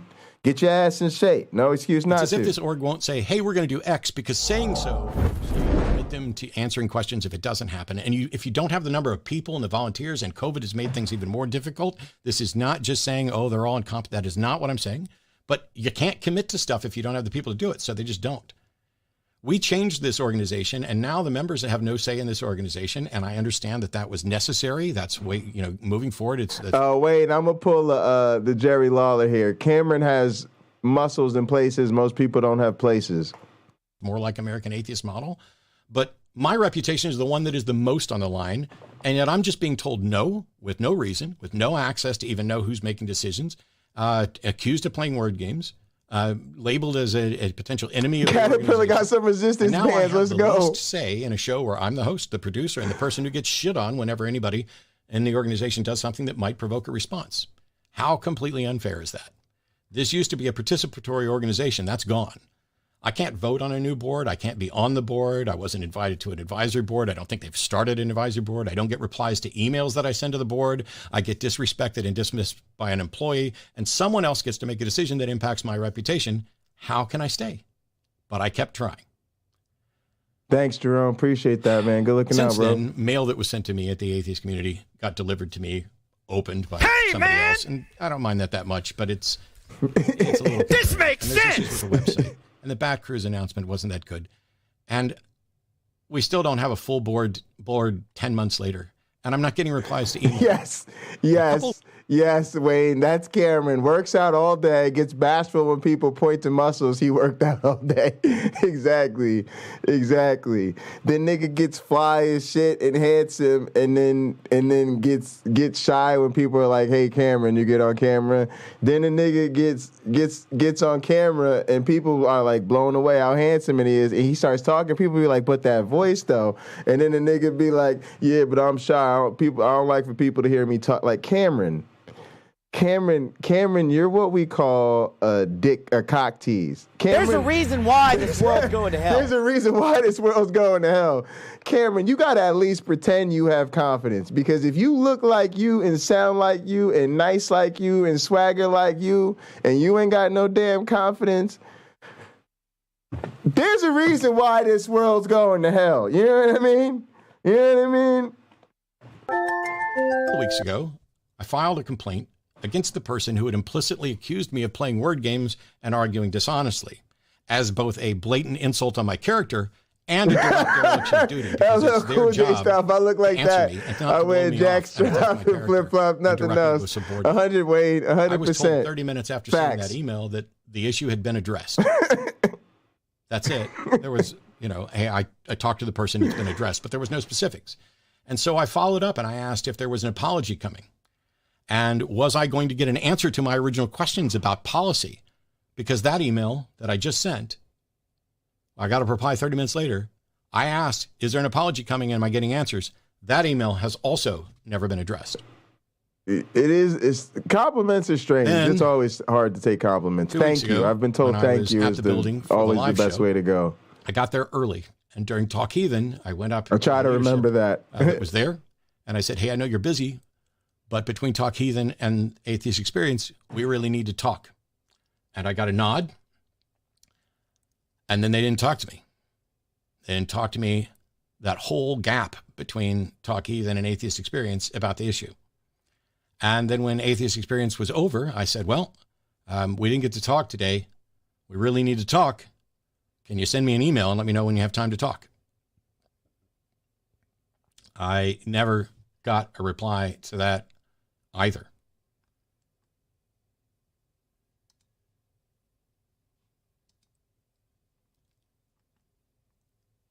The conclusion from all of this, is that the people who are there creating content for the atheist community of Austin are all wonderful volunteers who care about the mission, but they have no say or no control in what's going on. The most they can really do is talk to the production staff, and the production staff can then take that to the board. But the production staff also works for the board and has a financial duty and an obligation to build up content and make the organization better. The organization's communication skills are abysmal. I'm not saying I was any better when I ran it. Maybe I caused part of this problem. But even after hiring a director of communications, there's not much in the way of posts on the website. There's not much interaction. I doubt anybody even watching this has any clue what's been going on, other than maybe some of you are aware that we're back in the building once a month. At a membership meeting recently, the presentation from one of the directors went on and on about how it's an awesome nonprofit that pays their employees well with great benefits, and that's all true. And they spent a couple sentences at the end of their presentation addressing the mission.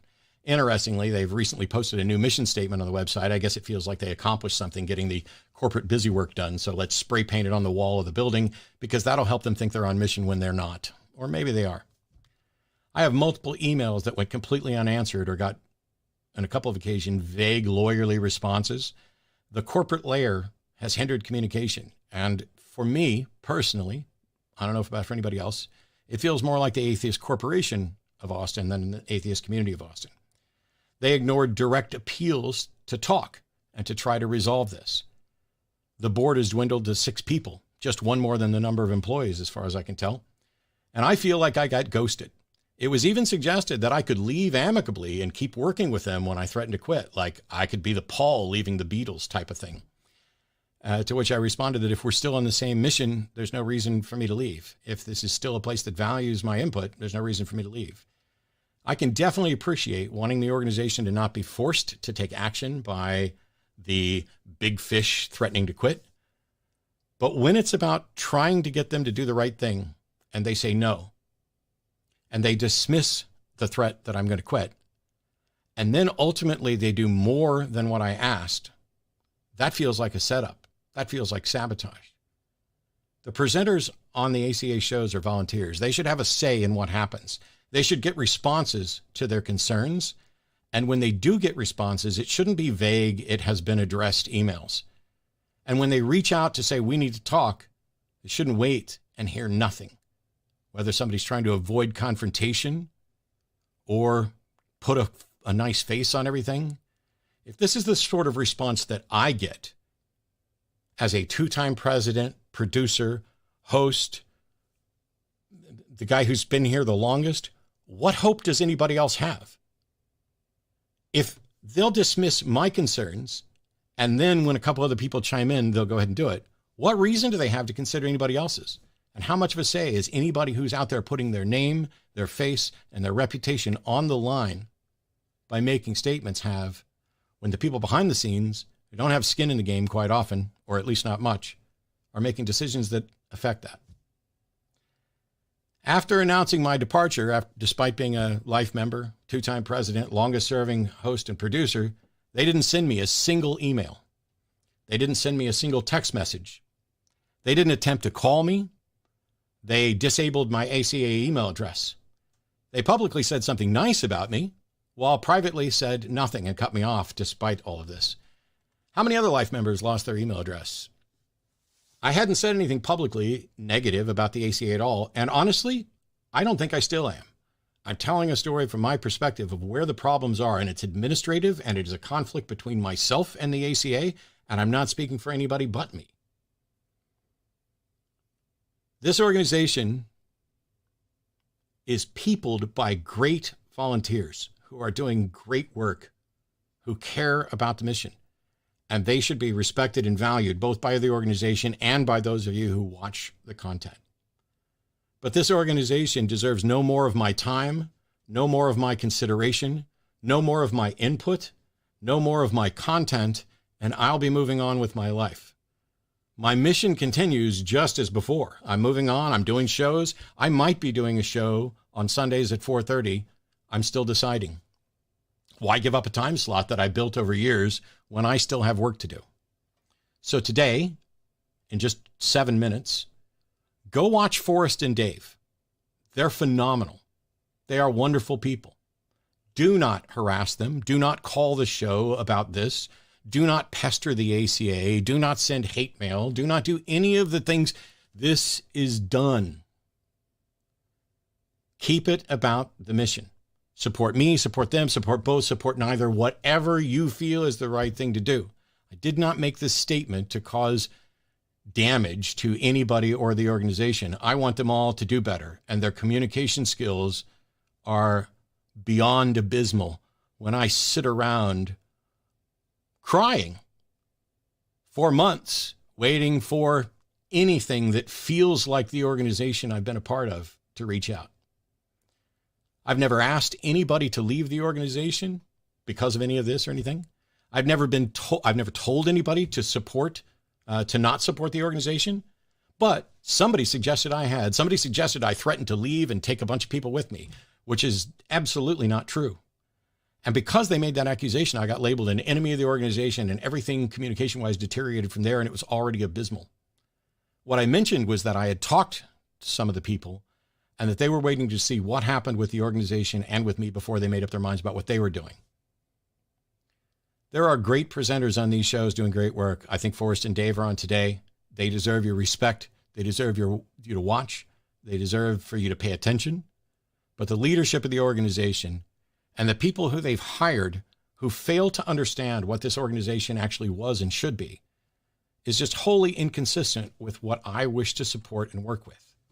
I'd like to be where I'm the one in charge of my reputation, where I'm not being ghosted, disrespected, ignored, and where the mission isn't just a crafted corporate message, but something that we live. Thanks everybody who sat through this entire message. I hope it's taken in the spirit that it's offered. I am serious when I say I am moving on. I don't plan to address this again. I'm not taking questions today. I will probably leave this video up. But the important thing is there are people dedicated to this mission at the ACA, and there are people who are dedicated to this mission outside of the ACA. I am one of them, and while I am now flying solo, I want to thank all of you who participated and contributed for the 17 years that I did this show. And I'm not stopping. I hope to see you all elsewhere. Have a great rest of your day, and go watch the Atheist Experience with Forrest and Dave. I'll see y'all later. Bye-bye.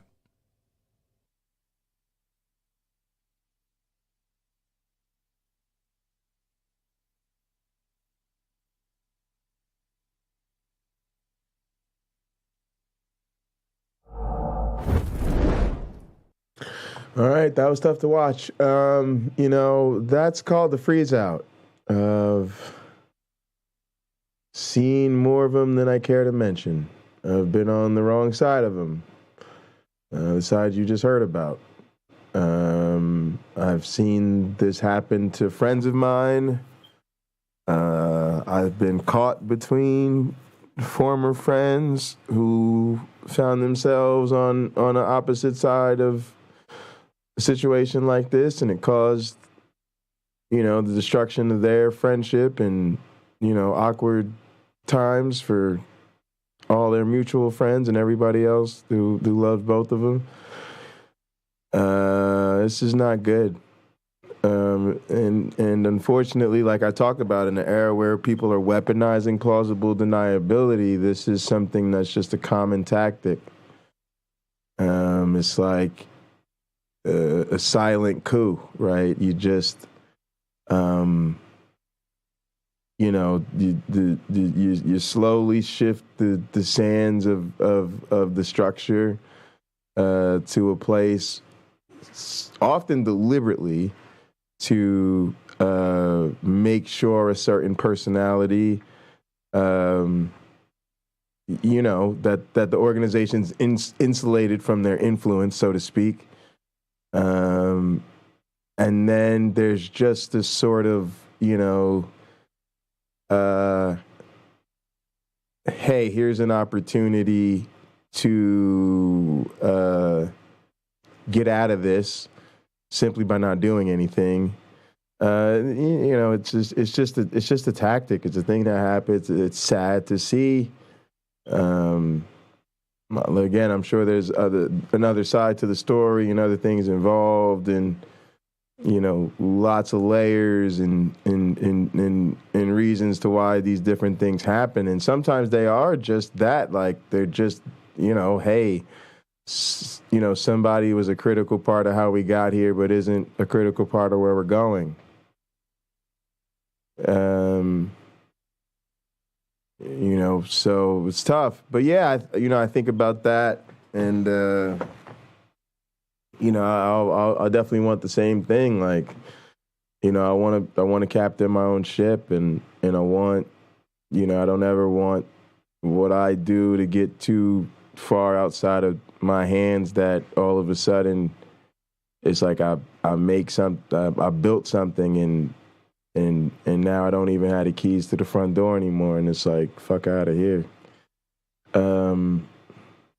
you know, so, you know, you learn as you grow, and you learn. I'm looking at a picture of Uncle Bobby in front of me on my, you know, pop-up tiles of what to watch next, and it reminds me of combat training, right? Protect yourself at all times, right? And, you know, always watching, you know, being a big fan of combat sports, you know, that's, you see how when that's relaxed, even for a moment, somebody gets hurt, seriously hurt.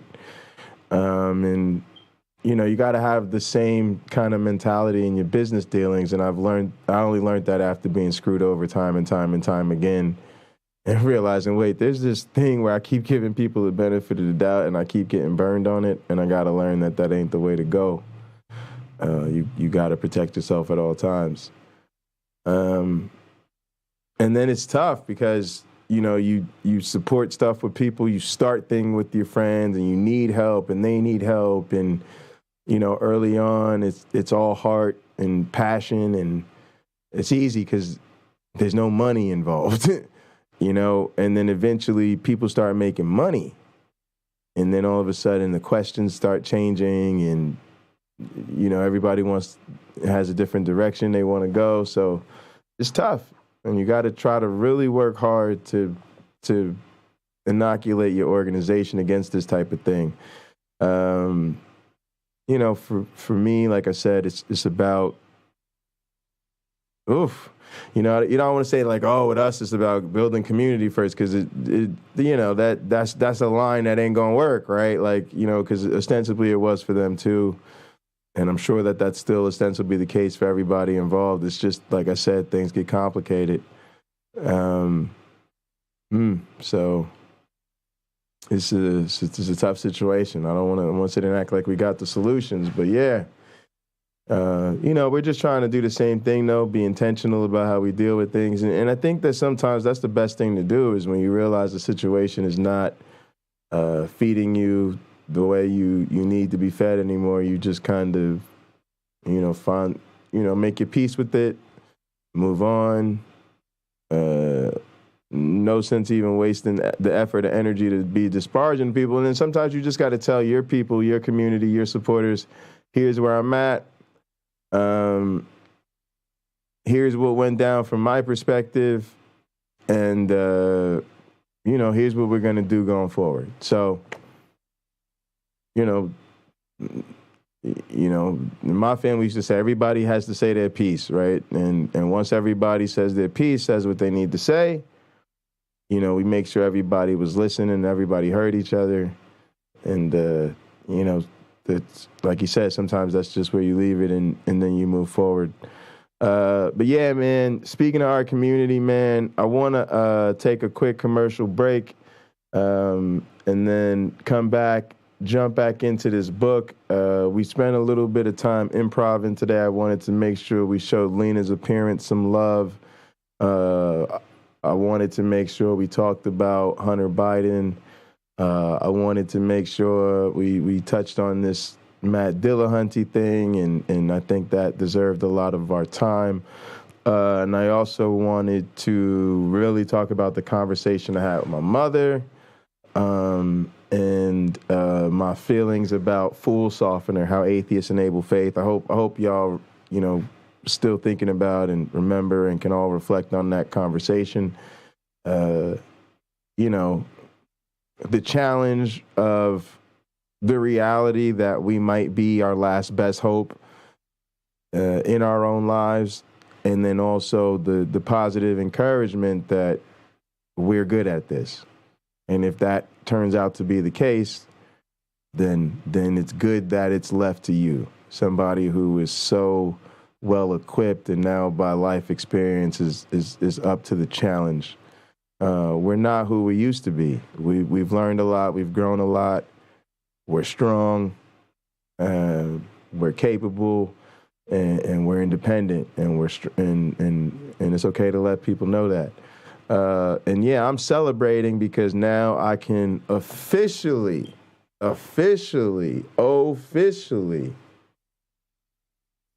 Start the holiday planning. Oh, yes, that's right. That's right. We got to start thinking about the menu, the motherfucking festivities. We're going to have to line up a special podcast. I'm going to have to book me a couple of special guests. We're going to have to figure out what the gaming lineup's going to be, what the sports lineup is going to be. And if you think it's going down on YouTube, you got it. But if you fucking think for one goddamn second that I am going to spend my Thanksgiving, Christmas, or New Year's sitting up with y'all on YouTube all goddamn day and night, you got another thing coming. You got another thing. You got another thing coming. Boom, boom, boom, boom. You got another. Because I am inviting the family and friends to the Bundy residence. That is right. The special family gathering holiday invite-only celebration that will merely be previewed on YouTube. It's like the old WWE pay-per-views where you got the little free session on early, and there was just a couple little opening matches and like a couple of interviews and letting you know what was going on. And then they was like, bye-bye, bye-bye, only exclusive content after that, gutties, gotta go. And so we're going to do family and friends in the gather town where there's no limits, no restrictions. We can watch the motherfucking Turkey Day football game fam as a fam. We can watch all the wrestling special events. We feel like it up in that motherfucker. We're going to have movie night, watch some Cheers. I'm cooking. I'm a stream the streaming of the... Nigga, we going to get down. And we going to do Thanksgiving and Christmas, and y'all know I am trying to make out with somebody in my motherfucking tent town when we motherfucking strike midnight and turn that motherfucking calendar to 2023. Now, who is gonna be the lucky lady? Because that just has to happen this year. You know what I mean? Digital, get down. You know what I mean? Trying to get my NSYNC on. You feel me? All right, so look, folks, quick commercial break. I'm a PP. We're going to get back to Rob Pinnock's book. We're probably going to knock out like another little section of it. I kind of want to, we'll divide chapter 3 up into 2 parts. Them chapters long as shit anyway. So we're going to read part of that. We'll get to a couple of other things on broadcast. And then y'all already know what it is. I'm getting the fuck off YouTube. We're going to gather. We got to start Cheers earlier. And then we're going to have some fun and chill and do whatever we want. Because y'all know I don't fuck with YouTube no more. You know, YouTube is, we're kind of getting over YouTube. Fuck YouTube. All right, we going to commercial. I'll be right back.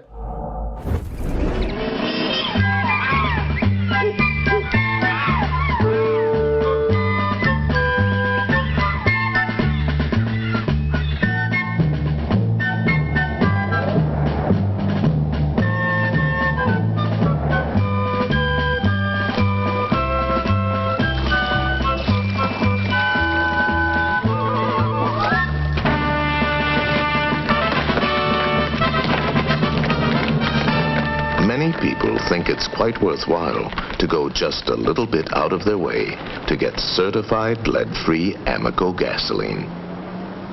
You expect more from American, and you get it. The American Oil Company. Oh, Peggy, look at your bridesmaid's hair. And if I shampoo with this, it'll wash the body out. Silly, don't wash out body. Cream in body with Luster Cream shampoo. Really? Luster Cream's in body. It's got more bodybuilding ingredients than any leading shampoo. Creamy lather. Dreamy body. Looks like you're next. Luster Cream, you've done it again.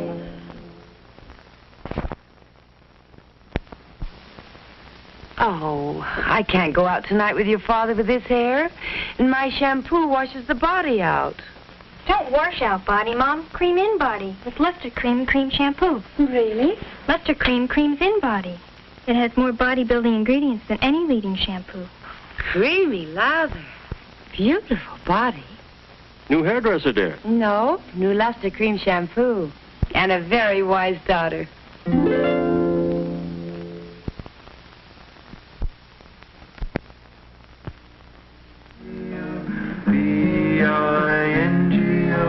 B-I-N-G-O, and Bingo was his name. There was a farmer had a dog, and Bingo was his name. Oh, B-I-N-G-O, B-I-N-G-O, B-I-N-G-O, and Bingo was his name. Kids are impressionable.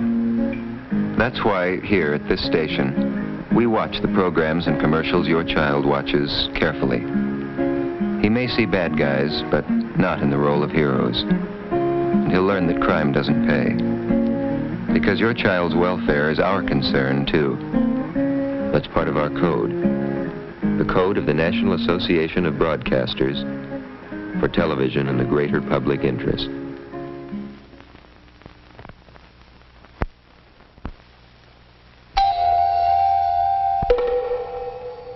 This flat tire needs a man, but when there's no man around,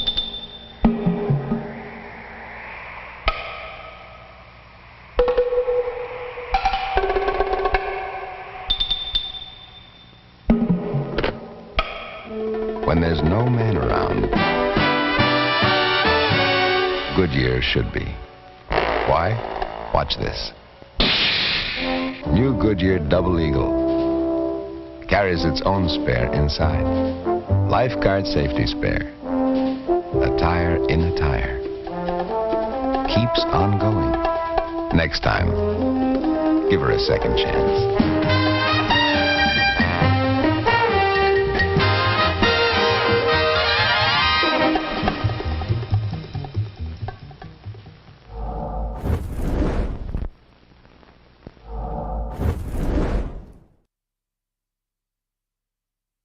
All right, y'all, here we go. I'm going to start with creationist linguistics. That's the section where we left off, but I'm going to just begin for the beginning of that section again. All right, here we go.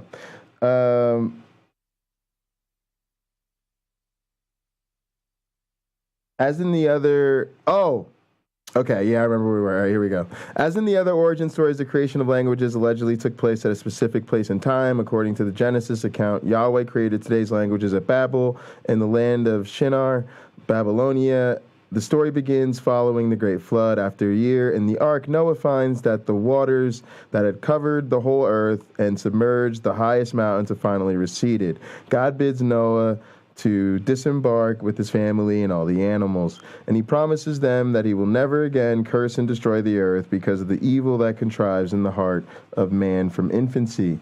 Setting out the rainbow as a sign of this covenant, God sends the survivors forth to be lords of the earth, and as in Eden, to once again be fruitful and multiply. Noah's three sons, Shem, Ham, and Japheth, and their wives, whose names are not mentioned, take God's commandment seriously, as they must, since the entire world will be repopulated by their offspring.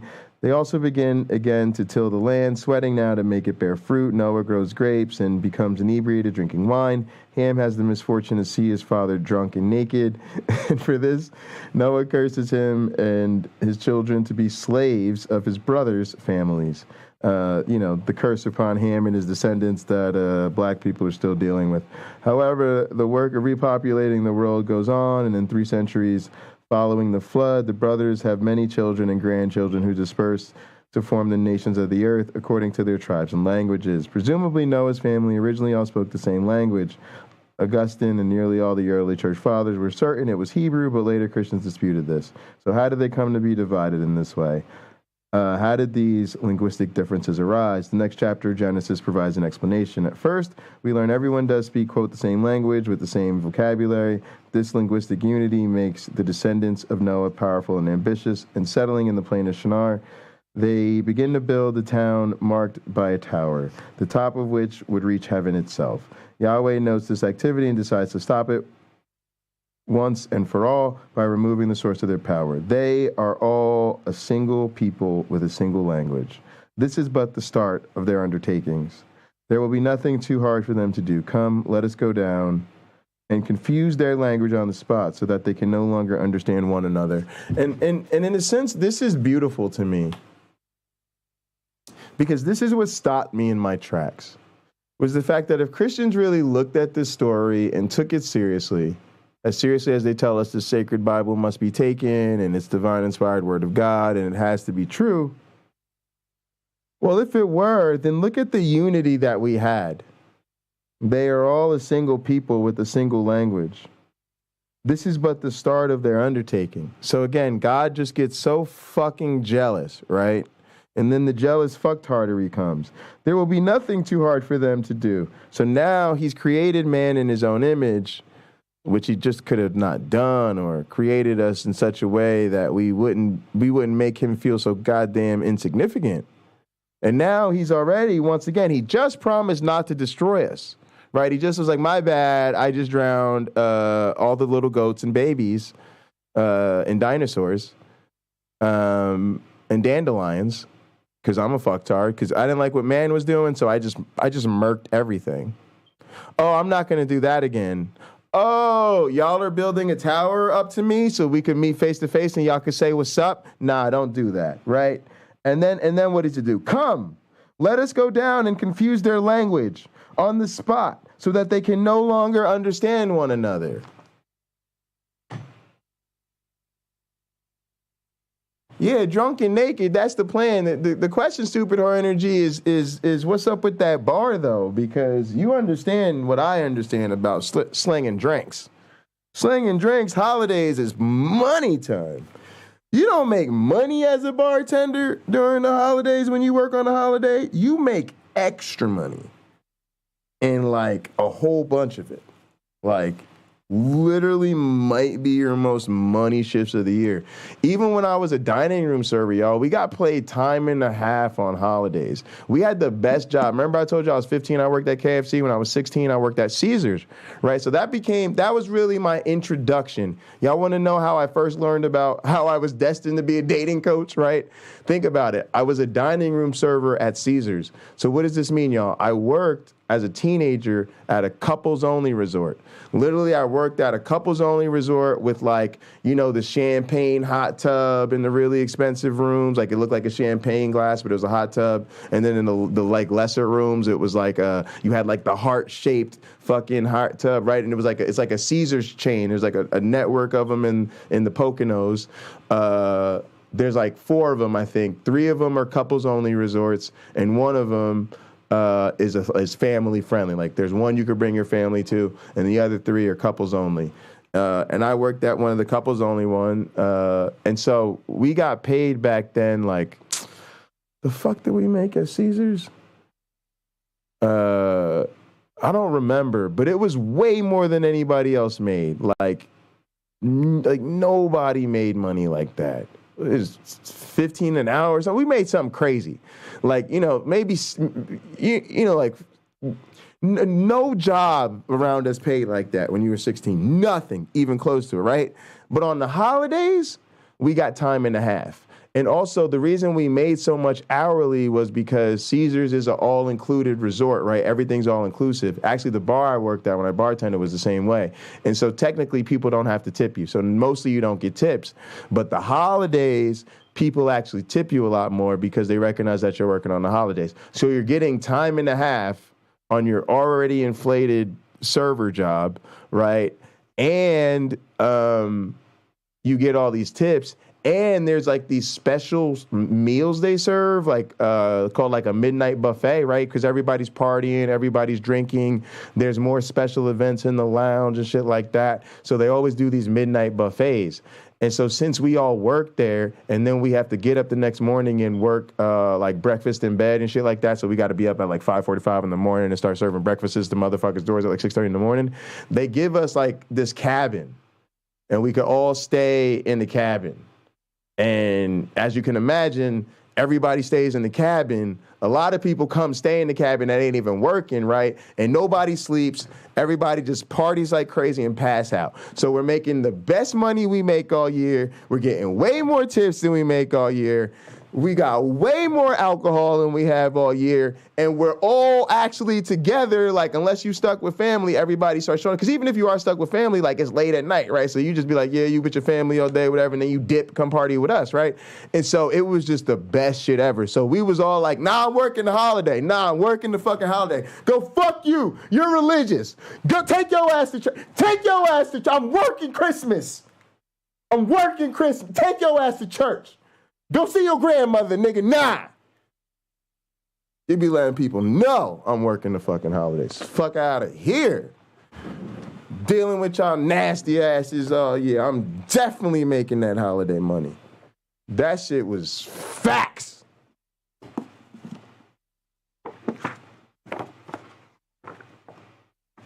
All right. Anyway, so here's the part that stops me in my tracks, y'all.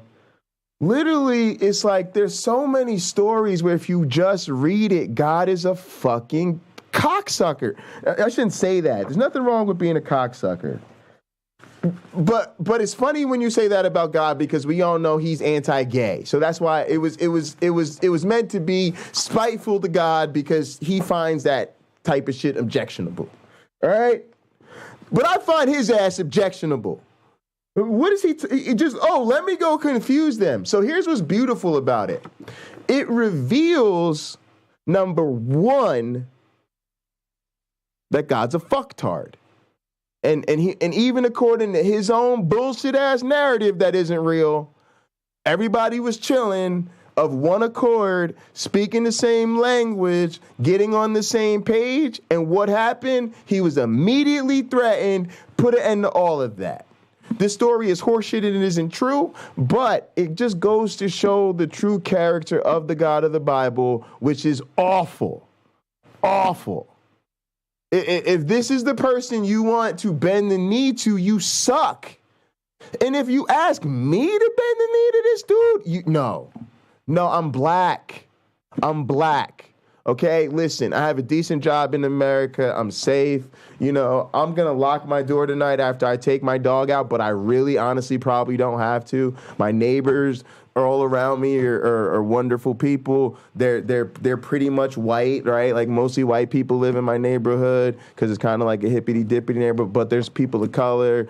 I got some, I think they Mexican essays that sell drugs or something right across the street. Why do they sell drugs in this neighborhood? Because ain't nobody gonna bother them. They cool as shit. They you know, they don't do a whole lot of yard maintenance, but neither do I. So we got a whole bunch of nice lawns around us, and we kind of the ones that stand out, but we kid it together every once in a while, and everybody cool, don't nobody bother us. The lady next door makes his cookies, dude over there helps with the lawn and shit. Everything is cool. What's my point here? It's a decent life for a black man in America, but we're still here because we were slaves. Like, let's not get it twisted. Like, I'm making the work. I'm making this America thing work, but my people is not here optionally. And so when you talk to a black man and you're like, hey, black man, I got a good idea. Yeah, I know your people were slaves, and I know racism sucks. And I know when you see a cop, instead of expecting service and protection, you're just like fingers crossed that you don't get racially profiled or murdered up in this bitch. But I really think it would be good if you accepted Jesus into your heart and made him your Lord and Master and serviced and worshiped him for all of eternity. I can't prove that he's real, but totally. I think you should just dedicate all your music to him and dedicate your life to him and never touch yourself because he doesn't like that. And definitely don't fuck any more big booty white bitches because he really hates that type of thing too. And you should really stop smoking weed. It's about to be legal as shit, but you know, God just isn't really all about that. He doesn't like alcohol. Yeah, he doesn't, you know that whole motorcycle riding thing you do? Yeah, he doesn't really like that. It's like your body's a temple and you might fall and it would hurt and then your temple wouldn't be all erect and sanctimonious and blasé and flavonoids. And it's just like, no, that's awful. Don't say shit like that to black people. I'm sorry, new rules. Evangelism is only for white people. That's right. That's right. Only if you have never been subjected to slavery in this country is it okay for people in this country to offer you recreational slavery. That's what we're calling it from now on. I just made that up right now. Tell me what y'all think in the chat. Recreational slavery. Imaginary recreational slavery. So look, that's not okay. Wayne, Jerome Robinson, Cameron, can I get some support from the men of color in the chat? I'm gonna ask Uncle Bobby and my one black friend about this weekend. I think there should be new rules in the new enlightenment of 2023. I keep telling people, if you want to be anti-racist, you cannot treat us all the same. You have to treat us like, I can't treat my LGBT fam like my straight fam and call that love. I can't, because I could say different shit. Right? If I say to James, yo, James, I'm sick of these hoes, man. These women are stressing me the fuck out and it's pissing me off, man. James is going to be like, yeah, Jay, let's relate on that because I could relate to you. And if I say that to my gay fam, he's going to be like, Jay, you know, I could talk to you about relationships, but you know, I don't date women like that. And it'd be better. And I'll be like, yeah, man, you're right. So I'm stressing about my exes right now or my crush. And you know what that's like. They'd be like, yeah, see, now we can relate to each other. I want to talk to him a little bit differently to validate the fact that he has a different experience than my straight fam. That's what you got to do with race. You got to recognize, oh, it's all white people here. Cool, we could talk. You know, you shouldn't be letting the N-word fly just because ain't no brown people around. But you don't have to necessarily worry about particular sensitivities. When it's some black people around, you got to recognize there's black people here. So you can't just be all willy-nilly knocking on my door. Hey, Mr. Black Man. Yeah, we were just wandering through the neighborhood. We were like, look at the trees, look at the trees. Oh my God, isn't the beauty of his creation so wonderful? And so we were just wondering, could we interest you in a little recreational slavery for Jesus? I mean, I wouldn't say it's a one-time offer. I mean, we can come back. We can come back. Would you like us? Could we come in? Would you like us to come in and we could sit down at the table and go over it? Maybe you could tell us maybe what's going on in your lives, and we could maybe see if there's something this recreational slavery can do to maybe help you out and through difficult times. Yeah. What about, oh, you got some beautiful children you got there. That's wonderful. Might they be interested in a little recreational slavery? You know, you start them young, they get real passionate about this thing. They get caught up in it. You know, they say, train up the child in the way that they should go. Yeah. Right? Like, can Sam sick him? Like, Sam, get off the sick him. Sam, they trying to send us back to the plantation up in. Sam, get up off the chair and attack these motherfuckers. Like, seriously, that's why I keep brass knuckles around here and chairs and shit. Y'all know I'm bipolar as fuck. I'm not allowed to own a firearm, but I do have some brass knuckles. I will bash a nigga upside his skull with the golden plate or some shit because stop offering black people recreational slavery. From now on, I'm telling people that's racially insensitive, and I mean it. I mean every word of it. It's racially insensitive. Awful. Just, yeah, I need Uncle Bobby in here, right? And then they literally be telling you, oh, we call him Master and Lord. Why do they do that, y'all? Just to seal in the fucking flavor. To seal in the goddamn flavor. Just, you know, the nodes of enchantment, they're very strong. There's a very strong essence of bondage upon the palate. Yes. Yes. I feel is that surrendering my liberty? I taste just the essence of surrender that I just go fuck yourselves. This Yahweh's fucked up. So with this, Yahweh creates the multiplicity of languages. Oh, wait. I forgot to tell y'all the other part, though. Check this other part out, though. Something beautiful hit me when I read it this time, though, y'all. Check it out. Check it out. Check this out, y'all. He says this. Check it out. They are all a single people with a single language. Follow me with that. Remember that, y'all. They are all a single people with a single language. This is but the start of their undertakings. There will be nothing too hard for them to do. Come, let us go down and confuse their language on the spot so that they can no longer understand one another. Where am I going with this, y'all? This is actually beautiful. Why is that? Because I realized that is what science is trying to do. It's messy, it sucks, it doesn't always work, and we certainly have not finished erecting the tower. But science offers us a way to do what? Become one people. I'm not saying that that means everybody's in it, or even that, quite frankly, that everybody has equal opportunity or access to it. But it at least operates from the ideal that this is a public good that should hold up irrespective of language. Everybody can do and comprehend and take in the information in their native tongue, right? And get the same empirical understanding. And even the line, there's nothing they can't do. It's not that I believe that anything is possible and we're gonna, escape the heat death of the universe or whatever. But it does suggest to us that we're free to make our own way. There is nothing technically that within, reasonable limits of physics and all of that shit that we can't do, because now we know that God was never with us anyway. He was just this jealous monster that was trying to stop us from uniting, right? And now we have science, which is actually trying to get us to be what? One people speaking the same language. Physics is physics in the U.S., in Canada, Guadalupe, Brazil, Africa, Argentina, right?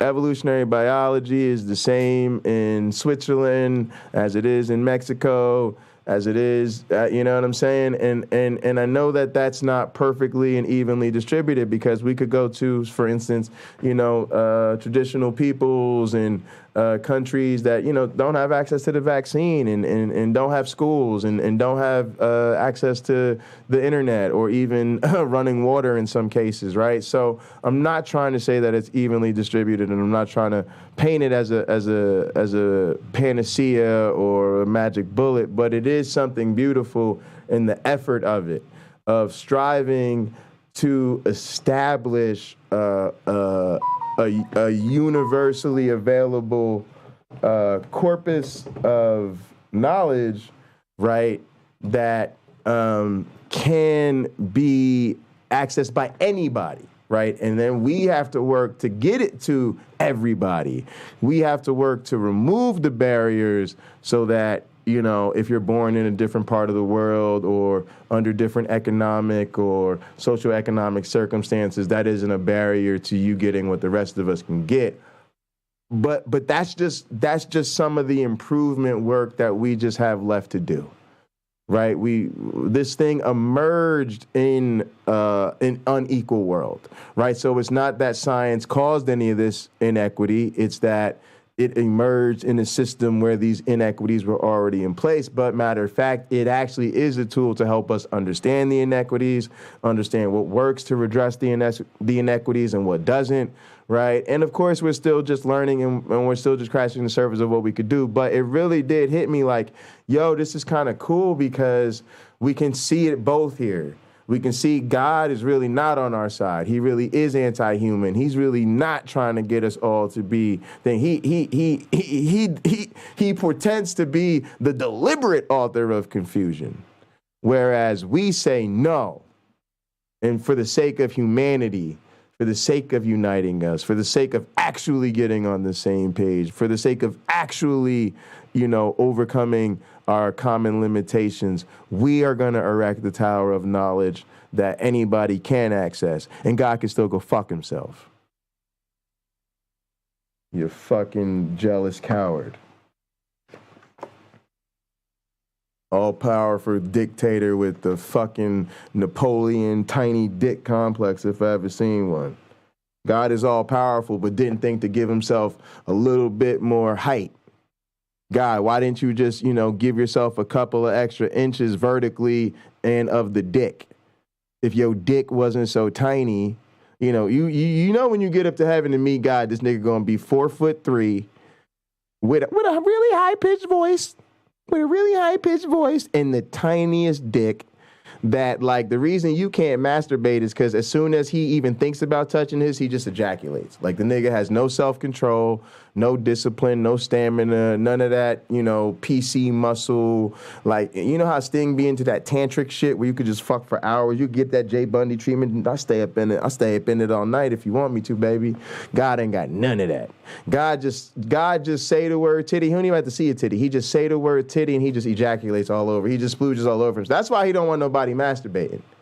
When you get up to heaven and meet this nigga God, you are going to be so underwhelmed. And rather than shock you, it's just going to make sense. You're going to be like, oh shit, yes, you little ass nigga. You little ass insecure nigga, God. Yes, I knew Yahweh was a bitch. Oh my God, the Bible's true. It makes so much fucking sense. Yes, that's why you had to drown everybody. That's why you was pro-slavery. The gay people came along. They was chilling, partying. They wasn't even worried about fucking around with no families. They were just supporting their own families, partying, having a good time, taking the best of both worlds, doing what the fuck they want. You couldn't have that. Black people was out in the jungle, making shit, doing their own African thing. He was like, fuck that, go enslave them niggas. Nah, I can't have it. I can't have niggas out here chilling. Even white people was good, and then you ruined them. You had to make them all into white power, and you made white people pathetic, man. These motherfucking Europeans, they conquered the fucking oceans and shit. They built fucking colonial empires and shit. And now they be like, oh God, please don't torture me for touching my dick, God. Oh God, please don't. Nigga, raise yourself up. You ever heard of the British Empire, nigga? You ever heard of Germany? Nigga, look at the nigga from Ukraine. That motherfucking white man is a sex symbol of black women all across the world. Now stand your pale ass up and hold your head up high. Religion done made white people pathetic as shit. Running around like y'all ain't figure out how to do science and all of that shit.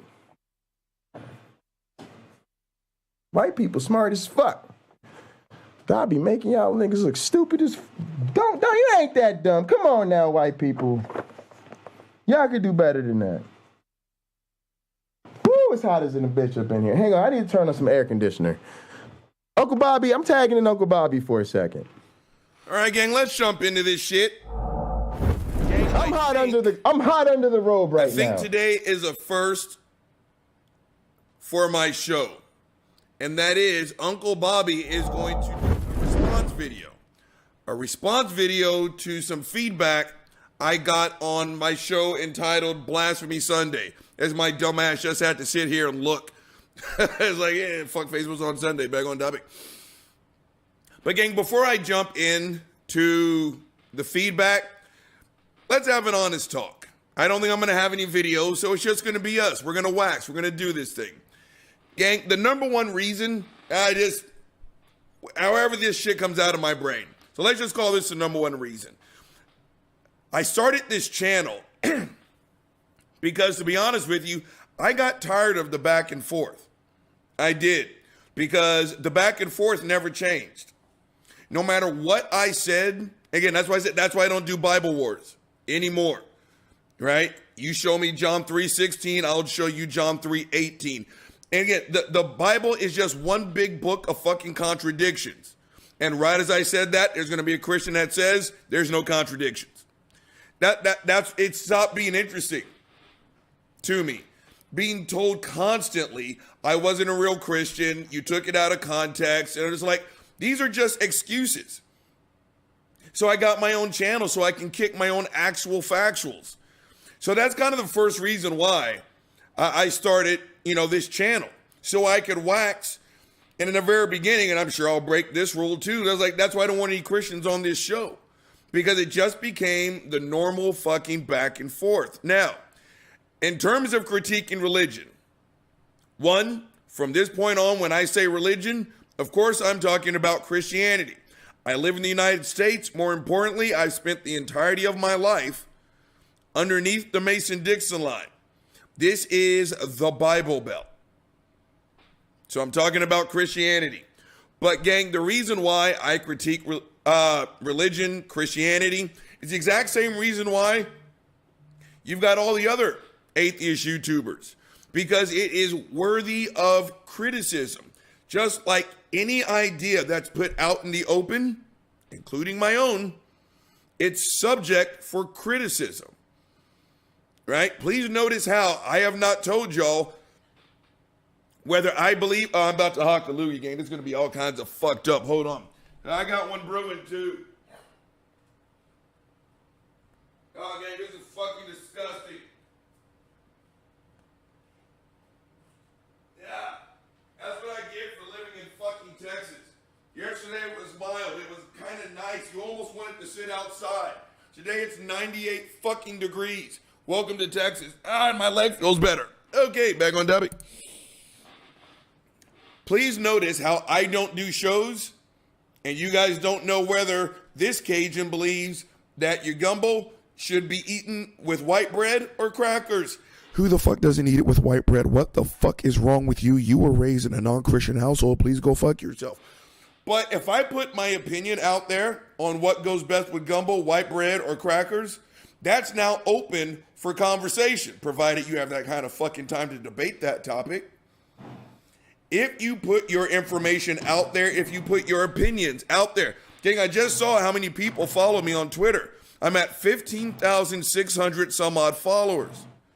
Maybe you haven't noticed, but Uncle Bobby tends to be a little bit opinionated.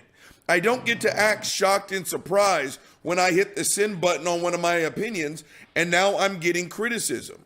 That's part of the game, gang. My YouTube channel is growing. That's the reason why we're doing this show. I figured it was just a matter of time before a believer saw one of my videos. Thank you so much, by the way, and had feedback.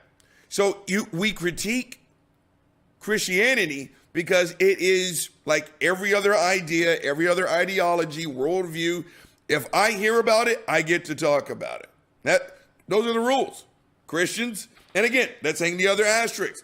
I'm clearly not talking about all Christians, but for those that qualify, this is for you. So from this point on, as usual, I'm just going to say Christians. Those are the rules.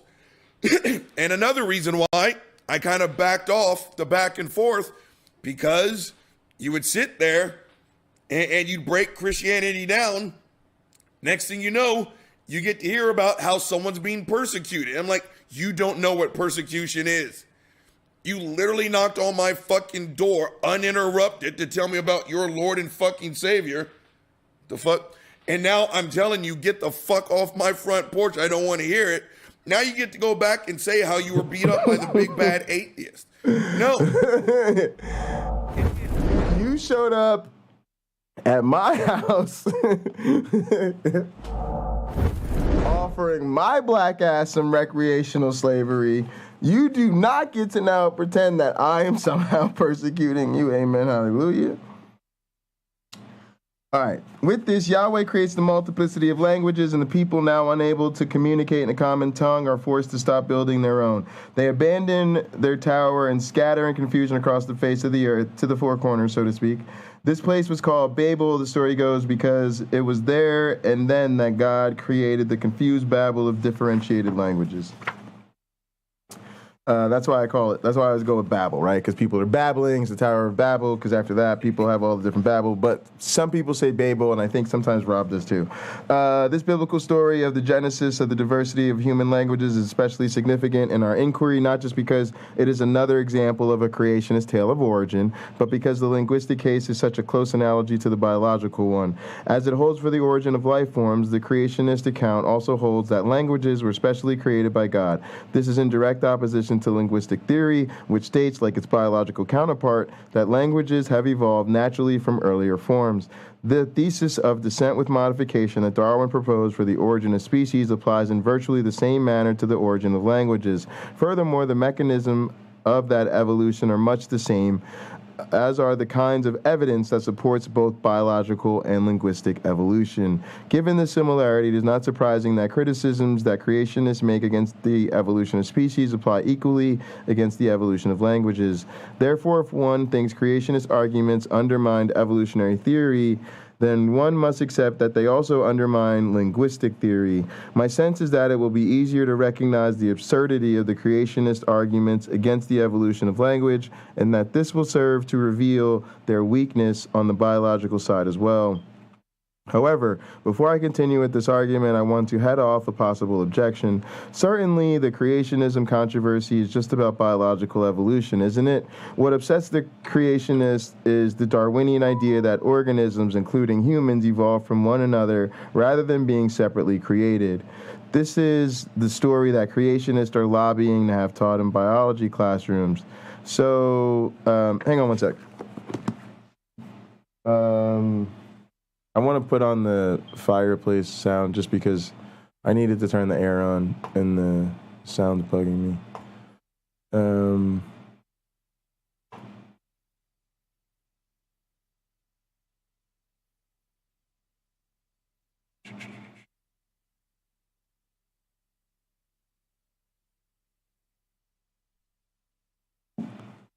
Oh no, the screen just flashed on me. All right, let's go playlist. More.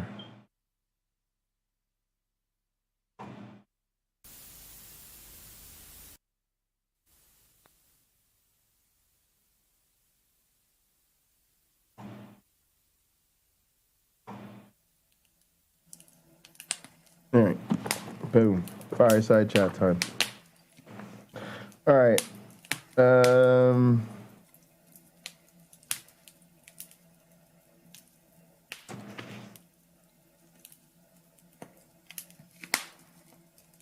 I must admit that when I first thought of the idea of criticizing creationist arguments against biological evolution by way of an analogy with linguistic evolution, I did think of it as a hypothetical scenario. After all, neither the Arkansas quote-unquote Balanced Treatment Act nor the more recent proposed laws and curricular changes said anything about rejecting linguistic evolution and teaching the special creation of languages or any of the other Genesis accounts of origins. Nevertheless, I thought that the analogy would be illuminating and was prepared to defend the hypothetical approach as being fair and reasonable. The parallels between the two cases from the scientific point of view, though not perfect, are clear. Furthermore, from the scriptural point of view, the cases are identical. To be consistent, creationists would have to agree that their acceptance of the biblical view applies equally to all accounts of origins, and that the arguments they give regarding biological evolution apply in the same way to linguistic evolution. Besides, analysis of hypothetical questions lies at the very heart of philosophical method. Since well before Socrates, philosophers had profitably made use of even wildly implausible hypotheticals, imagining, for example, that the world we observe is to reality as shadows on a cave wall or to the objects that cast them. And as a philosopher, I was ready to defend the utility of hypothetical questions in general and of the biology language analogy for creationism in particular. As it turns out, however, I will not have to rely on these points because creationist linguistics is not a hypothetical scenario. No fictional creationist linguist is needed because at least some creationists do explicitly reject linguistic evolution and hold to the special creation by God of different languages at the Tower of Babel. That is the reason for a beautiful display of the Tower of Babel one finds in ICR's, that's the Institution for Creation Research's, Museum of Creation. Indeed, many creationists hold that it is also at Babel that we find the origin of the separation of the quote-unquote one people into different nations. We rarely hear creationists express these and other such views in public debate, but I soon discovered them when I began to read their books and pamphlets. I also found that almost every book in my university library that dealt with linguistic evolution was defaced by comments in the margins that criticized any mention of evolution, or by marks at places where an author mentioned some unsolved problem or highlighted the differences between language abilities of human and non-human animals. Here I quote Henry Morris, the most well-known creationist in scientific creationism. He tells us that there really seems no way to explain the different languages except in terms of the special creative purpose of the creator. Evolution has no explanation either for language in general or the languages in particular. Exactly when or how the creator transformed the primeval language of the original human population into distinct languages of different tribes and nations can perhaps be determined by a close study of the records of prehistory, but this is not a problem susceptible to scientific evaluation. Just fucking ridiculous. In The Biblical Basis of Modern Science, Morris is more specific about what those records of prehistory tell us. Not only is supernatural intervention required to explain the origin of language itself, but as far as great proliferation of different languages among men is concerned, the biblical account is likewise the only satisfactory explanation. If all men came from one ancestral population, as most evolutionary anthropologists believe today, they originally all spoke the same language. As long as they lived together or continued to communicate with one another, it would have been impossible for the wide differences in human languages to have evolved. The biblical basis of modern science, y'all. This is what I mean about, like, an attack on our dignity. Like, the fact that they just think it's okay to just assert a biblical basis for modern science. And then that is the shit that is literally making people volatilely ignorant. Unbelievable. Morris goes on to say that anthropologists postulated the idea of different races to try to save the evolutionary story, but he argues that, quote, the miraculous confusion of tongues at Babel does provide the only meaningful explanation for the phenomena of human languages. The original real divisions within the single human race, Morris claims, were the linguistic divisions imposed by God, which led the families at Babel to disperse.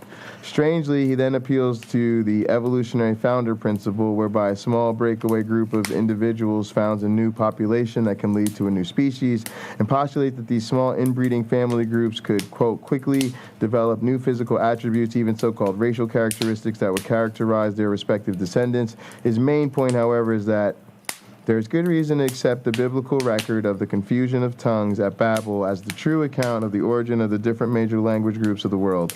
Evolutionists certainly have no better answer, and the only reason why modern scientists tend to reject it is because it was miraculous. To say that it would have to be impossible, however, is not only to deny God's omnipotence, but also to assert that scientists know much more about the nature of language than they do. So as not to leave the impression that only a few contemporary creationists hold this view of the supernatural creation of languages, let me point out that there is a long history of Jewish and Christian scholarship devoted to various aspects of the issue. One strand involved an ongoing search to rediscover that original language, which created miraculously by God as a gift to Adam, was assumed to be perfect. As Adam had fallen from his supposed perfection when he ate the apple, so also had language, in a sense, fallen after God's curse at the Tower of Babel created the multiplicity of linguistic forms. Some scholars believe that the original perfect language was a language of things themselves, a language of the world, but that it could not be read without knowing the symbolic key. With the key in hand, however, one would also be able to understand the hidden meanings in Scripture that lay beneath references to earthly things like plants, stones, and animals. Others thought it was a language of images, and they looked to Egyptian hieroglyphics as a source of the ancient wisdom. Many believe that whatever its form, the language of Adam was the language of creation, and so would be magical, conferring special powers to one who might learn it. Linguist Umberto Eco traces these and other lines of the Genesis-inspired research in his fascinating study, The Search for the Perfect Language, describing them as a series of failures founded on a dream. Creationists, of course, have a different set of concerns and try to make the phenomenon of human language work in one way or other to support their view about divine creation. Intelligent design creationists John Aller Jr. and John Amdahl, for instance, focus on human language ability as part of a specious argument that we were supernaturally created in God's image. Their argument, as well as creation science rejection of language evolution, may be seen as a resurrection of the ancient Bible-based belief in the supernatural origin of languages. Creationists have not devoted the energy to attacking linguistics to the extent that they have attacked biology and geology, so we do not find their array of specific arguments directed specifically against linguistic evolution. Nevertheless, because the analogy between the case of biological and linguistic evolution is so close, many of the arguments they give against the former apply equivalently to the latter. In what follows, I will show how this parallel works. All right, awesome.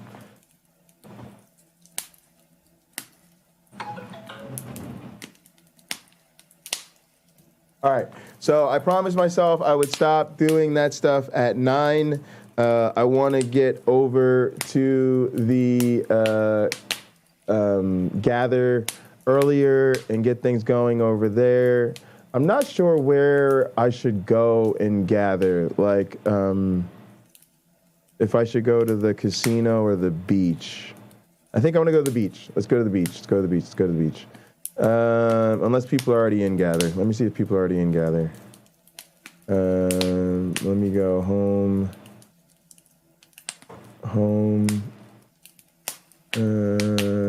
Oh, there's 3 people. People are on the ranch. Let me see who's on the ranch. All right, I'll go to the ranch. Let me see who's there.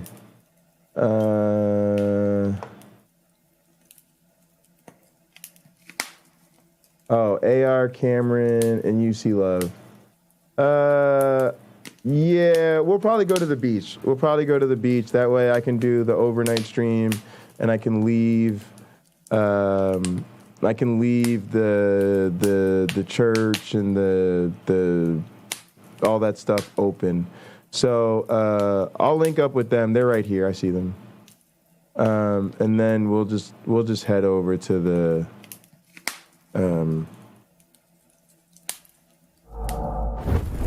head over to the beach. Because, guys, I think I want to maybe watch some AEW or, like, I don't know. I really wanted to play cards because my dad's supposed to start streaming with me tomorrow. Oh, UC Love is streaming.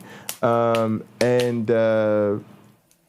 I don't know. Now I said I'd watch Cheers earlier, so I don't know. Maybe we'll watch some wrestling, watch some Cheers, or who knows. But yeah, let's link up in Gather Town. Cameron's in his office. I appreciate that, Cam. Yeah, I'm gonna head over to the. Let me unmute myself and turn my camera on. Make sure I'm not muted. What up? But yeah, Cam, I'm gonna head over to the beach. So if you want, come join us. I'm a stream from over there. But I will be back in the office in the morning. I was streaming from here earlier today. It was sort of weird because it was like I streamed overnight from the beach, but then when I woke up, I came down to the office. So I might start doing that just to encourage people to actually come and use the office.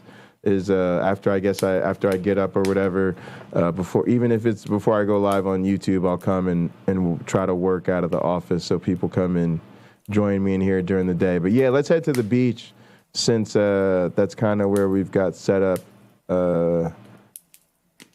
for the nighttime stuff. And yeah, we'll see how that goes.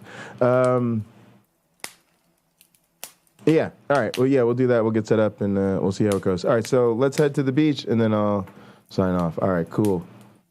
So Cameron's in here. AR, UC Love's with us. Let's send UC Love a message. Going to the beach. Come join us. All right. All right. All right. So I sent UC Love a message. I also know. Let me see if I got Jerome's message.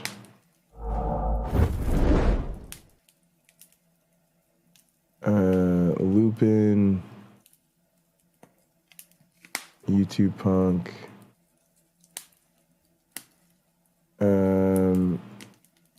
Where's Jerome Robinson?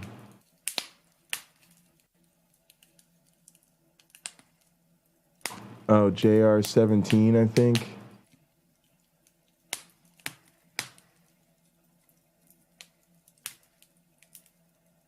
Oh shit, where did he go? Yeah, I was like, Jerome, send me a message, send me a message. He still hasn't, so I don't know. He's down here somewhere. But yeah, I'll invite him once he finally gets it together and sends me a message. Because it just put him on some other status type of thing. All right. But yeah, thanks everybody. I really, really appreciate everybody for tuning in. I want to get us out here into the gather so we can all hang out. But yeah, thanks everybody. AR, Cameron, Hillary's emails, YouTube Punk, Stupid Horror Energy, Carrie Ann, who else? I know I'm probably... Richard Madsen, appreciate you, bro.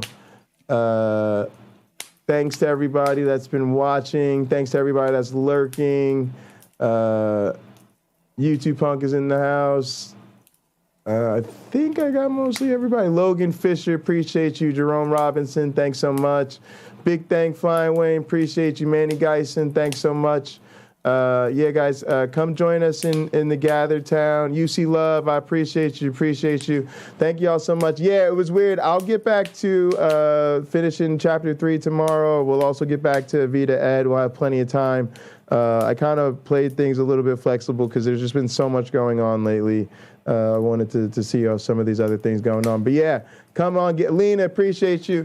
Come on, get into the Gather. We're gonna hang out and have some fun and gather. I'm gonna get in the mode, smoke, and we'll have a good time. So come hang out. See you and Gather. Whether you watch now, later, never, whenever works for you, works for me. In the name of the Darwin, the Dawkins, and the Christopher Hitchens. Science bless you all. Poof. Ready for takeoff? Whoa.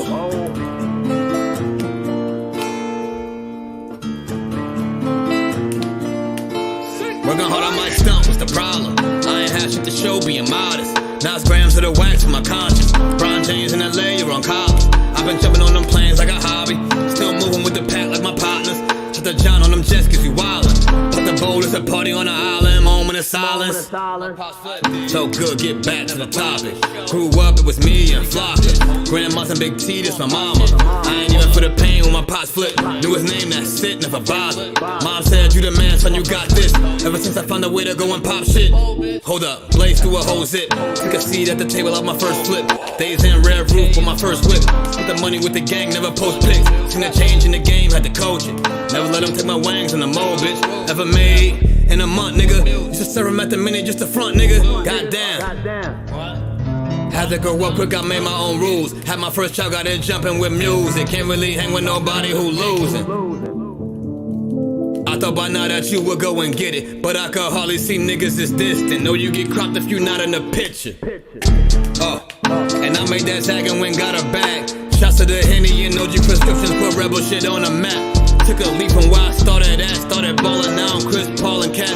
Got him steady calling for the mold, but I'm on a roll, gotta call him back. And that's all fact.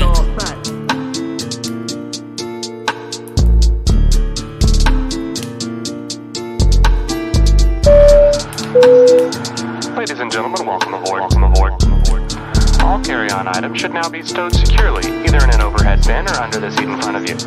All aisles, exits, and bulkhead areas should now be clear. All electronic devices should now be turned off and stowed, as they may interfere with the aircraft's navigational and communication systems. Once airborne, we'll let you know when you may use approved electronic devices, but note that some items may not be used at any time.